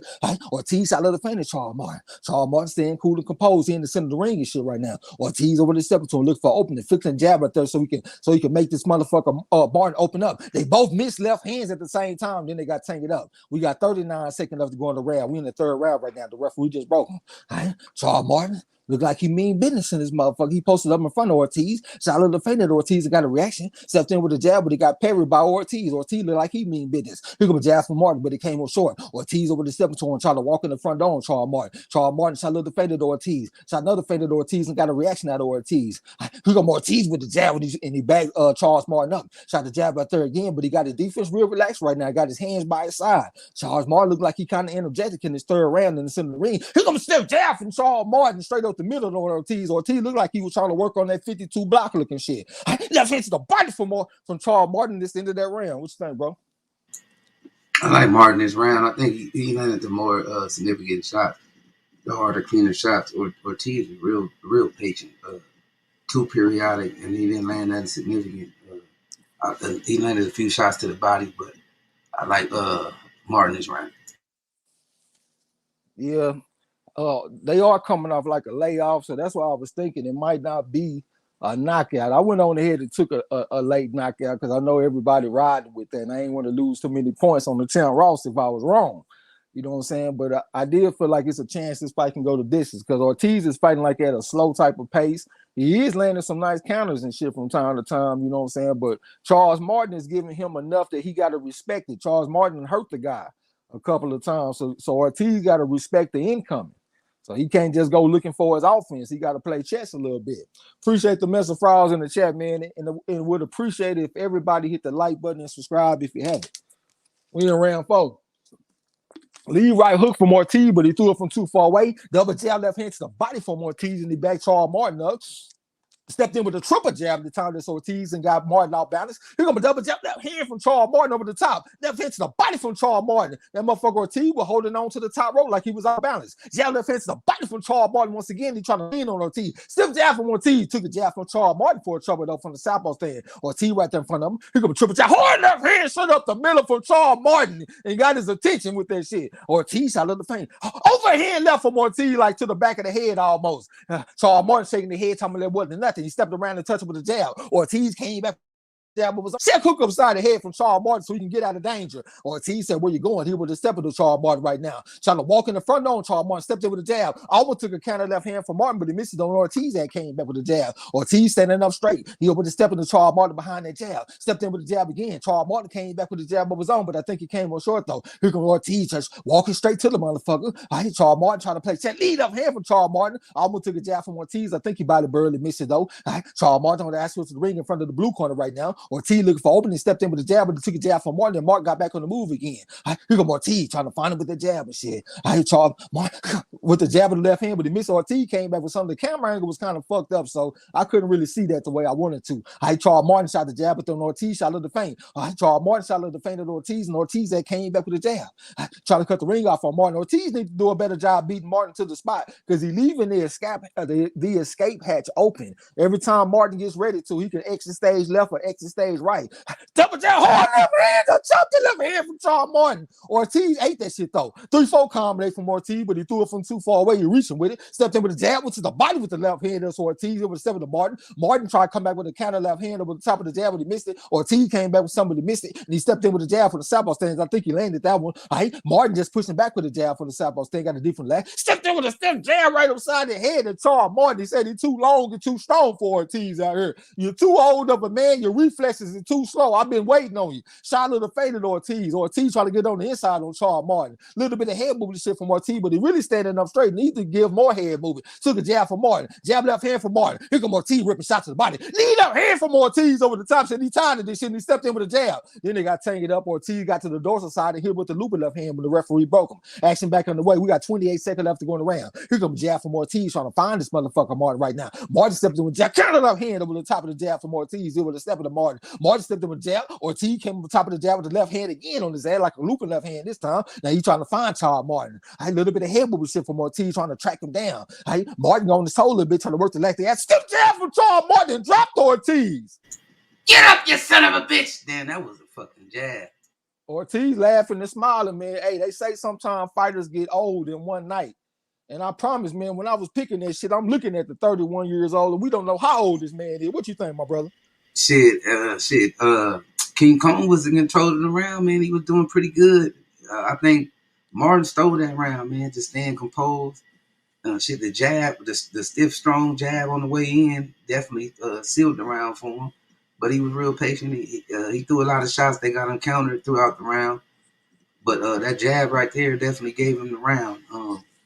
Martin round. Shit, Martin said, I walked the earth like a god.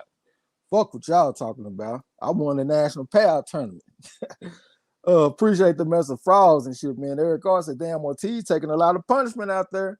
I don't like that shit. I don't like that shit. I don't like that shit. Chris Ray said, I think Charles beat AJ next time if they fight. Eric Carr said, damn, bro, it's over. It's over.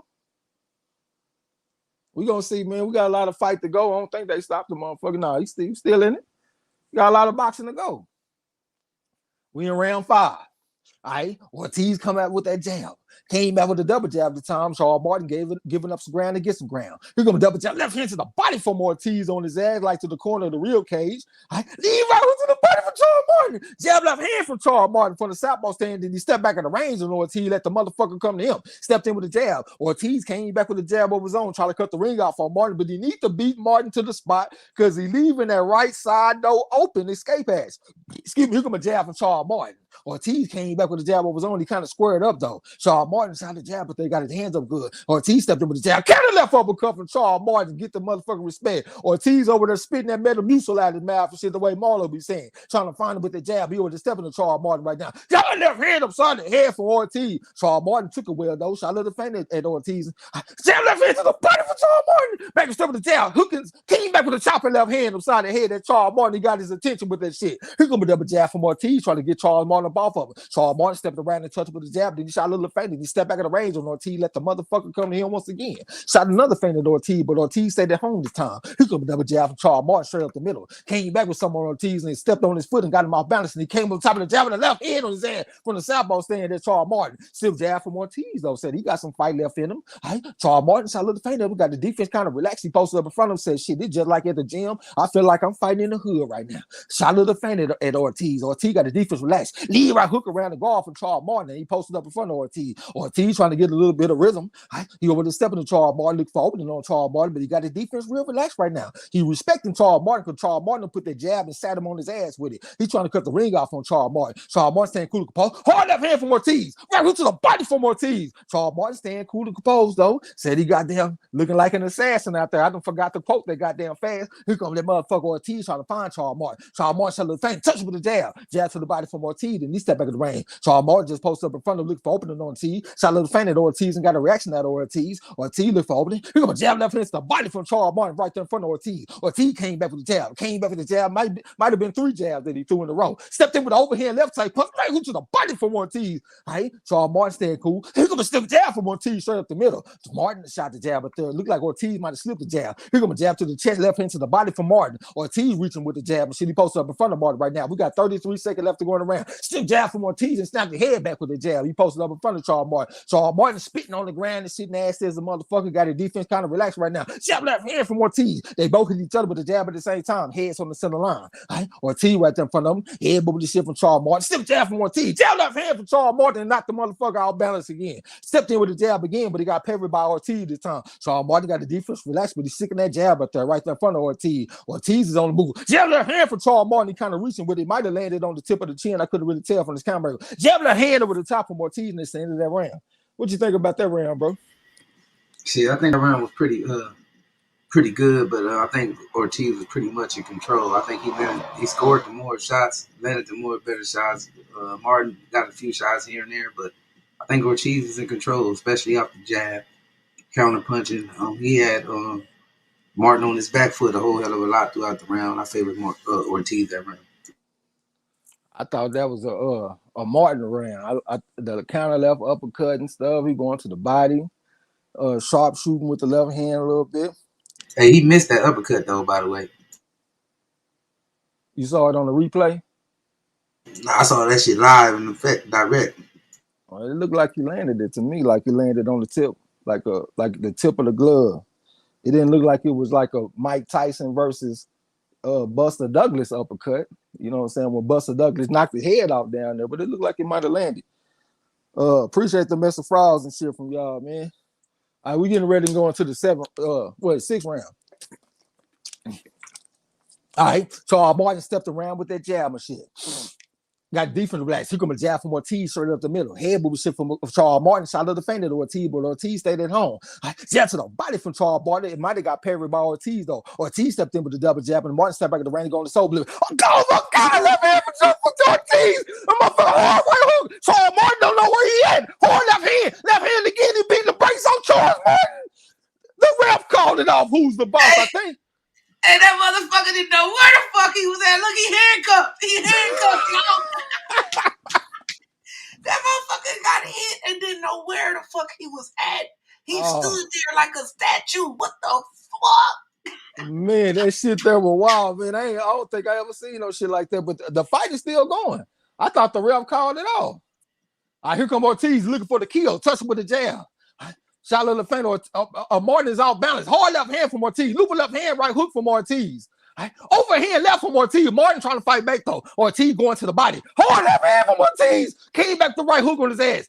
Came over top. Hard left hand coming back with something. Ripping shot to the body. Beating the brakes off Charles Martin. Hard left hand, right hook. Hard left hand again from Ortiz. Ripping shot to the body. Charles Martin trying to hold on tight. Hard right hook from Ortiz, and he came back with the left hand. He trying to beat the hell out of Charles Martin. Going to the body. Charles Martin just slipped and fell. God damn, man. It's a minute and 30 seconds left to go in the round.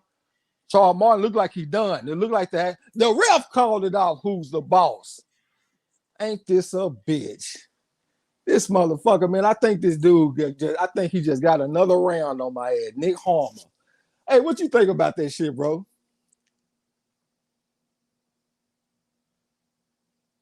Am I still on? Hey, y'all type of one if y'all can hear me in the chat, man. Oh, my bad. I was talking. I said, man, that dude got hit with some shit. He got some of that motherfucking New Jack City dope in his gloves. That nigga hit that nigga. And he said, baby, you seen that shit? That nigga just hit the sock the fuck out of me. Man. I don't know who he looked at over there in the crowd, man. That nigga was out of here. They could have got called off the first time. They could have got called off the first time, bro. He was not there, man. I thought that shit was crazy. I think it was a hell of a fight, man. They was putting up a good fight until he got hit with some shit. He got hit with some of that Novocaine in his glove, man. He didn't know where the fuck he was at. He accused Ortiz of cheating. Like, what was that? What was that? That's what he was saying. Man, you got hit with some shit. That's what that was. He got his ass pieced up out there in that sixth round, man. He was doing good, 2-2 with one slip up. Looping left hand right over the top. Bing! That's the check engine light came on. La D said, Marlo a goddamn fool. Appreciate the mess of frauds and shit from y'all, man. Hey, I never seen that, man. As much fights I done saw, I seen this girl get hit by Christina Hammer, though, and she was out on her feet. But I seen Jab Judah get hit, and he looked at the referee like the referee hit his ass. But this nigga, Charles Martin, looked over in the crowd like, Baby, this nigga, what the fuck this nigga hit me with? Baby, you seen that? Then he told the referee, what the fuck was that? He cheated. Hey, that's what happened with Alicia Baumgartner too. She hit that chick from the UK with that left hook, and she went to sleep on her feet, and then she took another left hook. You know what I'm saying? God damn, man. Hey, I got the 10 points, but Nick Harmer, I think he picked this motherfucker Ortiz in 6 rounds. So he got another fucking bonus on me, man. So I think I'm in second place because that motherfucker had got ahead of me by 5. I tied it up with the Johnny Rice fight. Now he just went ahead of me by 7 points going into next week with this fucking knockout, man. Hey, that was a 6-round stoppage? Yep, you got that shit too? Man, I'm on the money. What the hell you talking about, man? I'm talking about winning the whole season. That's what I'm talking about. Shit. No, I'm just talking about the round. I picked the right round, man. Exactly 6 rounds, man. KO. Damn. I think that motherfucker picked 6 rounds on that shit. Motherfucker, man. Lee's Line Server, I see y'all up here, man. Salute to you. Well, man, I'm gonna jump in the chat a little bit. Eric Carson, I thought my guy was done and good shit. Old Father Tom just got his ass whooped. Square business. I see Warzone, Chris Ray. Hyphy said, who said Father Tom is undefeated? Yeah, real shit. I was looking at his body, though. It looked like he had a little bit of muscle definition left, you know what I'm saying? I see y'all down there, man. Little Feet said that was like Charlo and Jackson fight, too. I don't remember that one off the top of my head, man. I got to go back and refresh my memory on that one. Chris Ray said Marlo crazy. D-Lo said, damn, I can't wait to see that shit. Yeah, man, I can't think of too many times that was that severe. Like, we have named a few examples, but the man took a punch and just, I don't even know how you explain that. Like, he just started buffering or something. Look at the replay, y'all. Look at the replay. Y'all know I ain't crazy. You still think I'm crazy? My Kwame Brown voice. You still think I'm crazy? Look at the replay.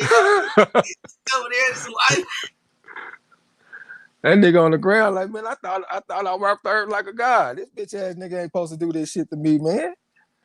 Ooh, man, that was crucial. Winston Lee said Martin called him an octopus before the stoppage. La D said she picked round 8. Spirit of Justice said Martin was in the metaverse, huh? Yeah, that motherfucker started buffering or something.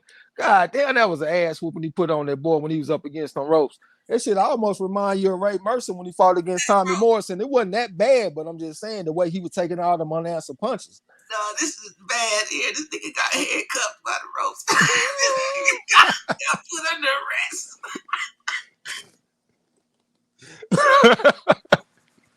Yeah, that was cold-blooded, man. And the referee wrong as a motherfucker for letting that shit continue, man. That ref knew that man was raggedy. He knew he was fucked up and he let that man go again, man. You don't know, so thank you for that, bro, man. We appreciate you coming through. And make sure that you eat your crow because you said that Charles Martin was going to beat Demarizen. See, that's one thing about the corner. We got real good memories over here, especially when you come to serving crow. You know what I'm saying? Some people like to use the word petty. I don't like to call myself petty, but I am that petty. That I will remember your ass and give you that crow when you come back. J1 Pro Da Vinci said he got hit and heard the damn bell ring. He thought the round was over. Yeah, I thought it was over too. I'm here talking about the ref called it off. Who's the boss? This man is out here raggedy, man. That motherfucker needs to take the referee to court for that shit. Hyphy said Ortiz fucked around and knocked him back in his right mind. Yeah, that's the way it be sometimes, though. That's why Curtis Coates them used to say, if you hit the motherfucker and you see that he hurt on the way down, don't hit him again because you might wake him up. He liked to use that example when he had hurt George Foreman in the 8th round, and George Foreman was stumbling on the way to the ground, and it looked like Ali could have hit him again and hurt him. Some people say that Ali was being merciful by not hitting him again, but the old school trainers used to say, don't hit him again because you might wake him back up. So that's what I think Ali was doing. Chris Ray said, do you guys think Charles would keep fighting? Yeah, he's going to keep fighting. He's only 31 years old. You know what I'm saying? Shit, overall, boxing have been good to Charles Martin. Yeah, we can say what we want to say. Boxing have treated him good. It looked like him and Ortiz got into it after the fight. What the hell they doing? Pushing and shit. That nigga Martin wasn't in his right mind. He went over there and was like, nigga, you cheated. You motherfucking cheated me, motherfucker. What the Yeah. fuck you hit me with, motherfucker? That nigga Ortiz said, puto, fuck Puto Madre, motherfucker. You don't know, said I'm boiling up that crow now. That's a good man. That's a good man. Eric Carr said, Marlo, you killing me. I'm in the room with a head cold laughing and hacking in this motherfucker. Salute, man. Leo Moore said, give Ortiz another shot at the title. Shit, he definitely just made a statement tonight. I mean, he did have his struggles in the fight. He got dropped twice in the fight, so we can't take that off the table. But he did still make a statement in the end, though. Pecos Bill said that boy didn't know where the hell he was. I think that's what you're trying to say. I do not think he knew he was in a fight, bro. You know what I'm saying? Motherfucker wake up and look up at the scoreboard talking about, God damn, it's a good ass game. Who playing? You That motherfucker. nigga, haha, Davis we need to see this fight right here. Oh, good buddy, what you hit me with? Hey, baby, you see that shit? Yeah. Square minute. You don't know, said Ortiz versus Parker. That's respectable, bro. But I'm not a big fan of watching Parker fight, man.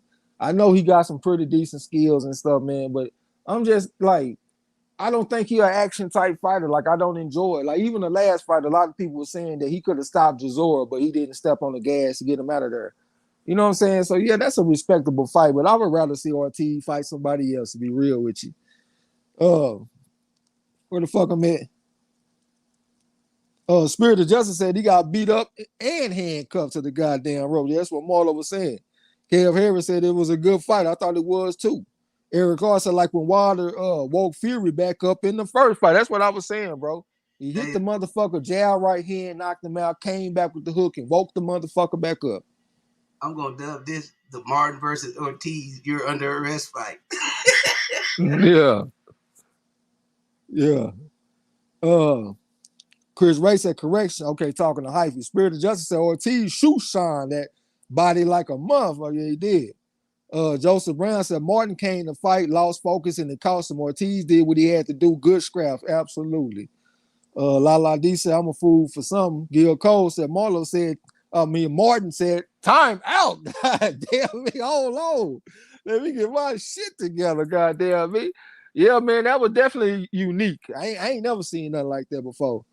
That quite like that. Like I said, we have had experiences where guys get hurt and they might be knocked out on their feet, but like that's my first. Pecos Bill said the motherfucker got knocked stupid. Yeah. For real. Chris Ray said they going to stop ducking King Kong when he's 65. You know, he a slick southpaw with 362 amateur fights, man. They ain't gonna be rushing to fight that guy. Bush guy said Parker is not a fun fighter to watch at all. He just makes you mad. Yeah, man, I still remember when he caught Anthony Joshua with that 1-4-3 combination. Jab, right hand to the body, came back upstairs with the left hook. And then Anthony Joshua looked at the referee, was like, God damn, is he supposed to be doing all that? That shit kind of hurt. And I felt like that Parker, he could have kept the good times rolling on AJ. But he just took his foot off the gas, man. Like he was showing that he got some good work he can get off. And plus, Anthony Joshua was struggling back then with body shots. And this motherfucker Parker was having some success with some body shots. And plus, Parker has relatively long, short arms for his height. Get in there and get that body work off and shit, man. Come back with your hook. Because you were having success when you were doing that, and he stopped doing it for no fucking reason. That shit there was frustrating, man. Appreciate the mess of frauds, man, from Pecos Bill and Warzone Square Business. We gotta get we do have people on the panel too when we call fights, man. Y'all motherfucking get a link every now and then. We might can collaborate with Warzone or something, man. Show some love. Because he do be calling fights. A lot of people, they like the MMA. You know what I'm saying? He be over there calling the MMA fights. And as y'all can see, he ain't like the other motherfuckers. Other people steal our content and then they try to seem like they above us or some shit. This motherfucker, he do his thing, but he still come fuck with us because he ain't stealing. He did his shit ethically. So I can respect that. You know what I'm saying? So yeah, y'all pull up. Bush guy said, yeah, I read that. Eric Carr said, shout to my guy Ortiz. He just finally turned 63 years old. Years young tonight on these motherfuckers. Y'all cold, bro. Not 63 knocking these boys out though. Something like Holyfield. Eric Carr said the right to remain violent fight. Goddamn me. Yeah. Pecos Bill said I did a good job calling the fight. Warzone said MARLO'S corner trades. Great night. Yeah, we had fun with it, man. It wasn't just like no big marquee card or nothing like that. But the first couple of fights had some action. I got a little bit of ground back with Johnny Rice in this motherfucker. I almost changed my Ortiz pick to a damn decision. That would have hurt me even more. So I'm behind by 7. I still got a little glimmer of hope that I can come back in this next week and maybe win this shit. But it looked like I'm probably gonna get second place. Man, that shit don't feel good, man. Cause I if I would have did a couple of things differently, I could have got first. Warzone just posted the link to his channel, man. Y'all subscribe to the motherfucker. He be on all the big UFC fights and all that kind of stuff. You know what I'm saying? Toshi Nori or something like that. Welcome back to the gym. I think I've seen him before. He said he laughed and talking about Martin hit that pause button on his head. I mean, out there, yeah. Hyphy said, Tregs, boys on YouTube would steal your style like you wasn't fixing to do something with it. That remind me of what that motherfucker Jay-Z say. What he say? You got them young cats acting like they slum cats, all in they dumb raps, talking about how they fun stack. When I see him in the no, hold on, I'm saying the wrong goddamn verse. I can't even remember what the fuck I was about to say. But I know he got this verse on this song when he say, you want to take my style and run with it, that's cool. I was the first one with it. And that's how I be feeling. You know what I'm saying? Motherfucker want to take our style and run with it, but it's cool. We was the first one with it. Warzone say, we appreciate you, bro. Square business. You know what I'm saying? We fuck with the real on the channel. That's why you see the same suspects over here, the usual suspect. Even somebody like Hyphy, a troll motherfucker, but he a player though. Hey, I was finna say, motherfuckers is cold. These motherfuckers steal anything. They rather steal it to give you a shout out. You know what I'm saying? I done seen some shit today. I ain't gonna say that, but the shit was crazy. Press 1. Shout out that crazy motherfucker Cam Gills, man. Okay, Eric Carr said, I wanted Ortiz to win so people can stop shitting on Wilder's resume. Trey X fight called in the second to none. If I can't see it, I'm right here. And when I'm watching it, I got my Bluetooth listening, man. I definitely appreciate you, bro. Lala D said, Jay-Z can't say shit about nobody stealing other people's shit. He damn sure will get out there and steal a motherfucking shit too, man. She said, but he fired though. Yeah, he got some skill, but he will steal. The justice said the dude in the first fight stole on the ref. Oh, yeah, shit, he should have. Man, the referee cheated in that fight, man. That little short Mexican with the fade, he was tripping tonight, man. I don't know what he was on. But Colossus got up. He looked like he was clear-eyed. It looked like he could have continued the fight. And then this motherfucker mysteriously just stopped the fight. So, hell, I might have hit his ass, too. He got a short man complex, bro. Hey, Eric, yeah. I'm talking about it. I see he LOL and he doing I talk about. YouTube is crazy, man. Yeah, YouTube a trip, man. You can't have shit on YouTube. That's why I always tell people, man, beware of people that come bearing compliments when it comes to other content creators. Because people will come and they'll say how much they like your shit. The next thing you know, your shit will be on their channel. That's just how it goes. Hey, look, it's crazy because I heard a motherfucker say some shit like this. He said, I'm thinking about shit for you even think, for anybody even thinking about it. And then I said the whole time, that's because you was somewhere stealing other motherfuckers' content from another community, and then you bring it back to this community like it's your shit. Niggas just crazy, bro. Yeah. Even back when we first started YouTube, this motherfucker, I ain't gonna say her name, that motherfucker tried to steal my whole life.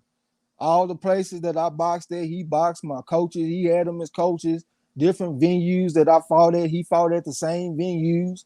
Even I think he might have even said one of the ones that was out of state that I had mentioned. He said he fought there too. Like, God damn, this nigga got my whole life on YouTube. Nigga just stole my whole identity. Eagles will say, oh, what's up with you, OG? He said, just saying salute. I've been busy. I see Gil Cole, King Kong thought Martin had this bunch of bananas.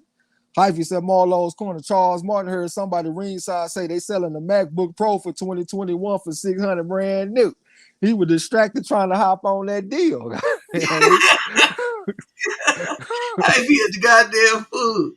Then that motherfucking puncher did all that. That nigga got some shit in his glove. Hey, Warzone laughing. He know what I'm talking about too. Press wood. Shout Yeah. out Kim Gills once again though. This shit crazy. Iceberg talking to Hyphy. Haplotype, the historian. What's up to Haplotype, man? Hey, Haplotype, I was meaning to ask you, bro. I haven't got a chance to go back to your video, but what was the real record for Benny Leonard?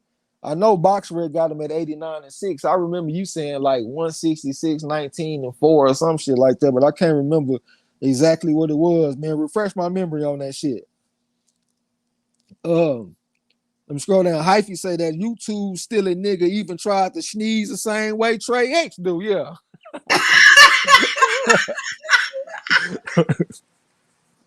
Hey, that same motherfucker, he said that I was gonna ruin the channel. He said Marlo, he need to cut ties with me because I was gonna be the person that was gonna bring the channel down. And if Marlo knew what was best for him in the channel, he'll quit fucking with me. And he wrote a email to a subscriber and told the subscriber how they need to quit fucking with me and how you need to spread the word, man. Y'all need to stay away from Trey X, man. He's a cancer to the community and all this kind of shit. Bitch ass dude, man. That motherfucker straight hoe. And then he ended up getting caught up in a goddamn scandal. Your boy Trey X ain't been in no scandal, man. And what you see is what you get. I'm gonna study this boxing, nigga. I'm gonna live my life and I'm gonna come here and do my thing. And when I'm done, I crawl back into my hole where I came from and I stay there to the next live stream. I ain't worried about none of these ghost smelling motherfuckers. These motherfuckers try to turn the YouTube boxing community into the Game of Thrones. Lies, deceits, narrative. You motherfuckers crazy, man. Yeah. Well, man, J1 Pro say dudes that steal other people's style for what I've observed, they all like sus. Yeah. I mean, you just think about it. You looking at somebody say, oh yeah, man, I like how he do that, or I like this, and I want to be like that. I mean, just that energy is just kind of crazy anyway. You know what I'm saying? Pecos Bill said, man, I'm about to grab some food before I pass my retarded ass out. Yeah, I ain't too far behind you, man. I gotta go get me something to eat too. I ain't even did ship a call one goddamn fight, but we still did a long live stream. And when I took a break, I went and ate some goddamn sardines. So, you know, I need to go get me some carbs and stuff, man, because I just had that protein, you know what I'm saying? So I need some carbs and some fat. Eagle Wells says, hold on. Yeah, Eagle Wells still, hold on. Somebody steal your sneeze. I am done, goddamn. Yeah, for real. You can't put them past these motherfuckers, though, man. Hey, what Bill Gates say? Bill Gates said, why lead when you can follow? Shit, wait till another motherfucker have a discovery, and then you try to take their discovery to the next level. These motherfuckers ain't even got the decency to do that. They'll just take your content. Hell, one motherfucker took our content and came back and told us he took our content. Came over here bragging, yeah, nigga, I'm over here doing trivia. And all this kind of shit. Like, nigga, that's our shit. The motherfucker telling us he done took our shit. Just straight down and felt like he tried to strong arm our shit or something. Hold on, Nigga, man. Don't let me get to thinking too hard, because I'm gonna get to thinking and piss my own self off and take myself on a direction I ain't trying to go at. hey, What you sound gonna like a say? nigga came through like Benny Siegel and said, get out and lay down, Yeah. nigga. And I'm paying prizes, nigga. Yeah, the trivia mine, nigga. Yeah, they raw and uncut on this YouTube, man. You know what I'm saying? But we've been at this shit for like 4 hours or something like that. I know you had to get up this morning. You want to go ahead and shut it down? Yeah, we can shut it down. I'm going ahead and finish, man. We got to come back with a live stream on Monday or something too. I ain't saying we're gonna do no trivia because I got to get that together. I don't like the way the trivia went this last time because I had like maybe 3 questions that was kind of questionable. You know what I'm saying, as far as the answer. And one of them, I actually had the right answer, but I wasn't sure it was the right answer. The question was, who was the youngest welterweight champion in history? And the answer was Pepino Cuevas at 18, but I was confused with everybody else thinking it was El Radar at 140. I mean, at 17, but that was at 140. And Pepino Cuevas was at 147. So we had a little bit of static with that type of question. So I'm going to take my time because really I'll be like just stockpiling questions. Then I will keep the questions without context. So I'm going to go back and get my questions in context so I can keep everything straight. But I ain't gonna. I'm gonna finish these last little comments before we go. D-Lo said these false prophets on YouTube. Motherfucker was all in my comment section telling me not to fuck with Marlo and them. Oh yeah. That shit was pretty prevalent. But hey, y'all can see, man, ever since motherfuckers got away from us, it been straight peace over here, man. We ain't got no plex with nobody, nigga. We ain't going around looking for motherfuckers to have beef with, nigga. We got our own shit going on. We have fun on our channel. We don't need no negativity to boost the channel. We got enough energy with positive energy, so we don't need all that shit. So once the motherfuckers got away from us, it been all peace. We ain't been beefing with nobody, so that should let you know where the drama come from. But that's not how we live. We don't live with drama. Kirk Monroe said sardines. Good idea. Yeah, I stay on the sardines, man. I'm into fitness. I had told y'all earlier, I'll subscribe to Fourth Quarter Talk, because that's where we be talking fitness and stuff on Fridays. You know what I'm saying? I'm a big proponent for fitness. Gil Cole laughing loud like this. I thought I had a nice pineapple green tea, icy waiting for me, but the damn freezer door was cracked open. It's freezing now though. D-Lo said for years. Eric R said, ain't nobody coming to eat they crow. We serving it up. Hey, we had one person come back and eat his crow, man. We gonna show some love to You Don't Know. He from the UK. And he came in and said he felt like Gerald Washington was gonna knock out them a reason. And he got his shit wrong, but he came back and ate crow. So we gonna give him credit on that, you know what I'm saying? J1 Pro say facts. Warzone just dropped his link, man. Y'all subscribe to a channel. He be calling fights, the MMA fights, and plus he drop boxing content too. Like he drop videos and shit. But whenever I go over there and leave a comment, the ghost smelling motherfucker don't never respond. Respond to my comment when I come over there, nigga. I need a like, a heart, and a response, motherfucker. But look, I ain't gonna talk y'all to death. Much love to everybody, man. Like I said, we're gonna try to come back with something on Monday. And I don't know what the fights is looking like. Oh no, we got some showbox shit next week. And the showbox card has 6 undefeated prospects, if I'm not mistaken, and they fighting against each other. So it's, a matter of fact, it's like 5 undefeated, and one guy, he got 1 loss. That's Shanar Bunch, you know what I'm saying? But he good. Shanar Bunch got 406 amateur fights, and he going up against one of them Eastern Europeans. I think that's going to be interesting. So we're going to try to come back and call that shit on Friday, man. I ain't going to talk y'all to death. Salute, much love to everybody. Hey, man, y'all already know, man. It's always fun, man. We back. It's a new year. You know what I'm saying? The last one is past, man. I hope it's all positive and grow from here, man. I hope for all of us, you know what I'm saying? All of us and our families, you know? But, man, it's always fun chopping it up and sharing each other's opinions, man, watching these fights, having a good time, man, acknowledging everybody's, respecting and acknowledging everybody's opinion, man. That's what this channel is about, man. We all about respect, you know what I'm saying, and coming together, man, for a good time in the sport. But, man, we're going to definitely be on Monday, man. It's already locked in, man. Me and Trey going to come through and open it up Monday. Y'all come get on the panel. We're going to chop it up about what's going on this week, next week, and whatever else y'all want to chop it up about, man. Don't be scared to get on the panel and chop it up with us. But y'all enjoy the rest of y'all night. Until next time, don't forget to tell them haters and trolls, the fuck out my gym. You heard him. Peace. Gia.